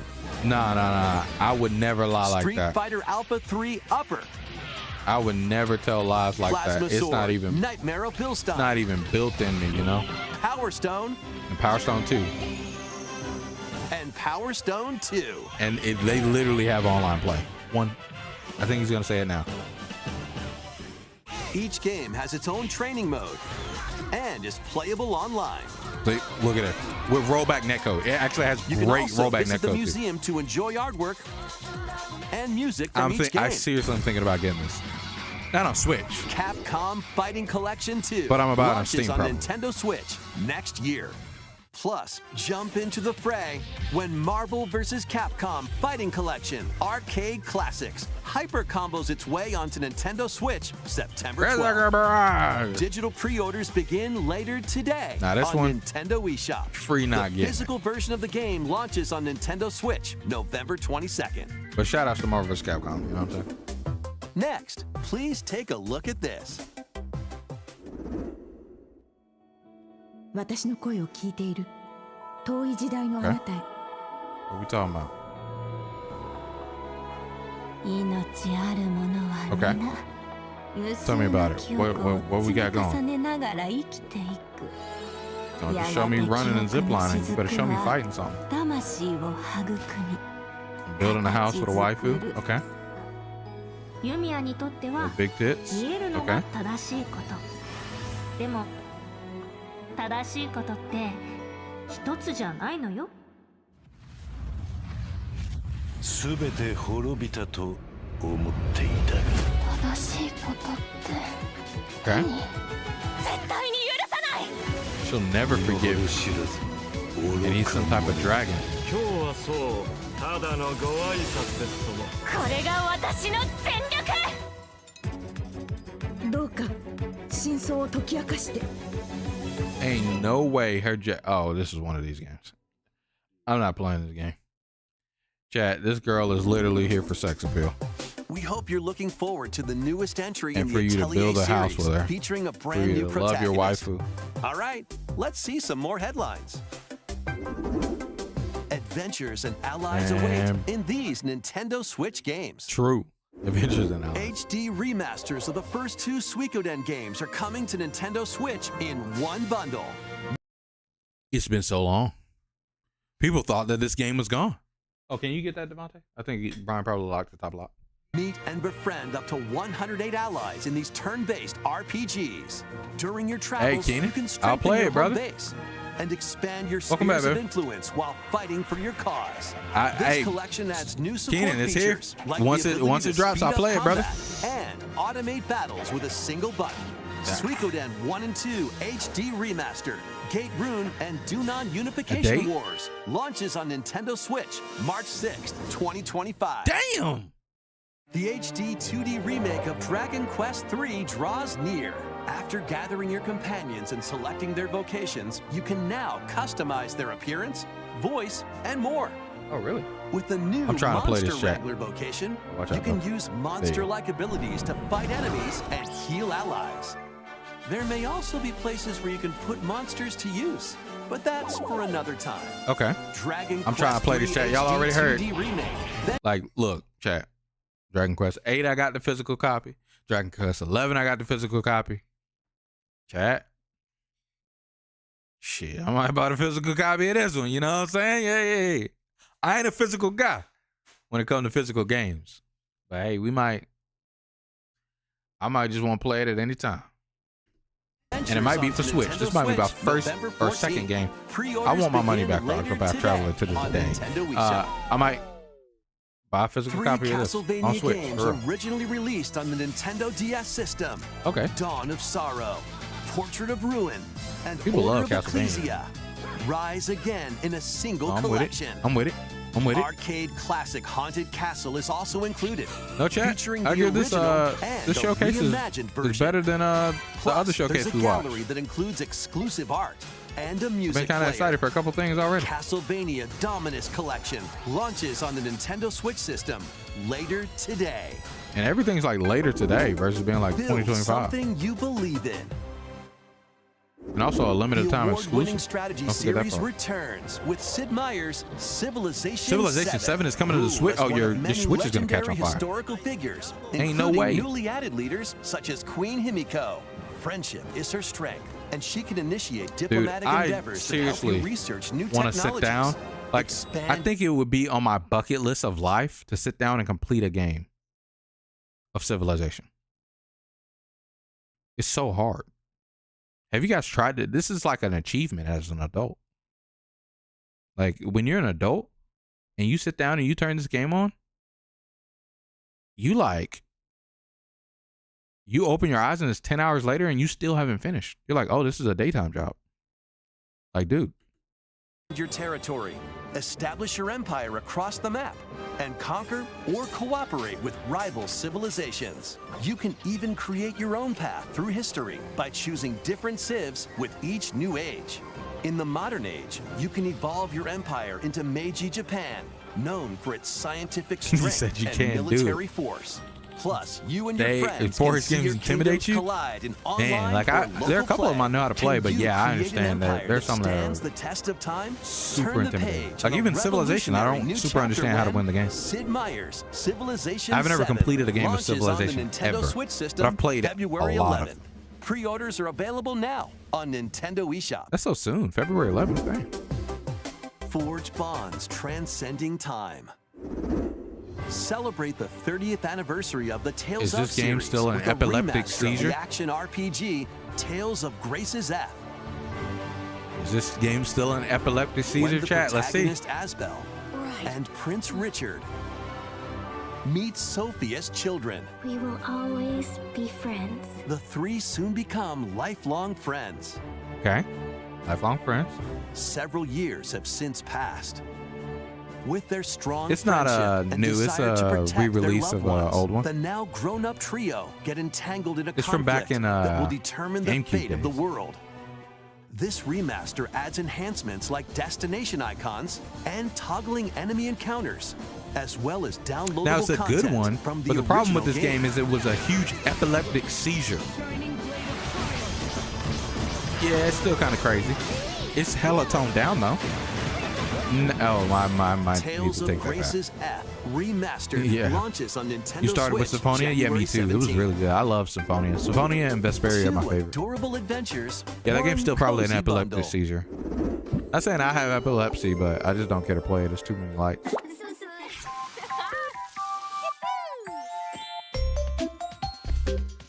Okay. Nobody asked for this.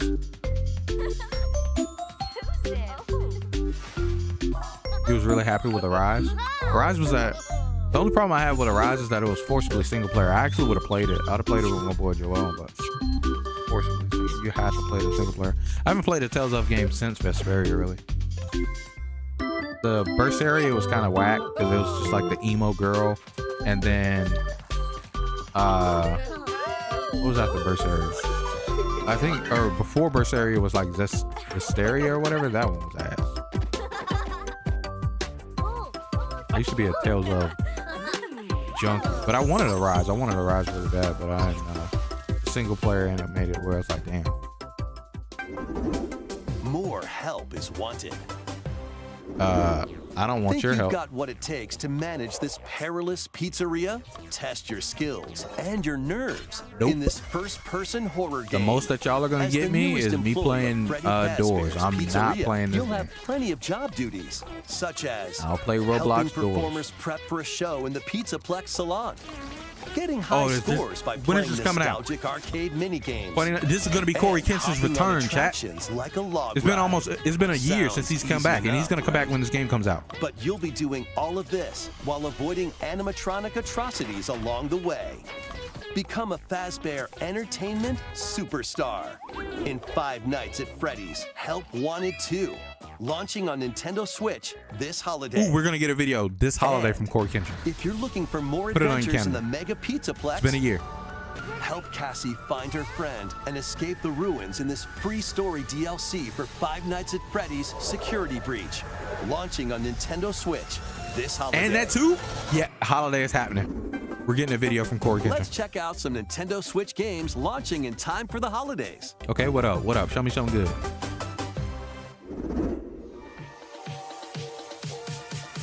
Oh, it's just quick snapshots, okay. Oh, they're remastering this game. I didn't play this game before. I might actually play this game this time, chat. I had no reason to not play it. I just didn't. I love Mickey Mouse.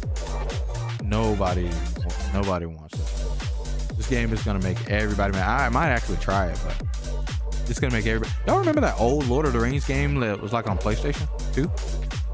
Just Lord of the Rings. I actually played that game. Never beat it. It wasn't mine. I'd go over to my cousin's house and I'd play it. Funko Fusion. I think we talked about this game. It's just a ripoff of the Lego games. Shout out to Funko. Do your thing though. I ain't trying to tell you to stop. I wonder if they're gonna make you have to scan your Funko figures if they have like some amiibo chip in them. Ooh, soccer. Lego Horizon Adventures. Yeah, I like this little turn that the Lego games are kind of having, where they make like a Lego version of a big, huge, hard game. Next, we're gonna have Lego Dark Souls. What the hell is this? Why do you stand in my way? Me? I should ask the same of you. All right, I want to cut this off here, man. This sounds terrible and looks bad.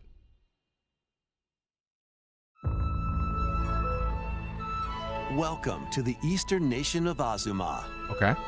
After a calamity struck, the energy sources known as runes ceased to exist. Oh, a Rune Factory. And the land I've never fell played a into Rune decline. Factory game, Trevor. In this fresh take on the Rune Factory series, step into a bigger adventure than ever before. That is a sheep. As an earth dancer, you'll channel the spiritual powers of nature through dance. Okay. Use the sacred drum to help crops grow faster. And the sacred parasol to summon rain. These treasures Yeah. and your earth dancer abilities can revitalize the land. Okay. Restore So, this once Farming fruitful Simulator region to game. cultivate fields. I'm with it. Construct houses and more to revive nature. I'm not and playing it, but I'm with it for prospering those that like it. villages. I'll play a survival game like Power World or something. Venture through the enchanting lands of Azuma, but beware, monsters may lie in wait.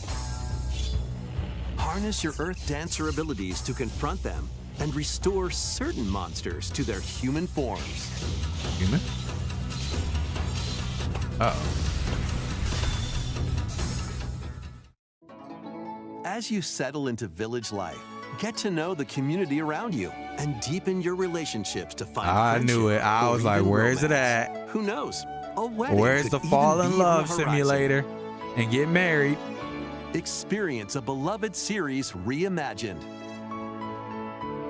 Hell yeah. Gotta have the Rune wife. Factory Guardians of Azuma, launching on Nintendo Switch next spring. Okay, dope. Next will be our last announcement. Please take a look. Please take a look.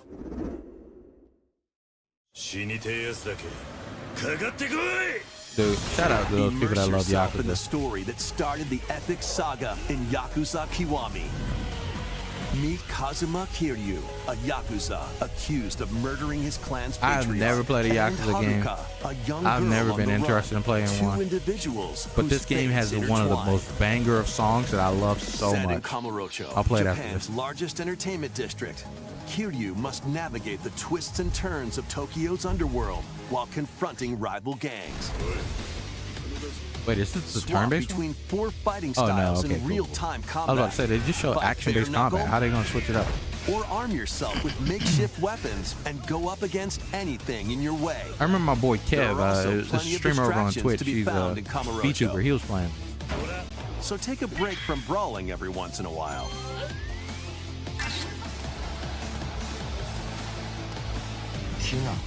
Discover how the epic series began when Yakuza Kiwami launches on Nintendo Switch October 24th. Oh yeah, we're here.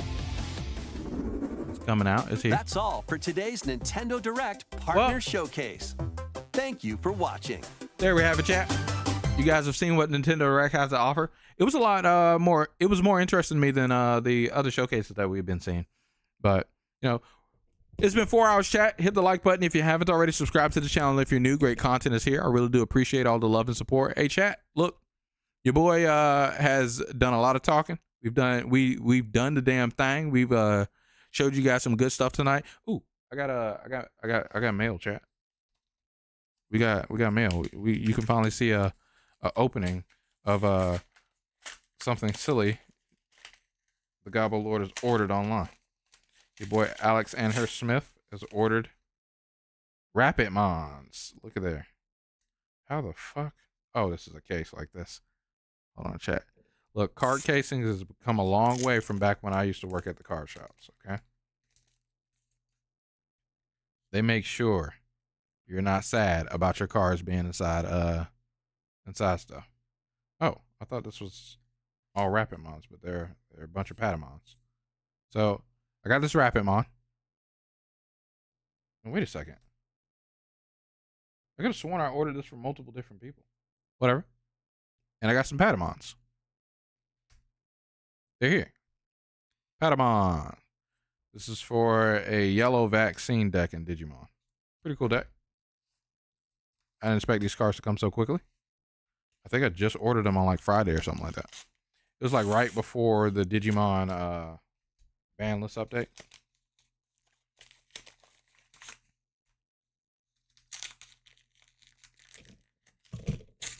And then we got another one here. This one's thicker. Thicker than a Snicker.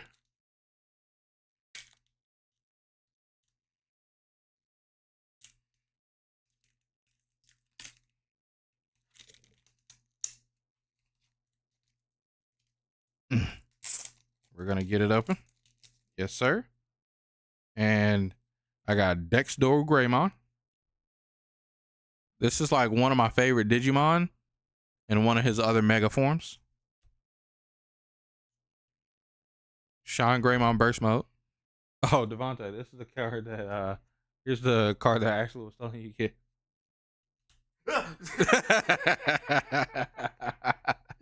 We got Fireball.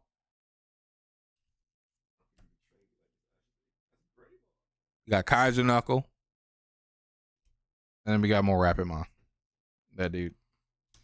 Hell yeah. Hell yeah, chat. Well, look, chat. Today's been an awesome Tuesday. I appreciate you guys talking about stop playing games. Or stop killing games, not stop playing games. We always want to play games. Games are fun. Stop killing games with me. Me and Devontae are going to shift over to some TFT junk. You guys have been here with me for 4 whole hours. Hit the like button if you haven't already. Subscribe to the channel if you're new. I'm going to use the restroom. turn on some TFT. We're going to talk about TFT and play TFT. TFT had a update, and we're going to talk about that. The patch rundown of TF Tizzle. It went live today or tomorrow. TFT patch rundown.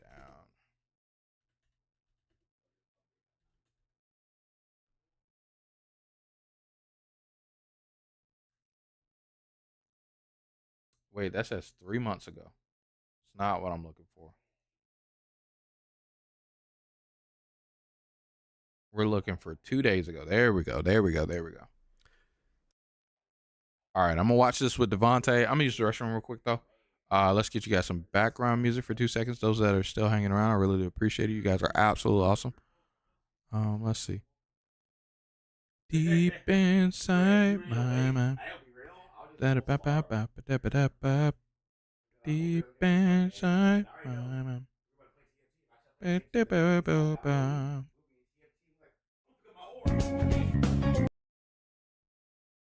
All right, be right back, chat.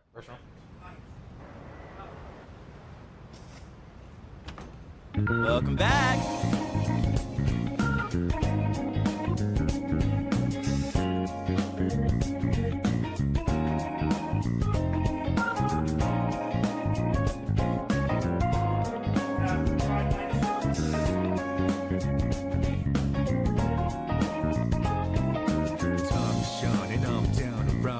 Travel to the break of dawn, rounding out. I'm on a mission, rounding out. Whatever it is I gotta do, rounding out until the day I meet you. I'm rounding out. I look up in the skies, asking out a while, but never let it faze me. I'm keeping good vibes when I'm on the road. Watch out for all surprises. What it provides is good and bad, but nothing entices. Another one day in the night, let me paint the view, colored down with my light. For every moment share with you, not in the day.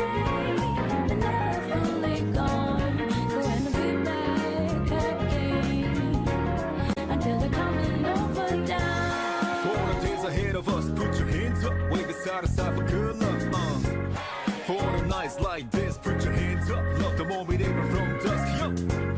You always got my back, and of course I got your back. Don't you worry about that, no. It's been a good day, good night. It's gonna be a good day, good night.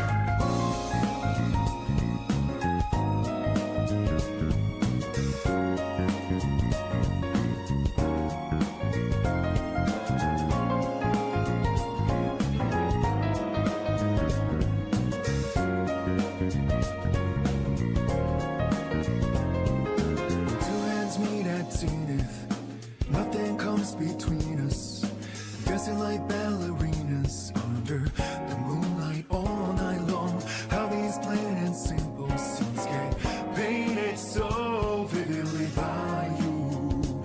I just wanna stay with you. Around the water's rolling dance, whenever our eyes meet, the more you leave me in a trance.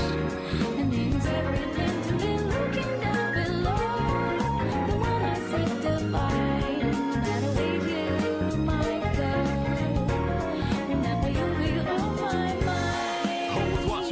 Somehow you make me feel invisible, power to my soul, yeah. And easy things that used to bother me, cause your existence just lights me up, yeah.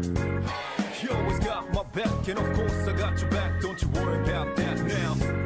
It's been a good day, good night. It's gonna be a good day, good night. Within the inner heart I plead for you to talk to me. I wanna hear the good and bad, the stories you have.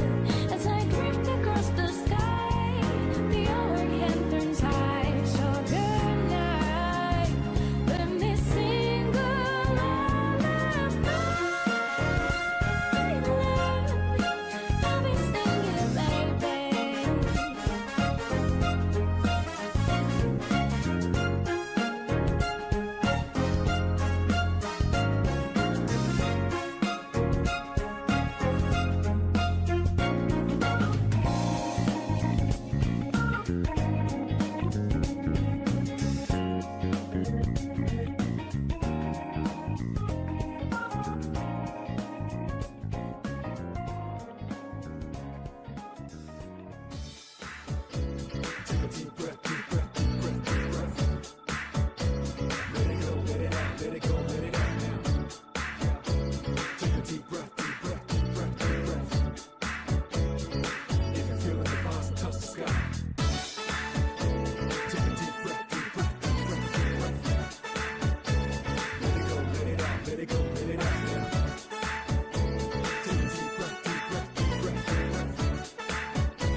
sky.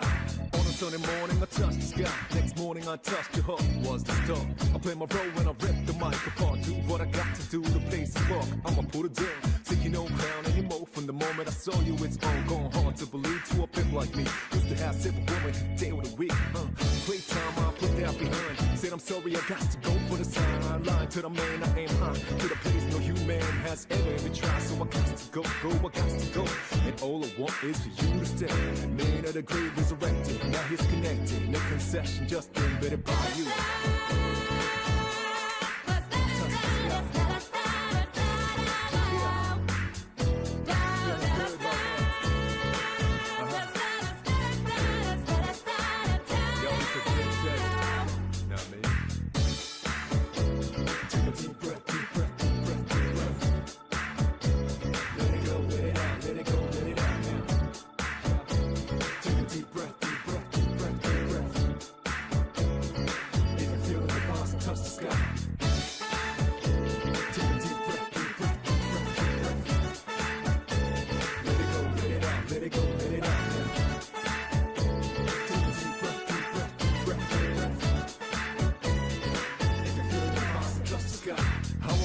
That I used to play. Young days have done things that I can't even say. Trying to make up my day. God, it's so hard to regulate till I met her yesterday. How's the dirt and you the purifier? I'm the gasoline bar, you the fire. Keep it in the DL, no choir. Which makes me wanna talk like an esquire. I don't wanna push, I don't want to aim tire. Buy any juice from gold to sapphire. Cracks and jokes, sometimes I'm tired. We'll be careful not to get to take time. Make sure I take it higher. When we have a baby, we need to try it. That's what makes me most inspired. Hope same goes with you, baby girl.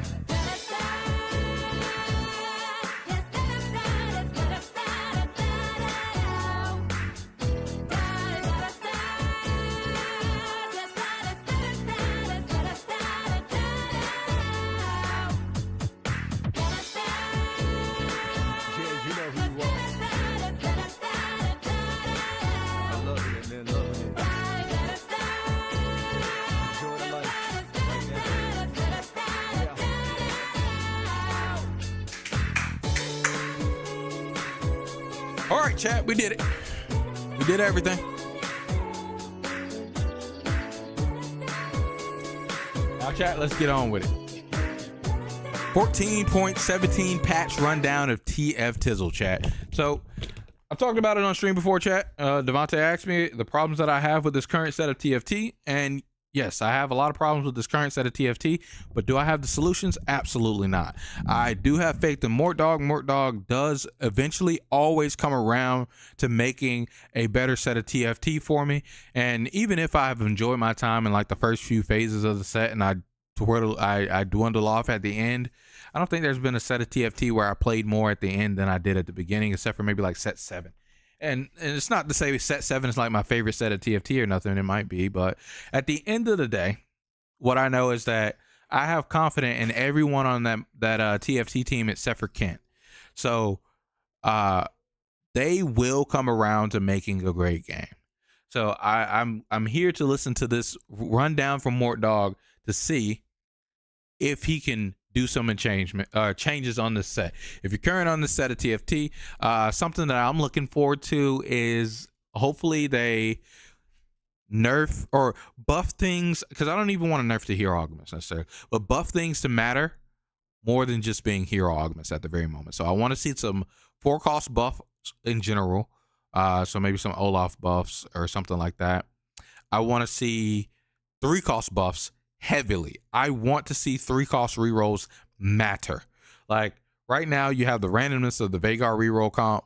That's okay, but it's either hit or miss. But you have to hit 2 3-costs for that to matter. I want to see that matter.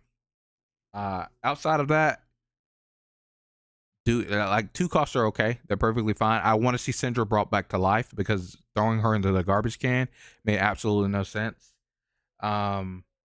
And yeah, I think those are the only problems that I have with the set right now. Oh, and they're not gonna do it because the sets already exist. But I really want to see the bag size change back to what it was before. It is absolutely abysmal to hit what you need. It's garbage. It is garbanzo paste. People crying about the bag size being changed to what it was before.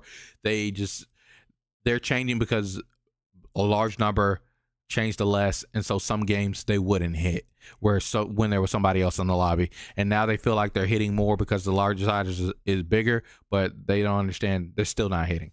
So those are the things, but more than likely the last few things that I said are not going to happen. So let's check it out. Let's check it out. Hey everybody, Riot Mort here. What up, Mort? It's time for another patch rundown. Patch 14.17 rundown. Now, I sort of mentioned this on my Twitter, but this is probably the first of two pretty big patches. This patch, we're trying to mostly focus on bringing things that haven't really had a chance to shine yet up in power. So this is going to be champions and traits that have been underperforming. And then also some augment balance focus, and then some item balance you're going to see a little bit. So a lot to dive into here, about 20 slides to get through. We should dive in and get talking about it. So here we go. All right, on the trade side, and yes, that says 1 of 3. Arcana emblem. So the emblem has definitely led to a situation where if you can get an Arcana emblem in certain games and you have like 6 or 7 emblems, it gets out of control and it gets crazy. And if you have like 3 or 4 emblems, you know, a normal amount, it's not very good.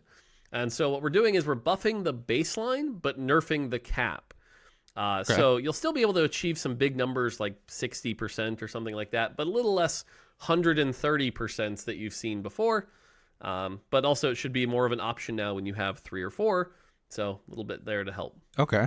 Speaking of Arcana, Hecarim is also getting more AD. So if you want to go vertical Arcana, you can, and you're going to get more AD for your team. So Arcana multi-strikers can be pretty good there. Hopefully it makes Xerath pretty good as well. And then the true damage per 3 charms. This is definitely one of the more popular ones in the end game, being nerfed at 4 and 5 by 1%. Honestly, it's still probably too good, but we're going light touch, 1 patch at a time. Seems negligible. I don't expect people to not pick the Xerath one. It's really good. So, yeah. Bastion, 6 and 8, still kind of underperforming compared to some of our other verticals. Bastion 6, very small buff, 5 more armor and MR.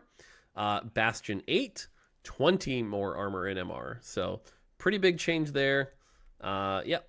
So, cool. Doesn't matter. Chrono's in a really kind of not great spot right now where you play Chrono 2 a lot because Chrono 2 is worth it. Yes. Because you get that heal for free for your team.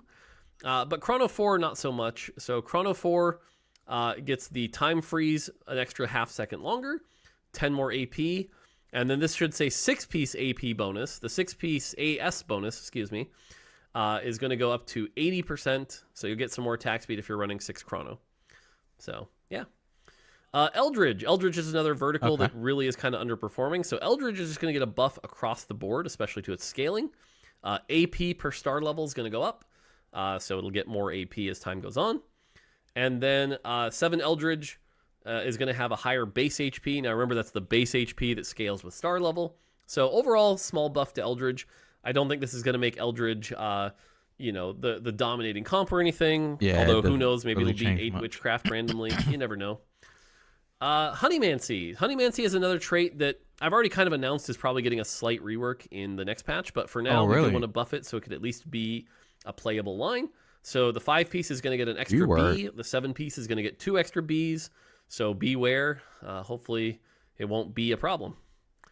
And then Hunter. Hunter is in a pretty good spot here, but 6 Hunter, not really being played a whole lot. So some more AD at 6 and more AD on takedown at 4 and 6. So, yeah. Okay. All right. Continuing on. Fairy. Fairy is definitely a trait that has been underperforming a bit here. And we're going to be mostly focused on 6 Fairy. 6 Fairy vertical just really isn't that impressive. So you're going to get 5% more damage amp on your crown. You're also going to get 100 health on your armor, 10 more armor and MR on your armor. So that's going to make your 6 Fairy Recons really, really tanky. Okay. And then if you hit 9 Fairy, there's this really weird mechanic on 9 Fairy where if you get 25 stacks on your Monarch Crown, you get like a bunch of health and Omnivamp and 15% whole damage amp. Woo!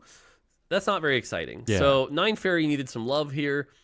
9 Fairy, that's now going to be 50% damage amp. So you get that Callista, you get up to that 25 stacks, it's going to hit really, really hard. Bam. Okay. And we've seen 9 Fairy on PBE be a little bit better at least, so hopefully this helps. Incanter, the trait that right now has 3 out of 4 of the worst champs in the game. It's pretty rough. Yes. Ziggs, Syndra, and Cassiopeia all kind of struggling a bit. Yep. If you can run 4 Incanter, you're going to get 10 more AP, as well as some other buffs later. Mage, 7 and 9 Mage here. 7 should be a green number. 7 and 9 Mage going to be buffed a little bit. 9 Mage probably needs a bigger adjustment here. Who knows? Maybe we'll even make it 10 Mage, but 9 Mage, certainly not as exciting as we want, but for now, certainly needs to be more powerful. So power is going to go up. Multi-Striker. Multi-Striker 3, really good trait. Multi-Striker 7, pretty good trait, playable.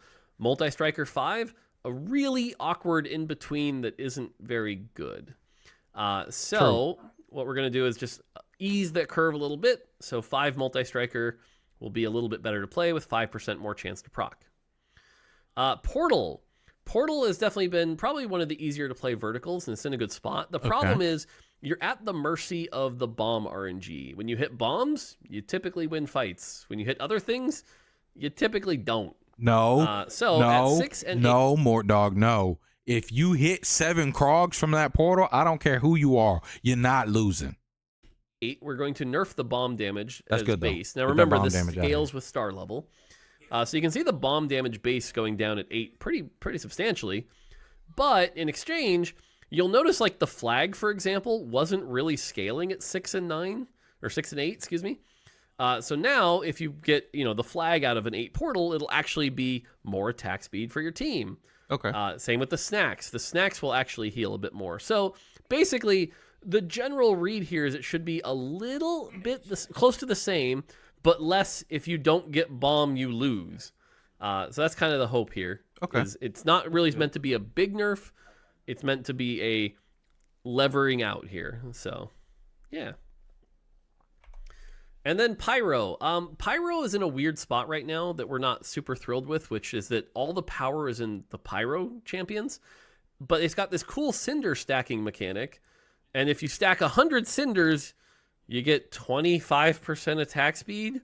Woo! Not very exciting. So we wanted to bring the power down of the trait a little bit so that we could put more in that cinder stacking fantasy. So the cinders are getting a buff, which is a buff to the team, a buff to splash Pyro. Okay. But in exchange, 2 and 4 Pyro is getting a little bit less attack speed. 6 as well. You can see he's going from 60 to 55. And then the execute threshold is going from 12 to 10. So, again, get lots of Pyro Cinders, have fun. Shapeshifter. This trait is basically non-existent as a vertical, so it's getting more health. Cool. Big health bars are good. Sugarcraft. Sugarcraft is in a really fun trait. I think this one landed really well. The problem is it's basically unplayable without an emblem, because with an emblem you can get to 6 Sugarcraft and you can hit some of those high caps. But if you try to play 2 or 4 early, it's kind of garbo. So we're putting a lot more combat power in 2, a little more in 3, and a little bit more, 2, 4, 6. So the combat power is going up. In exchange, some of the higher end rewards are going to be a little harder to hit. You can see the max going from 2,200 to 2,300. Dang, this sucks. But again, we want you to My wood actually feel Devontae. good about putting 2 Sugarcraft in and actually feel like it increase gives on you some Sugarcraft. stats. So now it will. Going from 12 base AD and AP to 20 is a very big buff. So Dang, 2 that Sugarcraft sucks. should actually be pretty good. And then the last trait here, Vanguard. Vanguard, if you run 6, that means you're running some pretty weak units here. So you're going to get an extra 5% durability while shielded. So should open up some 6 Vanguard lines. We're pretty happy with where 4 and 2 are right now, but 6 just gets a little bit tankier. All right, 1 costs. Okay. Jace. Pretty light buff here, but Jace secretly is actually a pretty good unit, can be a pretty good item carrier in the early game. Didn't want to buff Portal too much. He's also getting the Shapeshifter buff, so Jace is going to get 10% more base damage. He'll hit harder. Cool. Namzi. Namzi's spell should hit hard. The whole point of Namzi is like, I attack, and then I breathe this fire spell that should like decimate you and do some damage. So it's getting a pretty substantial buff here. From what I've seen, though, it's actually not that insane on PBE. But now it'll at least, maybe kind of kill something. So, all these 1-cost buffs, man. Soraka needed it. Twitch needed it. I guess Namzi needed it. I mean, there's got to be a bad one cost, so Ziggs could have stayed trash. Oh, cool. Namzi gets a buff. Soraka gets a very tiny spell damage buff, only 5 base, very tiny. The bigger buff here is actually the spell healing. The spell healing actually can do some stuff now. I hate what healing. I'll say is this is one of the changes that actually has me a tiny bit nervous. Soraka plus Vex Mage early can be really tough to deal with if you don't have any anti-heal. So don't underestimate Soraka anymore. That healing is actually pretty substantial. I hate heal. Twitch also gets an AD buff, so now the Twitch Namzi opener shouldn't be a meme. You should be able to run like Twitch Namzi plus Warwick plus, something else, and maybe actually do some damage and kill something. Again, it still doesn't feel S tier or anything, but now it won't be a meme. And then Ziggs, kind of the worst champion in the set right now, is getting 10 off his mana. Does this make him S tier? Not from what I've seen. Does it make it playable? Yeah, maybe. So if you get an early Ziggs now with some mana items, consider throwing Ziggs in. He's actually really good at like sniping backline with his bombs. So if you get some lucky bombs, cool. But should make Ziggs a little playable. Ahri. I love true damage. I love Ahri. They're great. Very slight nerf to Ahri here. It's actually a pretty light nerf. Yeah, this is she got away with a very light tap here. 5 off the base, 5 off the true damage. Yeah, she probably needs some more work. And to be honest, we've got 14-18 coming up here. She's probably due for some bigger changes. Her spell shape is just so odd. Akali is also getting a nerf here. Right now, Akali is very feast or famine. If she gets on your backline and 2-shots them, feels terrible. If she doesn't, she does nothing. So lowering that damage just a little bit here. So, yep. Huh?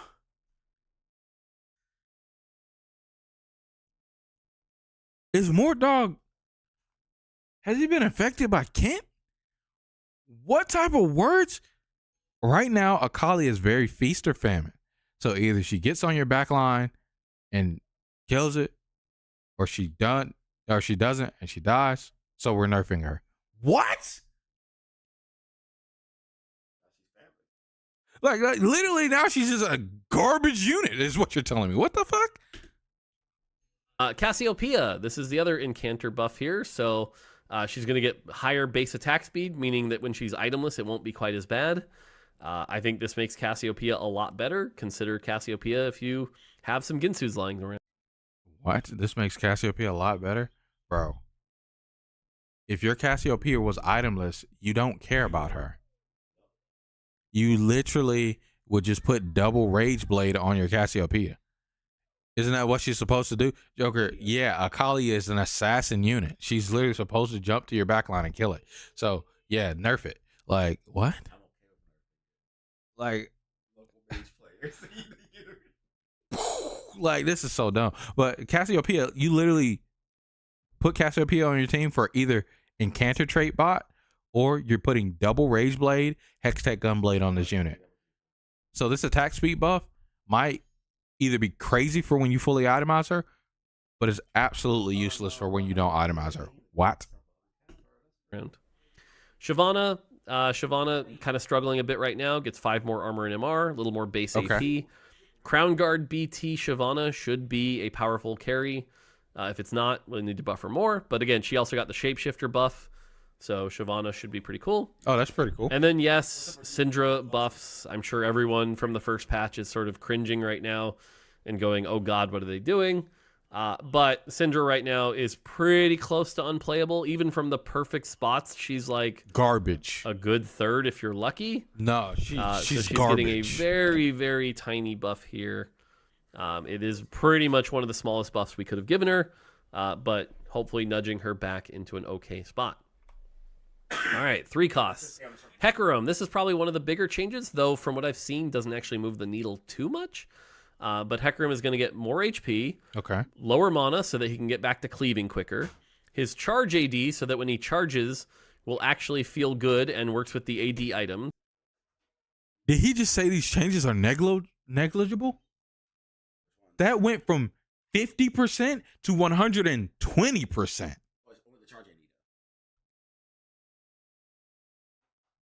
Have you ever 3-starred this unit before?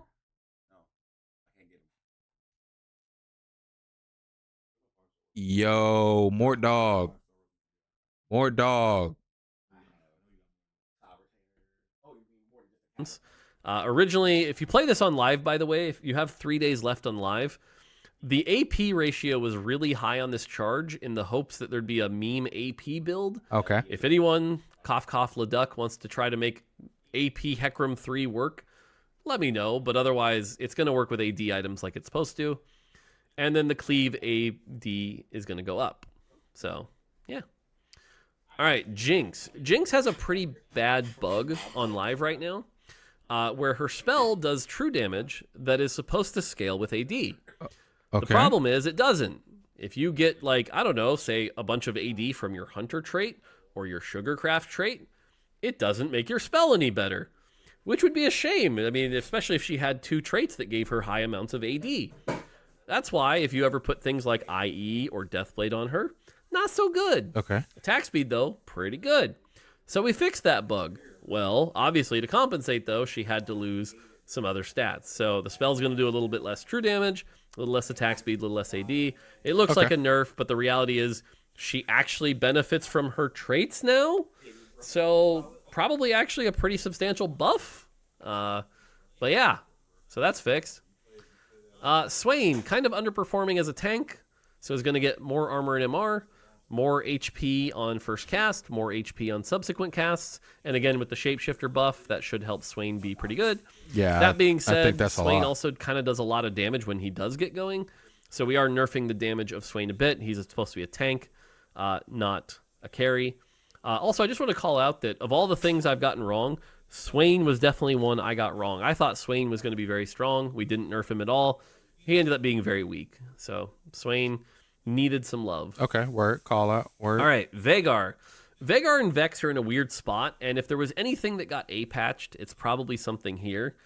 Vhagar and Vex are the most feast or famine comp in the game right now. If you get them going, right, if you've got the 3-star Vhagar with exact items in a good spot and the 3-star Vex, it has the highest cap in the game. It's probably the highest cap comp right now if you can pull it off. True. The problem that we're trying to address here is that, have you ever tried to play a Vhagar 2 in like stage 2 and 3? It doesn't do anything. He doesn't exist. The champ may as well be a dummy. Same with Vex. Vex 1 and 2, not really that great. So what we were doing here was trying to ease them into that curve. But that being said, I do think these are a little light. And so we're going to take a look at that. But something we've got our eye on. But again, the goal here was like Vhagar on, 2-1 shouldn't be a bait to put on your board. So, yeah. All right. Continuing on with 3 costs. Mordekaiser. Vhagar's very light like change not that here. bad. Mordekaiser Well, 2, not very, like Mordekaiser 1, Mordekaiser 2, eh. Mordekaiser 3 fully capped, really hard to deal with. So buff to Mordekaiser 1, nerf to Mordekaiser 3, very tiny changes here. Nico, this is a change that basically makes Nico 1 and 2 better, and Nico 3 a tiny bit worse.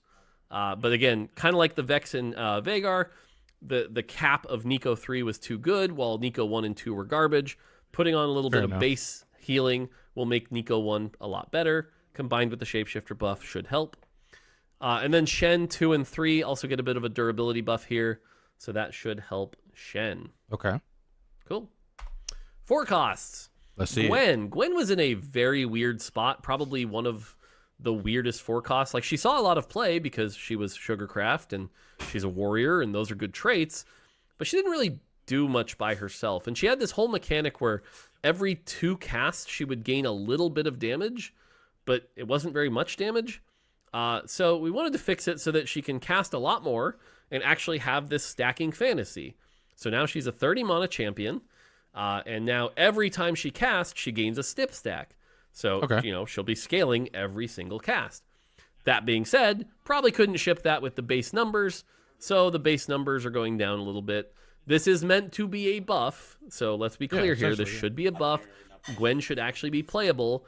And if I have one other thing I'm a little nervous on with this patch, it's the Gwen Fiora Katarina combo now being really, really good, that Gwen's actually a pretty good unit. But Gwen should actually feel like a 4 cost. Yay! That's the point. That's good. Sweet. Nami's in a great spot here. The problem sweep. is right now most people are using Nami as a CC bot, which isn't great. If you want to invest in Nami as a carry, you should feel good about that. So we're giving her some more damage on the bubble so that Nami might actually kill a tank someday. So, yeah. Nasus, with all those shapeshifter buffs and pyro changes and stuff like that, probably going to be a little popular, so going to steal a little bit less health from his ability. So, small nerf to Nasus here. Rise. I have this listed... What? Small? That's from 600 to 480. That's not small. Not as a buff or nerf on purpose, because you could interpret this one how you want. Rise will do the same amount of damage.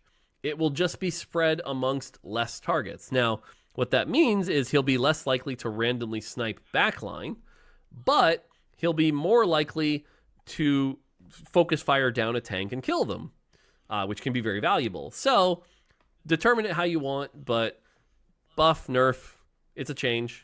But we really didn't like him sniping random backlines was the big thing here. Okay. And then Tarek gets this massive, massive buff where his 3-star ability will now actually go an extra hex radius. So 3-star Tarek might actually kill other things than the one tank with no items next to him. So Tarek 3, buff, cool. Who cares? All right, 5 costs. 5 costs right now feel like the thing that you add to your comp that your comp is already done, but they don't really shine themselves, and so you're going to see some 5-cost buffs here. Okay. Briar is getting a lot of buffs. An extra 15% on Transform. Her Bite, which is the spell she does after crazy. Transform, We got all is these gonna do Briar more buffs AD. plus the Shapeshifter buffs. You're going to get more damage the lower you are in Ravenous. So now if you're at 1 health, instead of getting close to 60% damage amp, you're going to get 80% damage amp, and you're going to get another 30 health every time you feed. So Briar's getting some pretty big buffs here. From what we've seen, she makes her better. I don't know if she's like S tier or anything, but she's good, which good for a 5 cost. Sweet. Milio, this is probably the biggest buff. Milio's going to get 10 off his mana cost. Just need it. And more spell damage. And Milio will actually crank out some damage, which is good.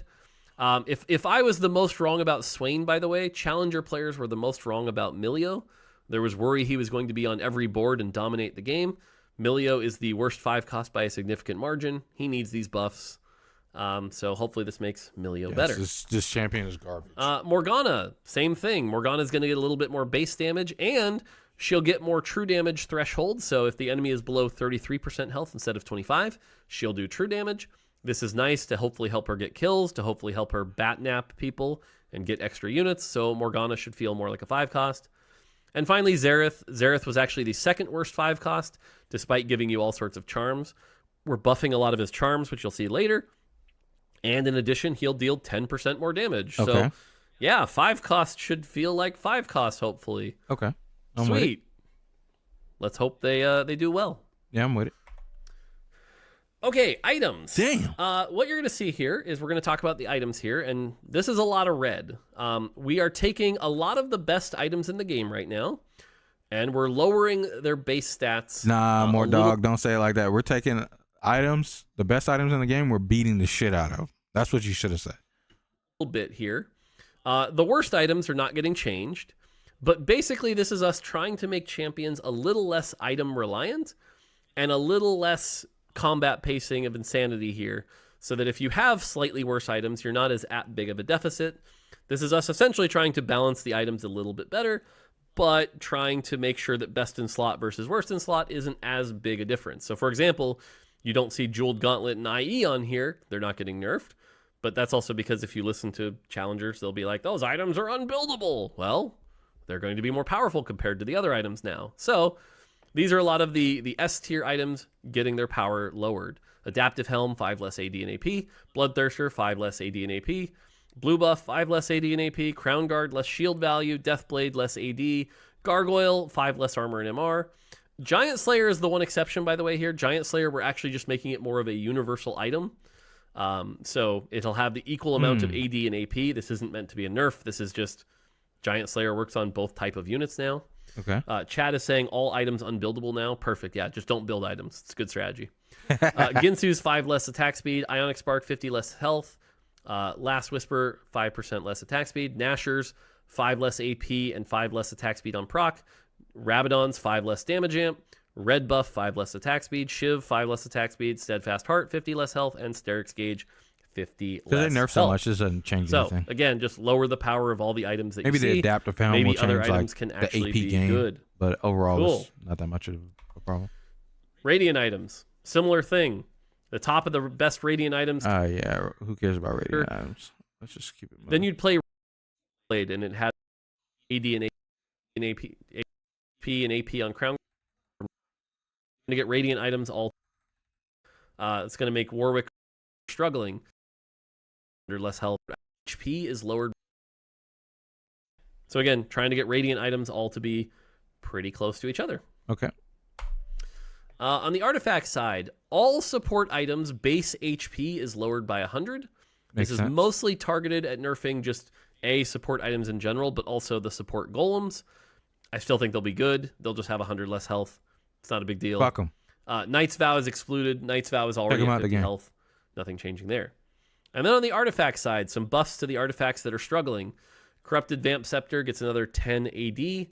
It's going to make Warwick reroll with that item just unbeatable. So make sure. Who asked for this? Literally, Corrupt Vampiric Scepter is ass on every champion that you could ever think of putting it on. You have to make the numbers crazy. But you put it on Warwick and you win the fucking game. And you're going to buff it? Oh my gosh. This is stupid. This is Make sure you play that. Fish. It's going to make Warwick reroll with that item just unbeatable. So make sure you play that. Fishbones get 5% more AD and attack speed. Gold Collector kind of needed a buff here, so 10% more AD. Mogul's Mail gets a 100 HP nerf. Honestly, Mogul's Mail still probably a little too good, but it's a good start. It's a light nerf. And then Prowler's Claw definitely gets the biggest buff here. It's going to get 10% more AD and another 20% crit chance. It's going to make Prowler's Claw give you a lot of crits what the here. hell is this AD So buff? hopefully this makes Prowler's Claw actually something you're excited to build. If not, we'll keep going. So, yeah. All right, Wait, Augment. God damn, Mogul Mail? We'll keep going. So Took 100 off of that. All right, augments. On the silver side, AFK gets 2 more gold. Personally, I got to say, I'm excited about this. AFK is literally my favorite silver augment, but it's actually underperforming slightly, so plus 2 gold. Yes. Sure. Combat bandages gets a small buff here. That being said, we think we now are aware of a bug that has not been fixed with combat bandages. So my advice to you, if you're watching this, is for now, don't pick combat bandages till we fix the bug. Okay. But Good- we buffed good it that you thinking said that. that Good was on the you. issue. Think we found a bug. Might need to be fixed. Exiles gets a small nerf. That augment's been great. Item ladder temporarily disabled while we fix a bug. Okay. Once we fix the bug, hopefully it'll be back.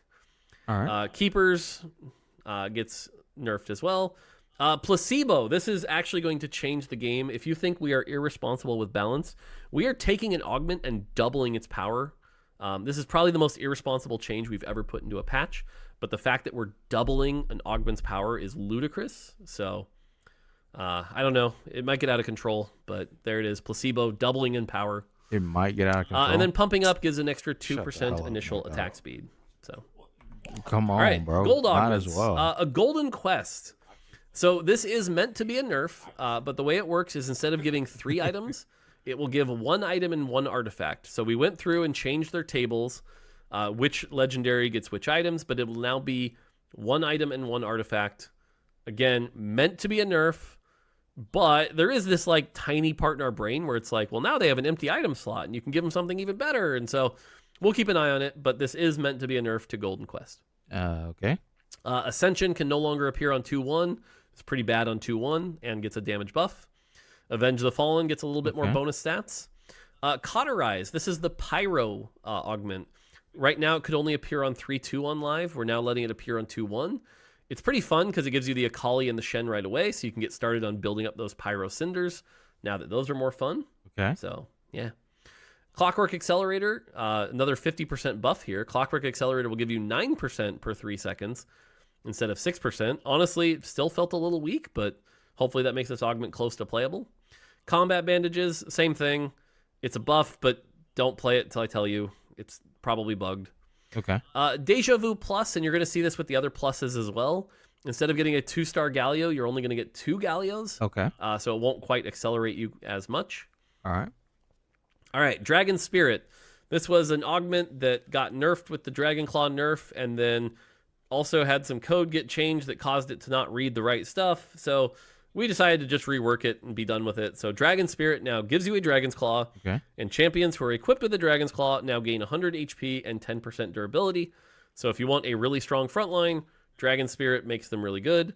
I know the Jax 3 I ran with this today seemed really, really good with it. So should be a simpler to use augment, a little easier, pretty fine. So there you Give go. it back, bro. What the fuck? Flexible. I want my this items, augment man. continues to get nerf after nerf after nerf to the point. Duck made a video where he was talking about Morton Dog is wrong because the thing is they nerfed the healing on Dragon Spirit, on Dragon's Claw. But Dragon Spirit is supposed to count all the healing you got. Yep. In order to give you the items. Yep. But they fixed another bug that was more pressing, and then it broke Dragon's Claw, and they don't know how to fix it. I see. And So their yeah. response was bump it. You know what, beep it. It's a different feature now. Yeah. Just take it out again. Where we probably need to do something more drastic with it. But Yeah, now the flexible's HP crazy. per emblem will drop down from 25 to 10. Hunting Frenzy, this rework worked out really well. It's made hunters quite good. The execute threshold is going down to 10%. Keepers 2, very small nerf here to 230. Long Distance Pals, very small buff to 22%. And Metabolic Accelerator, unfortunately without a high econ like risk reward trait like Fortune, this augment's really bad. There's just not really a reason to take it. It's not like you can take Fortune than this. That doesn't work. Yeah. So the augment is being removed for now. Fair enough. Molten Caramel Plus, like we said, instead of a 2-star Rumble. I'm you sad get about 2 moving Rumbles. these gold ones Potions though, because it just makes hero augments pop up more. But 201 is going to be a small buff to Witchcraft. Pumping up 2, a little more base AS. Spellblades. This augment obviously doing very well because it's good on the Ari Zoe comp, but also even outside the Ari Zoe I was comp, about to say. little good. So nerfing. I was the damage about from to that. say, more dog. If those words are where you end that sentence, you're fucking you're paid opposition. Exactly right. That lady will walk through your team like it does not exist. Dude, like there are so many champions. You click Spellblades on it, Old Syndra. straight up destroy your whole entire team, bro. Like literally, Vagar, you press that, like it's dude. Sweet Tooth Plus, we already talked about this. Three's Company, another wild change here. Shows how inflation is getting out of control in TFT. It used to be 4 3 costs. Yes. But Yes, since that you is can't really deserved. fish Well for like fortune units with it, it's kind of weak. So now it'll be 5 3 costs. 5 3 costs. It's wild. Yeah. And yeah. yes, you can get repeats. So yes, it is possible to take this augment, open it up, and have a 2-star Mordekaiser. That is possible. Fair So. enough. All right, Unleash the Beast. Right now, so the text has been changed. It says 30% attack speed, but 60%. But that's because the reality was it was bugged and it was always giving 60%. And so this actually doesn't change the augment at all. The augment works exactly the same. The only thing that changed is the text. So, Okay. cool. And then finally, Worth the Wait. We're lowering the Fair delay enough. one more. That being said, we have some ideas to make this augment a little bit more fun. And it was kind of underperforming because a lot of the one costs were in a bad spot. Some of the one costs are in a better spot now. So hopefully this augment ends up being as fun as we think it can be. Prismatic augments. Fair. Anger issues. This augment is very fun and very bad. So have 5 more armor and MR. That'll change everything. It won't. Don't take it. But it's very fun. No, We need to get it hold to be up, good dog. because it's a very fun augment. More dog. It's a very fun augment, and it's not amazing, but look, you gotta just be playing the right comp, man. Like you playing Callista, press it. Like what's gonna lose you? Yeah, you're tripping. You're. Yep, but she gonna die. Yeah, there ain't no healing on that, brother. Yeah, there ain't no healing on that, brother. Them boys bruisers. So back to Callista. You press it on Callista and you press it on Deja Vu Galio. Outside of that, you probably grieving yourself. Blossoming Lotus gets a buff, no. another 2% crit You chance trying return. to die for real? Per tick or whatever. Should be fine. Yeah, Final Blossom Lotus Ascension gets sucks. 5% more damage That's amp. so bad. Should be Exactly, better. right? It's so Giant bad. and Mighty gets a 1% HP nerf, a little less. Okay. Going Long gets 5 more additional gold. Now remember, Going Long, you can't build interest, so Right. 5 more gold is just 5 more gold, unlike Hell yeah. every other augment where 5 more gold could be 5 is 10 is 20 is whatever. So it is just 5 more gold. Hedge Fund, 2 more gold. Invested plus 9 more gold. That should make that augment more fun. Okay. Level Up gets a buff. Again, TFT inflation. 4 more XP to start with. Pumping up 3, 2 more % attack speed. And then probably one of the cooler changes if you want to make this augment playable. Tiniest Titan and Tiniest Titan Plus are now going to be 2 gold a turn instead of 1 gold a turn. Now, Tiniest Titan Plus was actually already okay. So it is going to get 7 less initial gold. But 2 gold a turn should make this a pretty fun prismatic. That shouldn't be green. Cool. More dog. Whoever Okay, you have charms. putting the colors on your damn slides needs to be demanded to do better. Yeah, you need to be doing better. We have 5 new charms for you this patch. Dude. Again, every patch, some new charms to play with. Magic Mirror, 2 gold. pretty cool. Get a 1-star copy of a random champ you fielded last. More dog said this was a buff, and I was like, the very next comment like, that man, they didn't say it's a change. Is it a buff? Is it a nerf? No one really knows. Technically, he'll kill tanks faster now. Yeah, it's But a that's like randomly like Vagar in the back. yeah. Yep. That was a fair fight. Yeah. Vagar. Hey, he was just one of the. I picked him. Yeah, he was just one of the ones that just got shot. So, yeah, people were like, Dude. what happens when I have like just one taking the front line? People were like, hey, he'll 2 of your backline units. Still. This doesn't change what you think it does. It's gonna shoot one less dude now. Like literally it's the most it changed in the past. Rise is literally just like I was hoping he would say it took half a second off his fast speed. No, you can't have all that, brother. Bro, just let him shoot faster. Somebody's dying more, so that's all you got, bro. That's all you can get. Combat. Somebody. Kind of like a lesser duplicator you can't control. Yep. Someone's We've seen not this do some dying, pretty cool someone else stuff. is I had doing 2 it. Ezreal and got a 3rd off of it. Cool. But it can also just give you a 1 cost. charm. So a little random, but kind of fun.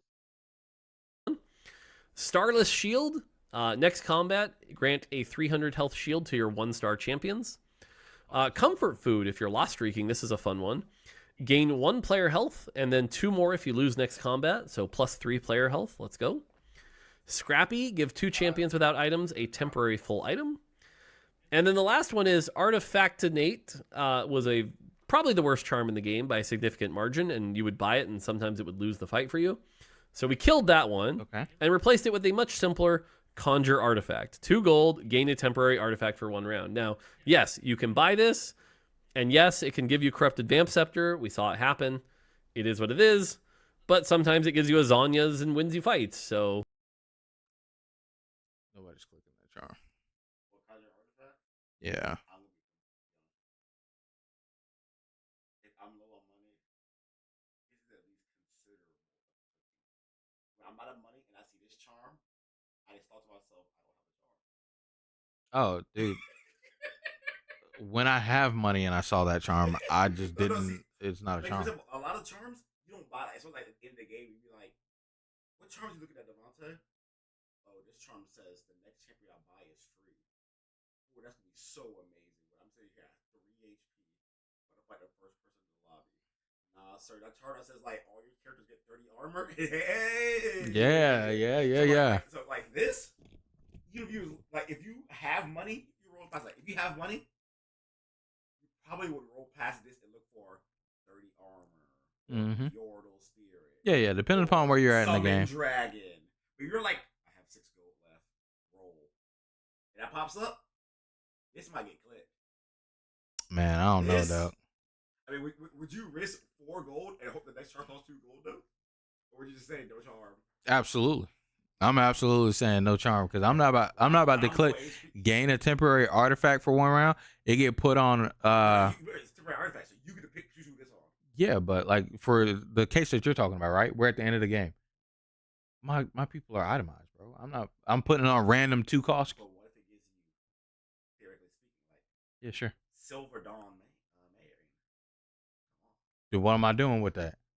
Put it on your true cost of the front where that has no item, but he stuns a person 3 times. He did his job. Nah, bro. Come on, man. Come on, man. Get up out of here. Yeah, you know he was stun a guy 3 times. You see the stats on the item? That ain't gonna stun no guy 3 times. You gonna stun a guy once and die. Right. If your 2-star take is literally dying in literally more than a single second. At the end of the game? Yeah. Your 2-star unitemized tank? 3 extra 500 HP? Yeah. He can't swing at least twice. He's telling me he can live a single second. No. That thing has like your free 2-star. What 2-star tank you got over there? 5 cost? Because then if you got a 5 cost over there, sure, you're right. That's 3 stuns. You got them. Yeah, I'm talking about my most common guy who's sitting there doing that. Your Galio? Also, Galio would definitely do it. Galio would die. But Rakan? In Portal 8? Extra 1,000 Hold HP on. shield. Come on. Hold on. You're talking about an entire comp. And no, hold on. He doesn't have an extra 1,000 shield because of himself. Yeah. It's because of Portal. Yeah. That's not Galio. Okay, but that's Galio in Portal 8. But see, now you're playing Portal 8 though, right? And you're trying to win a fight. Sure. It just pops up. Sure. It might if I'm playing Portal 8, I might click that comp. I might click that. That's all I'm saying. It's like it's an But option to click it. Like this with was Portal 8. never click. This Yeah, is you're right. lose You're the right. game. You're right. You're This right. is maybe get you somewhere. Like In Portal 8, yes. If it's down to the wire, I ain't got no money. All I'm saying is this is maybe worth 2 gold. Like I'd rather spend 2 gold, get an artifact and be like, this is worthless, than sit there and be like, I just believe. And be sitting there with 5th place on my screen. Dude, I'd rather, like, unless I'm playing Portal 8, yeah, I'm believing, bro. I'm just, but yeah. Found your artifact. Cool. Hmm? Suspicious trench coat. Yeah. And you like starts with the shield. When they pop out. I don't know if they fixed the bug yet because nothing's gonna happen. They'll come back with a portal shield again. That's crazy. And I'm just like, I don't Then That's from there we got crazy. balance changes. Yeah, All I don't think that's 3s, supposed to happen to you. That cost sounds 1 less gold. crazy. All 4s cost 1 less gold. Those get buffed. Cool. Oh, Assembly was basically plus 4 gold. Before it comes in tomorrow, Okay. they made another change Mhm. to the thing. They gave a slight nerf to Vagar, where he gets 2 AP per charm now instead of 3. Okay. That's good. They made a slight nerf to Xerath's Arcana, so everybody gets less true damage. Okay. And they gave a nerf to some warrior person. Olaf? No, warrior. Oh, Warrior? Oh. Gwen, Fiora, It wasn't those 2. Nyla, Akali. Akali. She already got tore up anyway. She's trash anyway. She's literally a pyro bot. I don't even care what they Even if you didn't need the 1 cost, which is better than dice roll, which is weird. Just straight. So now That's it's just plus crazy, 2 gold bro. if you They don't need beat any the 1 shit out of cost. Akali for no reason. She didn't even so do a little bit of a anything to deserve this, bro. To assembly there. Conjure Emblem. This is the augment that everyone wants to take and no one That's should fair. take. So we're gonna buff it. So now it'll be 12 gold. Should you take it now? Bro, why you nerfing some Feast of Famine? I'm like, bro, That's so I am stupid. Okay with famine and famine. Because boy, there's nothing worse than a game than I'm 6th place now. With 4 HP, and now I'm 6th place. Yeah. I'm probably just like these good. The only time I heard like that guy's gonna be dead next round. Ooh, I hate that unit. So they're like nerf Akali. I'm like, and then there's like extra changes. Another Akali nerf. I'm like, That's so stupid, bro. They beat the shit out of Akali. Literally, Akali Nyla was the only comp holding on to. I'm trying to be good. Nyla's in there. She's 3-star. Akali gets 3-star sometimes. I'm trying, and then they're like, get off, and just kicked her off the cliff. I'm happy. Long live the king. Hey, look, I will say is there's changes that some people are like, dang, bro, about, but that ain't one of them for me. That's just crazy, man. I ain't even play the comp. That's just crazy to me. That's crazy they do that. I ain't ever 3-starred Akali at all. Probably not.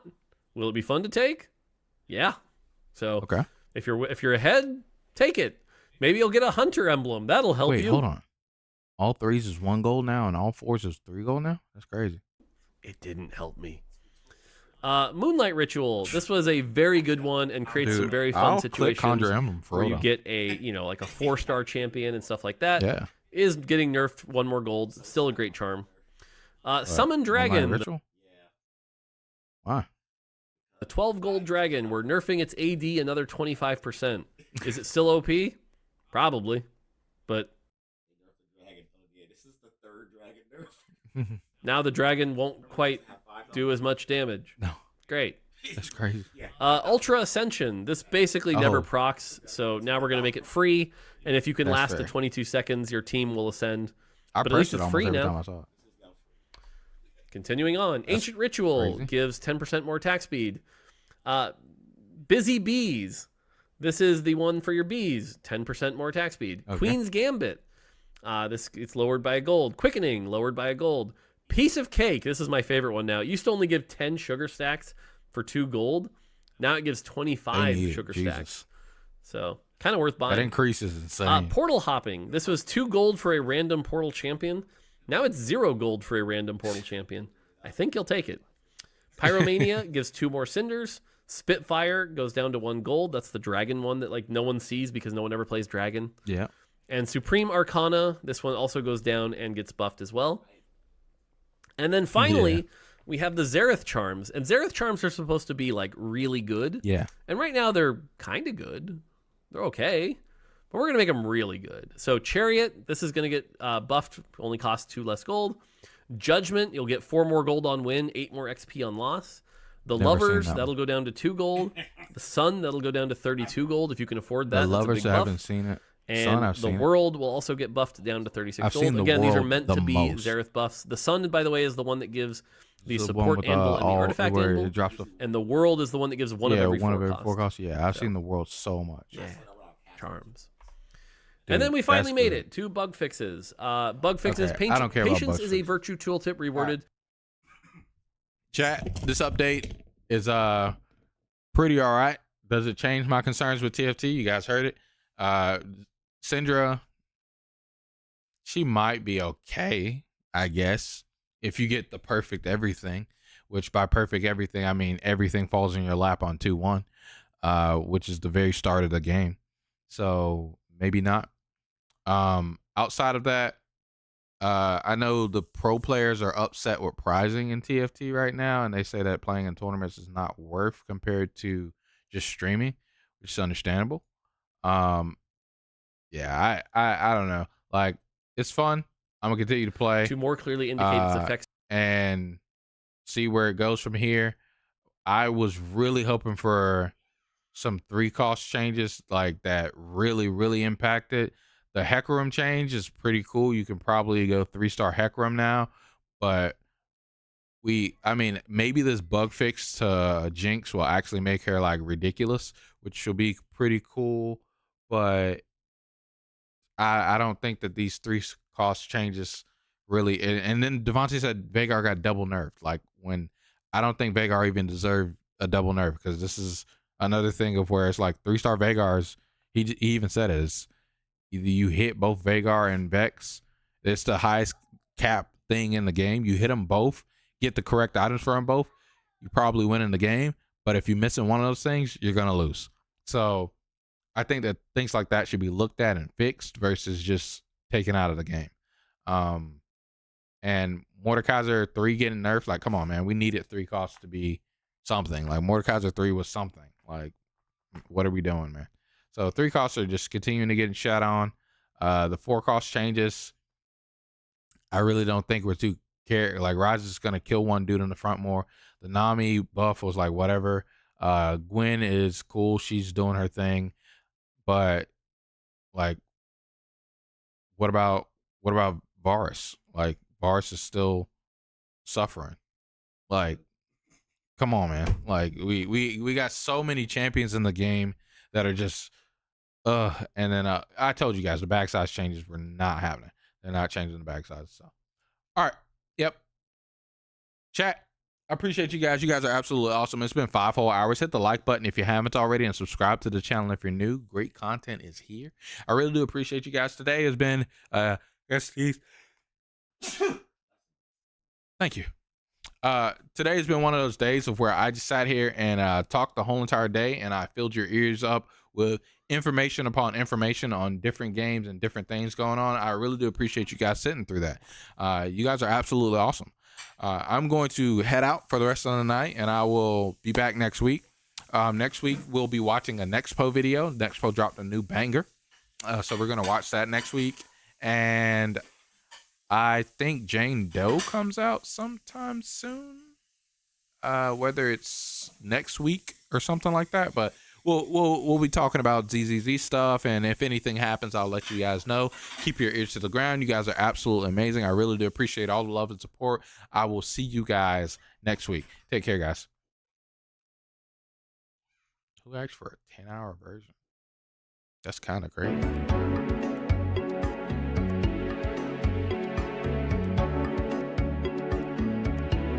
All right. One of the best skills in the game. I'm ready.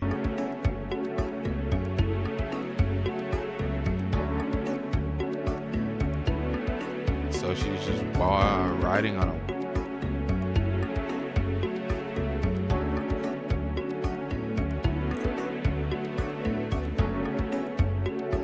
Oh, you can ride over a board like that. That's pretty dope.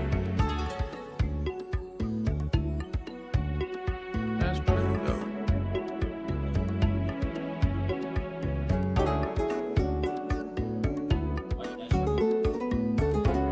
That's pretty nice. That's pretty cool.